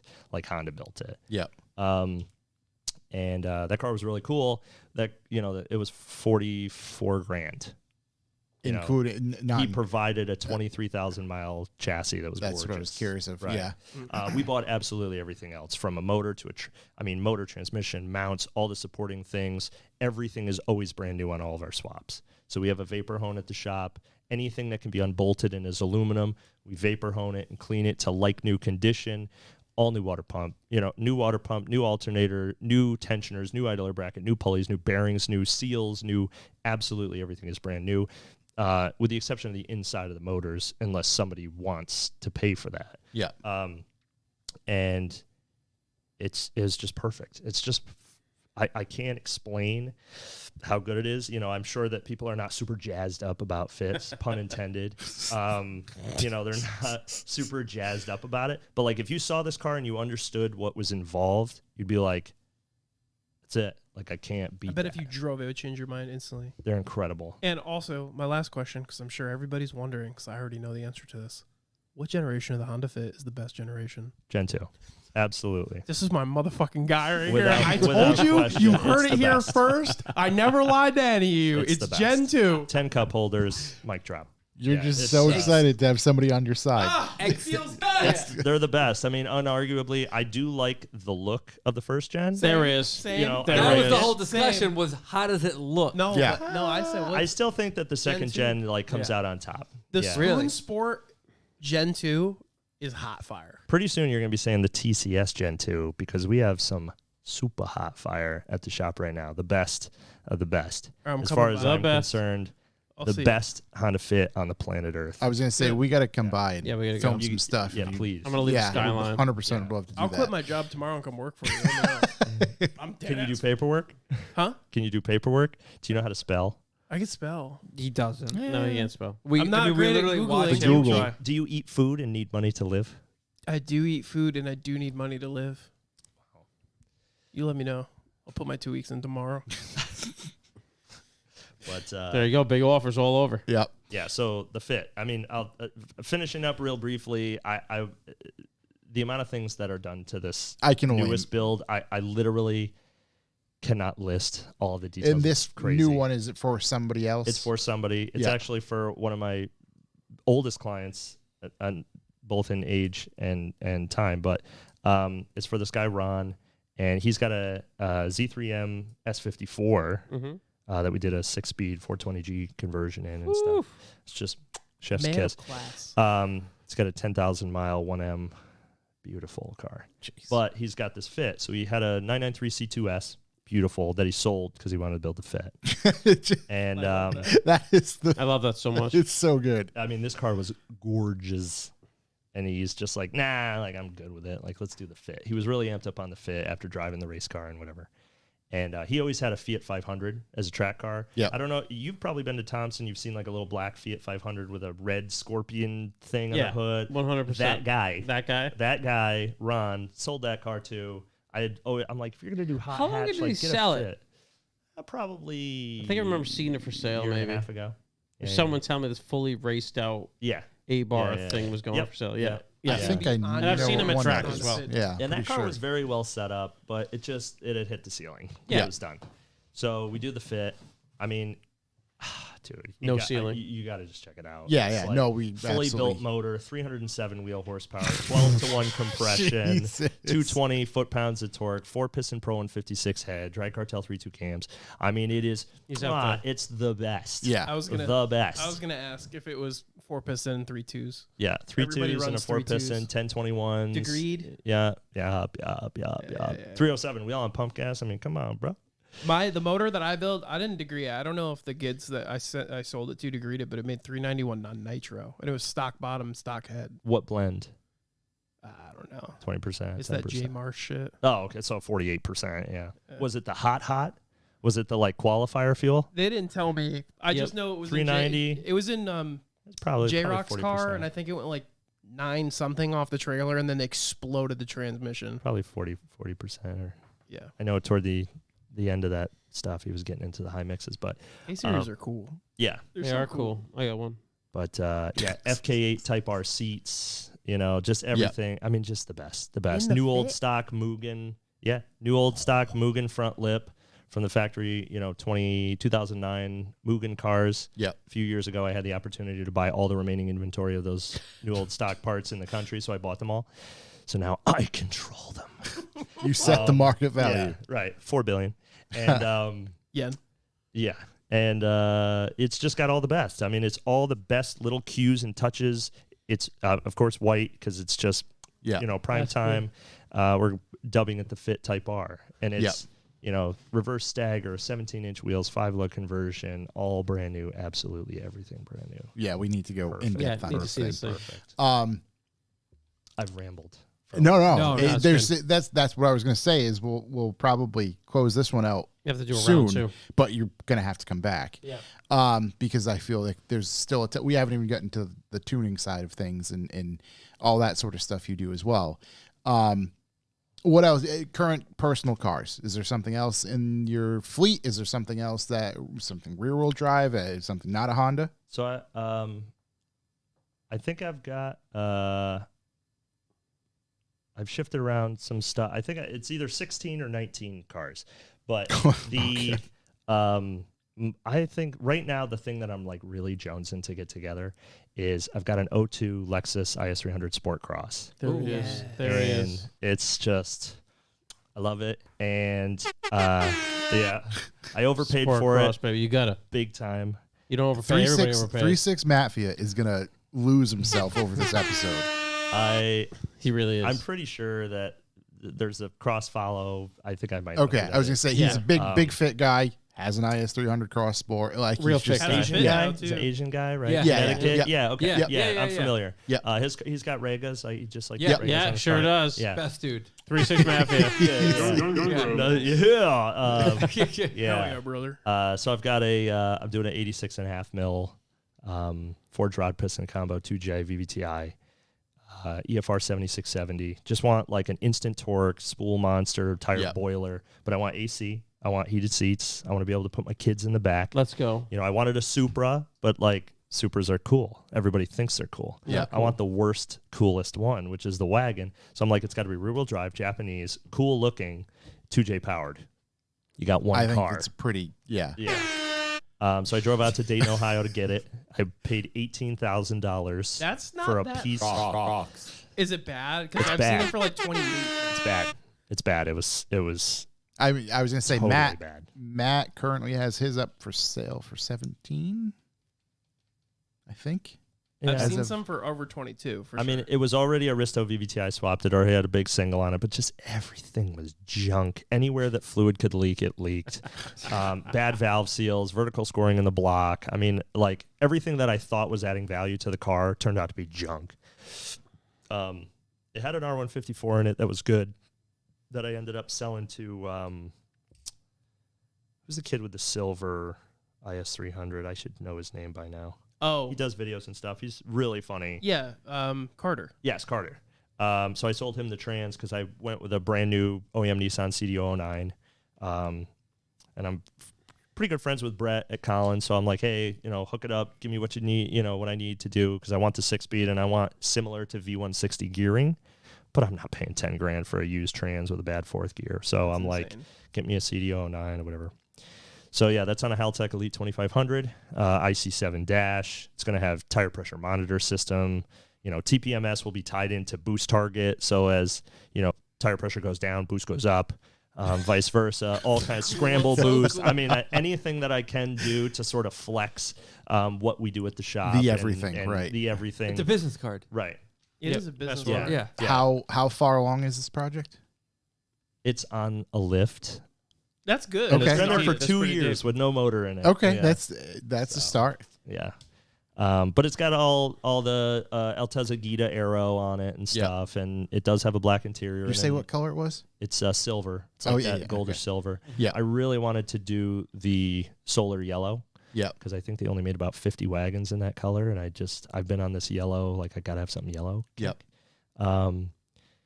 But I think I'm gonna stick with the silver just because I have too many projects, and I always get stopped up at the body shop, and I can't take that risk, So I'll do the bay, and I'll put an all fresh 2J in it. I'm gonna do stock size valve GSE S2s for the chap.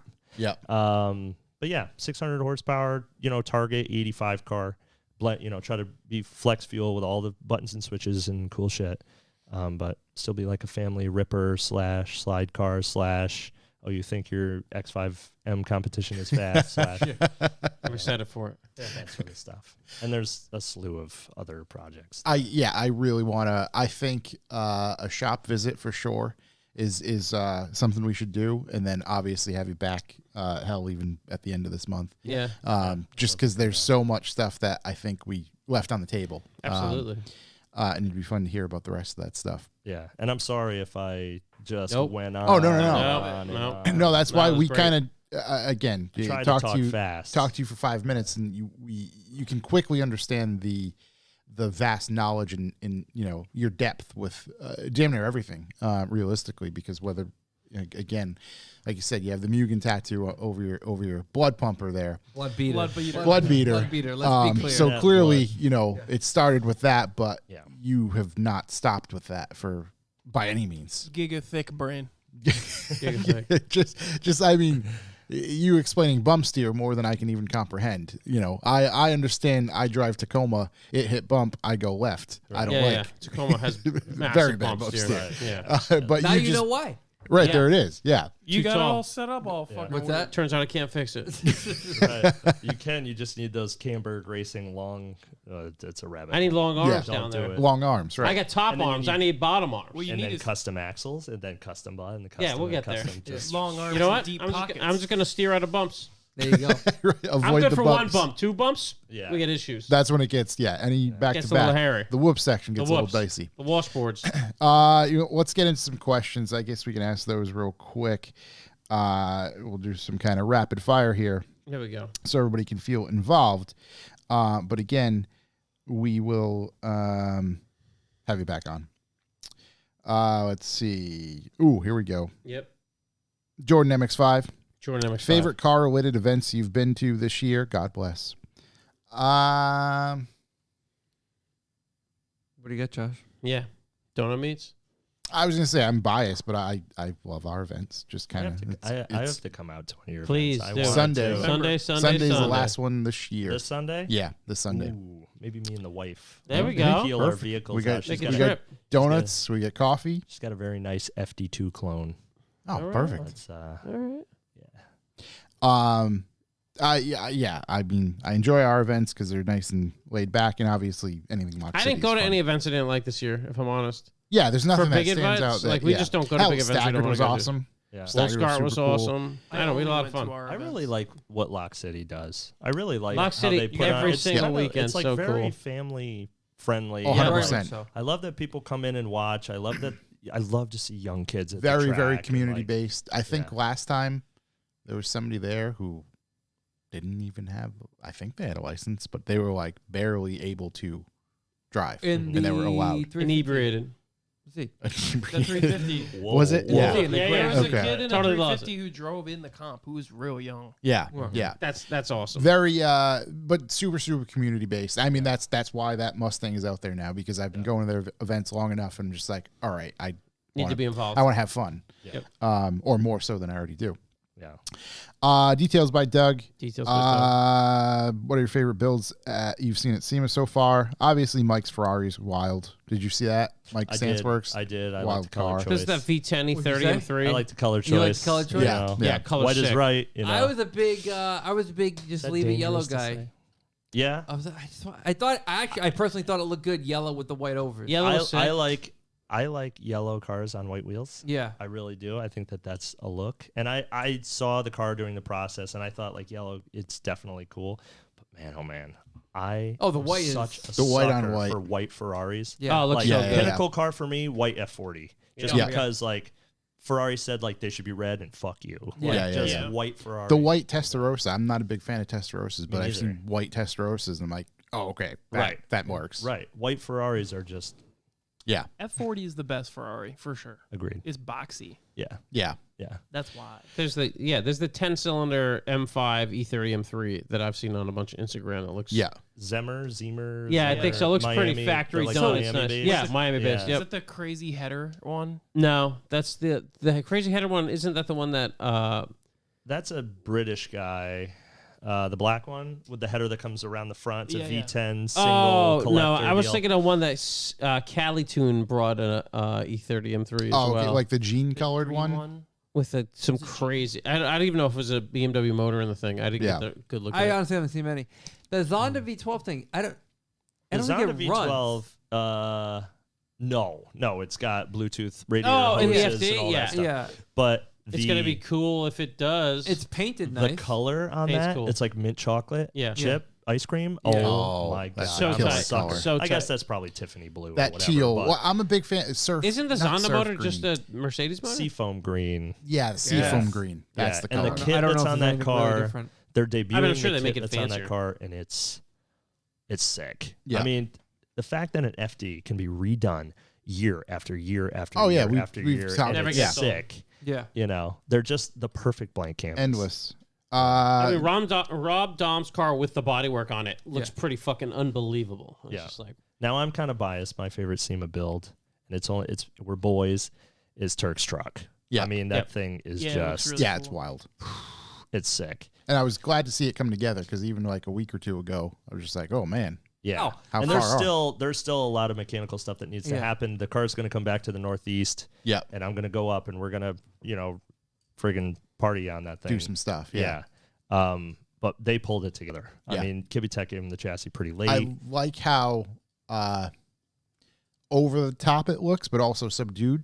You know what I mean? Like, I don't know if it's just the color scheme. Everything just kind of works, and it's not like... Yeah. Well, John Sabal, his design stuff, he sticks very close to the original inspired designs and inspired shapes of those cars. And it's subtle, but like the square top wheel arches and stuff, that is a carryover from the factory truck. And they made it extreme, but it's not... They didn't mess up the scale. Yeah. Too bad. Yeah. It just works very, very well. Right. And it's white. The Hoonigan Ridgeline, I'm disappointed in. Are you? I haven't really It's seen not it. a Ridgeline. Yeah. That's just a two-chassis truck? Yeah, it's Yeah, not I was a gonna say, it's got a Ridgeline. Ridgeline front on it now. Yeah. It's Yeah. like an IndyCar thing. I looked at it, I was like, all right, that's cool. It's not a But Ridgeline. I mean, the only time I've seen it was like when it was red. And they I thought the introduced concept of putting that engine in a Ridgeline was like, that's really cool. Turns out they put the Ridgeline on the engine. on the That's exactly what they did. Yeah. And I get like the engine's like the piece, but like I wanted more of a Ridgeline. I'm a Ridgeline guy, so I would have I liked get to it. see it in the bay. Yeah. Yeah. Like, Yeah. and Leave put it a in put the a engine bay. friggin' solid axle in the back. I don't care. Yeah. But how about like an interior? Yeah, even if and it was not like a burning pushback yourself firewall. on the motor. And Yeah. this is, I wanna saw it. see- I was like, okay. Yeah. Let's see, 36 Mafia. I 36 think we already Mafia. answered this one, but he writes, at TCS, favorite build to date so far, and Oh, we why got is it that. the I think Honda we Fit? covered it. Yeah, it is not a fit. Let's see. Hey, it's Diogo. Diogo. Where are they located? Their Insta bio does not have their location. Massachusetts. Millbury. We are in Millbury, Massachusetts. I specifically don't have the location for creepers. Where the hell's just in Millbury, case. Massachusetts? I actually have a fake address. If you have an iPhone and you try to come to my shop, it sends Nah. you to 123 Main Street. It's like a lumber yard or something. So, anonymity is the best security. Yeah. If you want to become a client of mine, you have to reach out Oh, and that's go not through a that far away. communication process. My address is on Google, but we do not, we don't accept walk-ins or anything like that. Just shoot us an email. We're Yeah, just yeah, going I all just want to over. make touch sure for that you're appointment. not weird and murderous. Yeah. And I do carry, so don't get any ideas. But Keep that thing on. Diogo's a good dude. He had he was a the one who killer had dude. an LSFD, right? And then he Turbo sold that LSFD, turbo yeah. LSFD, and then he got rid of that, and He now sold he that, still and some has guy the, brought it on like, show us your build. Hoonigan. It was like, I built this whole car from the ground up. And I was like, Did he really? you just powder coated the intake manifold? Diogo built that whole car. Yeah. and he's got a white R32 at the moment, right? Yes. Yeah, okay. We know those cars pretty well. That's what I figured. It's good. Might be the guy. Merging of snakes, if you will. I got to come back. We'll just talk about Skyline stuff. Or There you go. I'm just gonna. I might just bring mine up to your place and just let me know can what you have it. think. spin the spanas on it. From TCS_Tom, are you came with cheap manch? Cheap munch. Okay. Yes. So that's my buddy Tommy. He was my co-driver when we raced the Fit. He actually owns the Fit now. So Nice. I sold it to those Okay. guys. When my first child was born, I just stepped away from racing and focused on that. And so Tom bought the car, and he's awesome. I mean, I can't even explain my relationship with Tom. Basically, we met because he sent a random email to Honda Garage asking for somebody to wire up an H22 and a Lemons Accord. And I showed up to his house, and we hit it, literally showed up to his house in Medway or whatever, Massachusetts. And it was like we had known each other for 20 years. Yeah. We're just joking around, and one thing led to another, and we just became fast friends. And I built him a wire harness for the car, and we started racing together and built a motor for the car and blah, blah, blah. And, now fast forward, he's one of my, dearest friends. But, Yep. but yeah, so Cheap Munch is some landscaper guy, was fast texting him.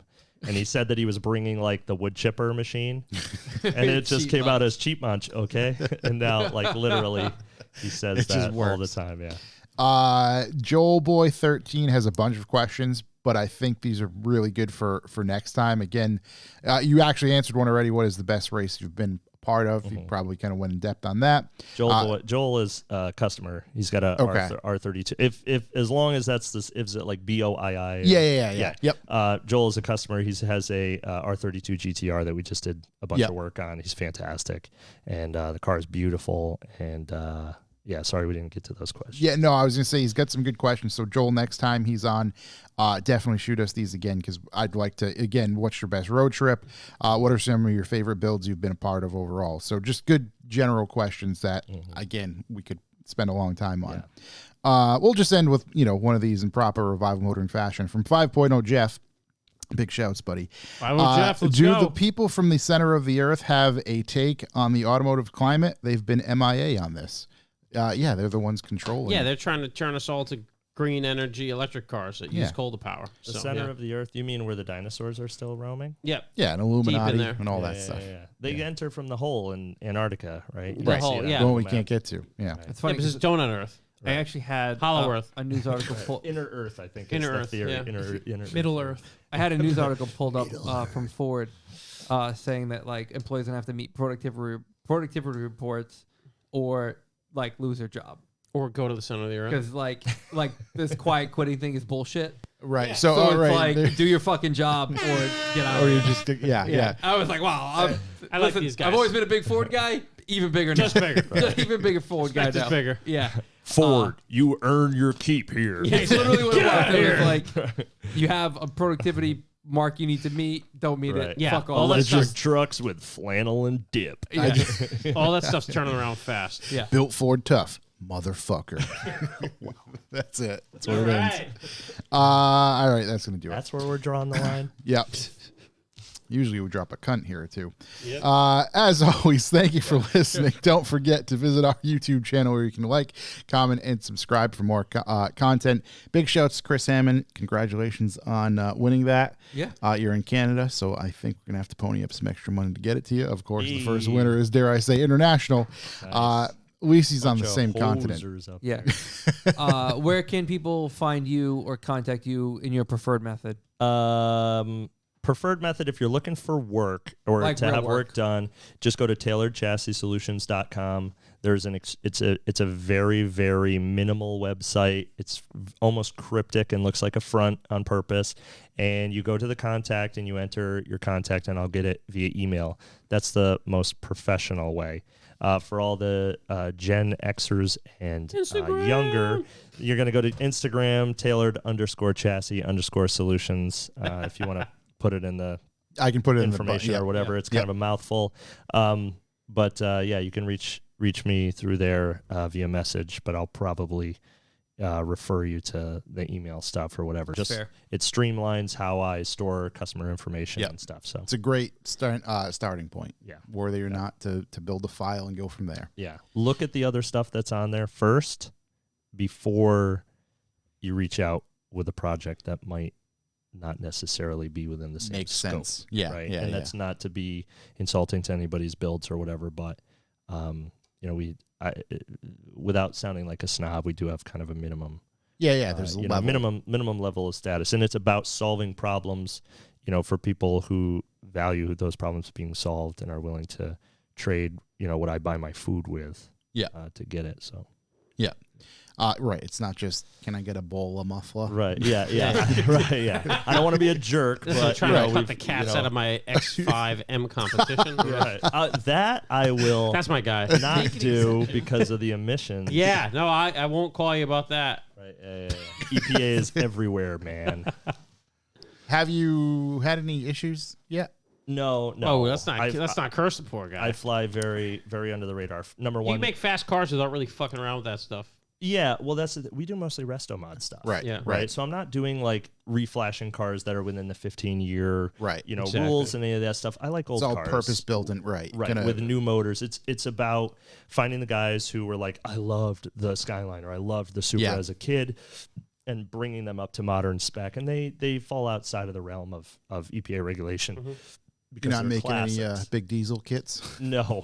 And other than that, they're whistle mostly into? they're race cars. Yeah. These are track only vehicles. I'm not out there going like, yo, I'll tune your stuff, bro. It's like, it's a process. You come in for the work, we put together a build, it goes to the dyno. The dyno is more of a value add to the customer project. I don't really get a ton of like tuning work, bro. Yeah. It's just You mean you're not going to have a Mustang dyno day? I did a while back. It was terrible. It's more of like a seamless workflow. $75 for a power pole. Right. Yeah, no, right. It's like literally I can't strap the car on the dyno fast enough it's to make fucking money. Unbelievable. We did it. We actually did it with a group, Mass BMW. Yeah. And it was good. Actually, so we lined up. We did 23 cars that day. I had 2 guys on staff strapping and unstrapping, and we were putting information. And the organizers of that group were really good, and I did like working with them. And we had a lot of people come through the shop, and it was good. But it was a lot of people that came for the dyno day because it was a cheaper rate, and they wouldn't have reached out otherwise to get the thing. Right. And I totally get that, but it's a hustle. It'd be grueling to do that every day. Yeah. So. I can see that. Thanks for coming to hang out. Yeah, thanks. Again, you. this is just part 1, we'll call it. Thanks for having me. Because we have a lot more to discuss with you. And again, really want to go take a trip up there and go kind of see some of this stuff. I'd love to have you guys up there for sure. So everybody, thank you for listening. Also check out some of the other shows brought to you by Revival Motoring, Talking Motorcycles, Topics Under the Stairs, and the Circle Jerks podcast. Visit our website, revivalmotoring.com. Sign up for the B for B. If you are sign up now, you're already going to be put into the pile, if you will, drawing. for the next drawing. December? We'll do probably the same. Christmas drawing. We'll draw this same thing first Wednesday, if you will, of December. Nice. And we'll put together a nice little thing. Maybe put a turkey in there for you. There we go. That's Maybe not make a gonna design happen. with the turkey? I already got something. There we go. Already got a bird in the works, buddy. Oh, this kid Chassis Harness was in here Yeah. saying nice stuff. Yeah, he's the best. I had seen him pop up earlier, and I wanted to say something so I'm good buddies with Jimmy. Yeah. Jimmy just put one of those chassis harnesses in his car, and it looked really nice. I haven't had a chance to look at it in person, but it looked really nice, and I always appreciate a kid, especially these days, that like takes it upon himself to start a small niche business and like provide a good product. And I thought that looked really, really cool, and like good for you, man. Like that's just what I want to say. Like just a virtual pat on the back. Good for you. Keep going. Great dude. It's That's awesome. exactly what he's doing. He actually texted me when you were on, and he said, "This dude is awesome. I hope he becomes a super conglomerate." It's working on Because it. I feel like our stories are similar with this comment about a dude that you mentioned that I won't say. And then he said he's a really smart dude, and Bethel's only one town away. So I have his harness too. I bought his harness. Oh, okay. All right. Yeah, he came in and brought it's- a bunch of stuff for show and tell. It And looks it's just very cool. Like we build harnesses on that low, not not for commercial sale individually, but on car. I'm very like I get down in the nitty gritty about You hear that, Igor? connector manufacturers and pins and like where to source things, and I totally nerd out to that shit. I totally appreciate anybody that's doing that stuff. And I saw his stuff and I'm like, that's very well put together, nicely kitted out. Price point is on the money. He's using TXL, GXL to keep the cost down, and you won't know what that is, but he will. And I appreciate that, and I see you for that.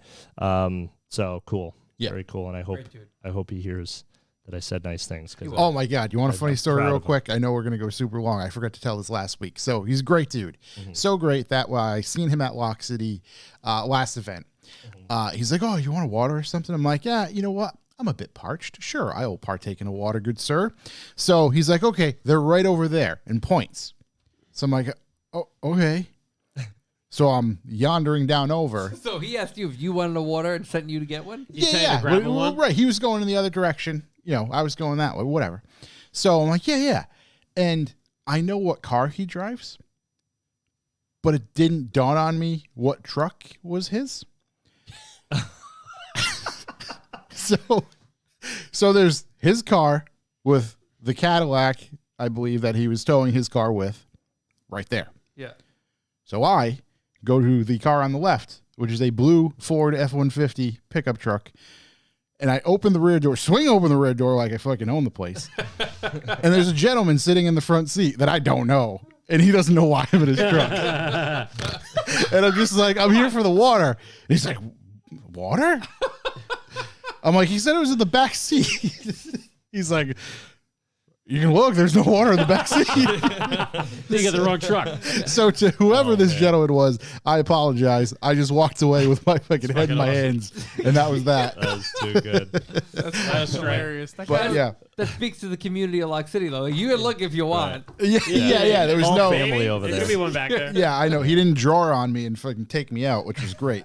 I don't know you. That's my water. And in Northeast Connecticut, I will say it's red up there. Yeah. Right. Could have been drawn upon. Could have been right. Right. Bunch of different ways. Castle law. So Castle doctrine. Castle Doctrine's actually terrible in Connecticut, but we'll get Yeah, no, that's not something Connecticut you want to Oh, play with. someone's breaking into your house. Oh, well, you have to Well, retreat. retreat a couple times. And if you can't retreat and you retreat no farther, then you have to tell them, like, you sure you don't want to shoot me first? And if they say no, then you can shoot 'em. start to think about shooting them. stop or my mom will shoot. Is that the Right. in Rhode Island, if you shoot him, you're just gonna pull him in the house. Right. There you good.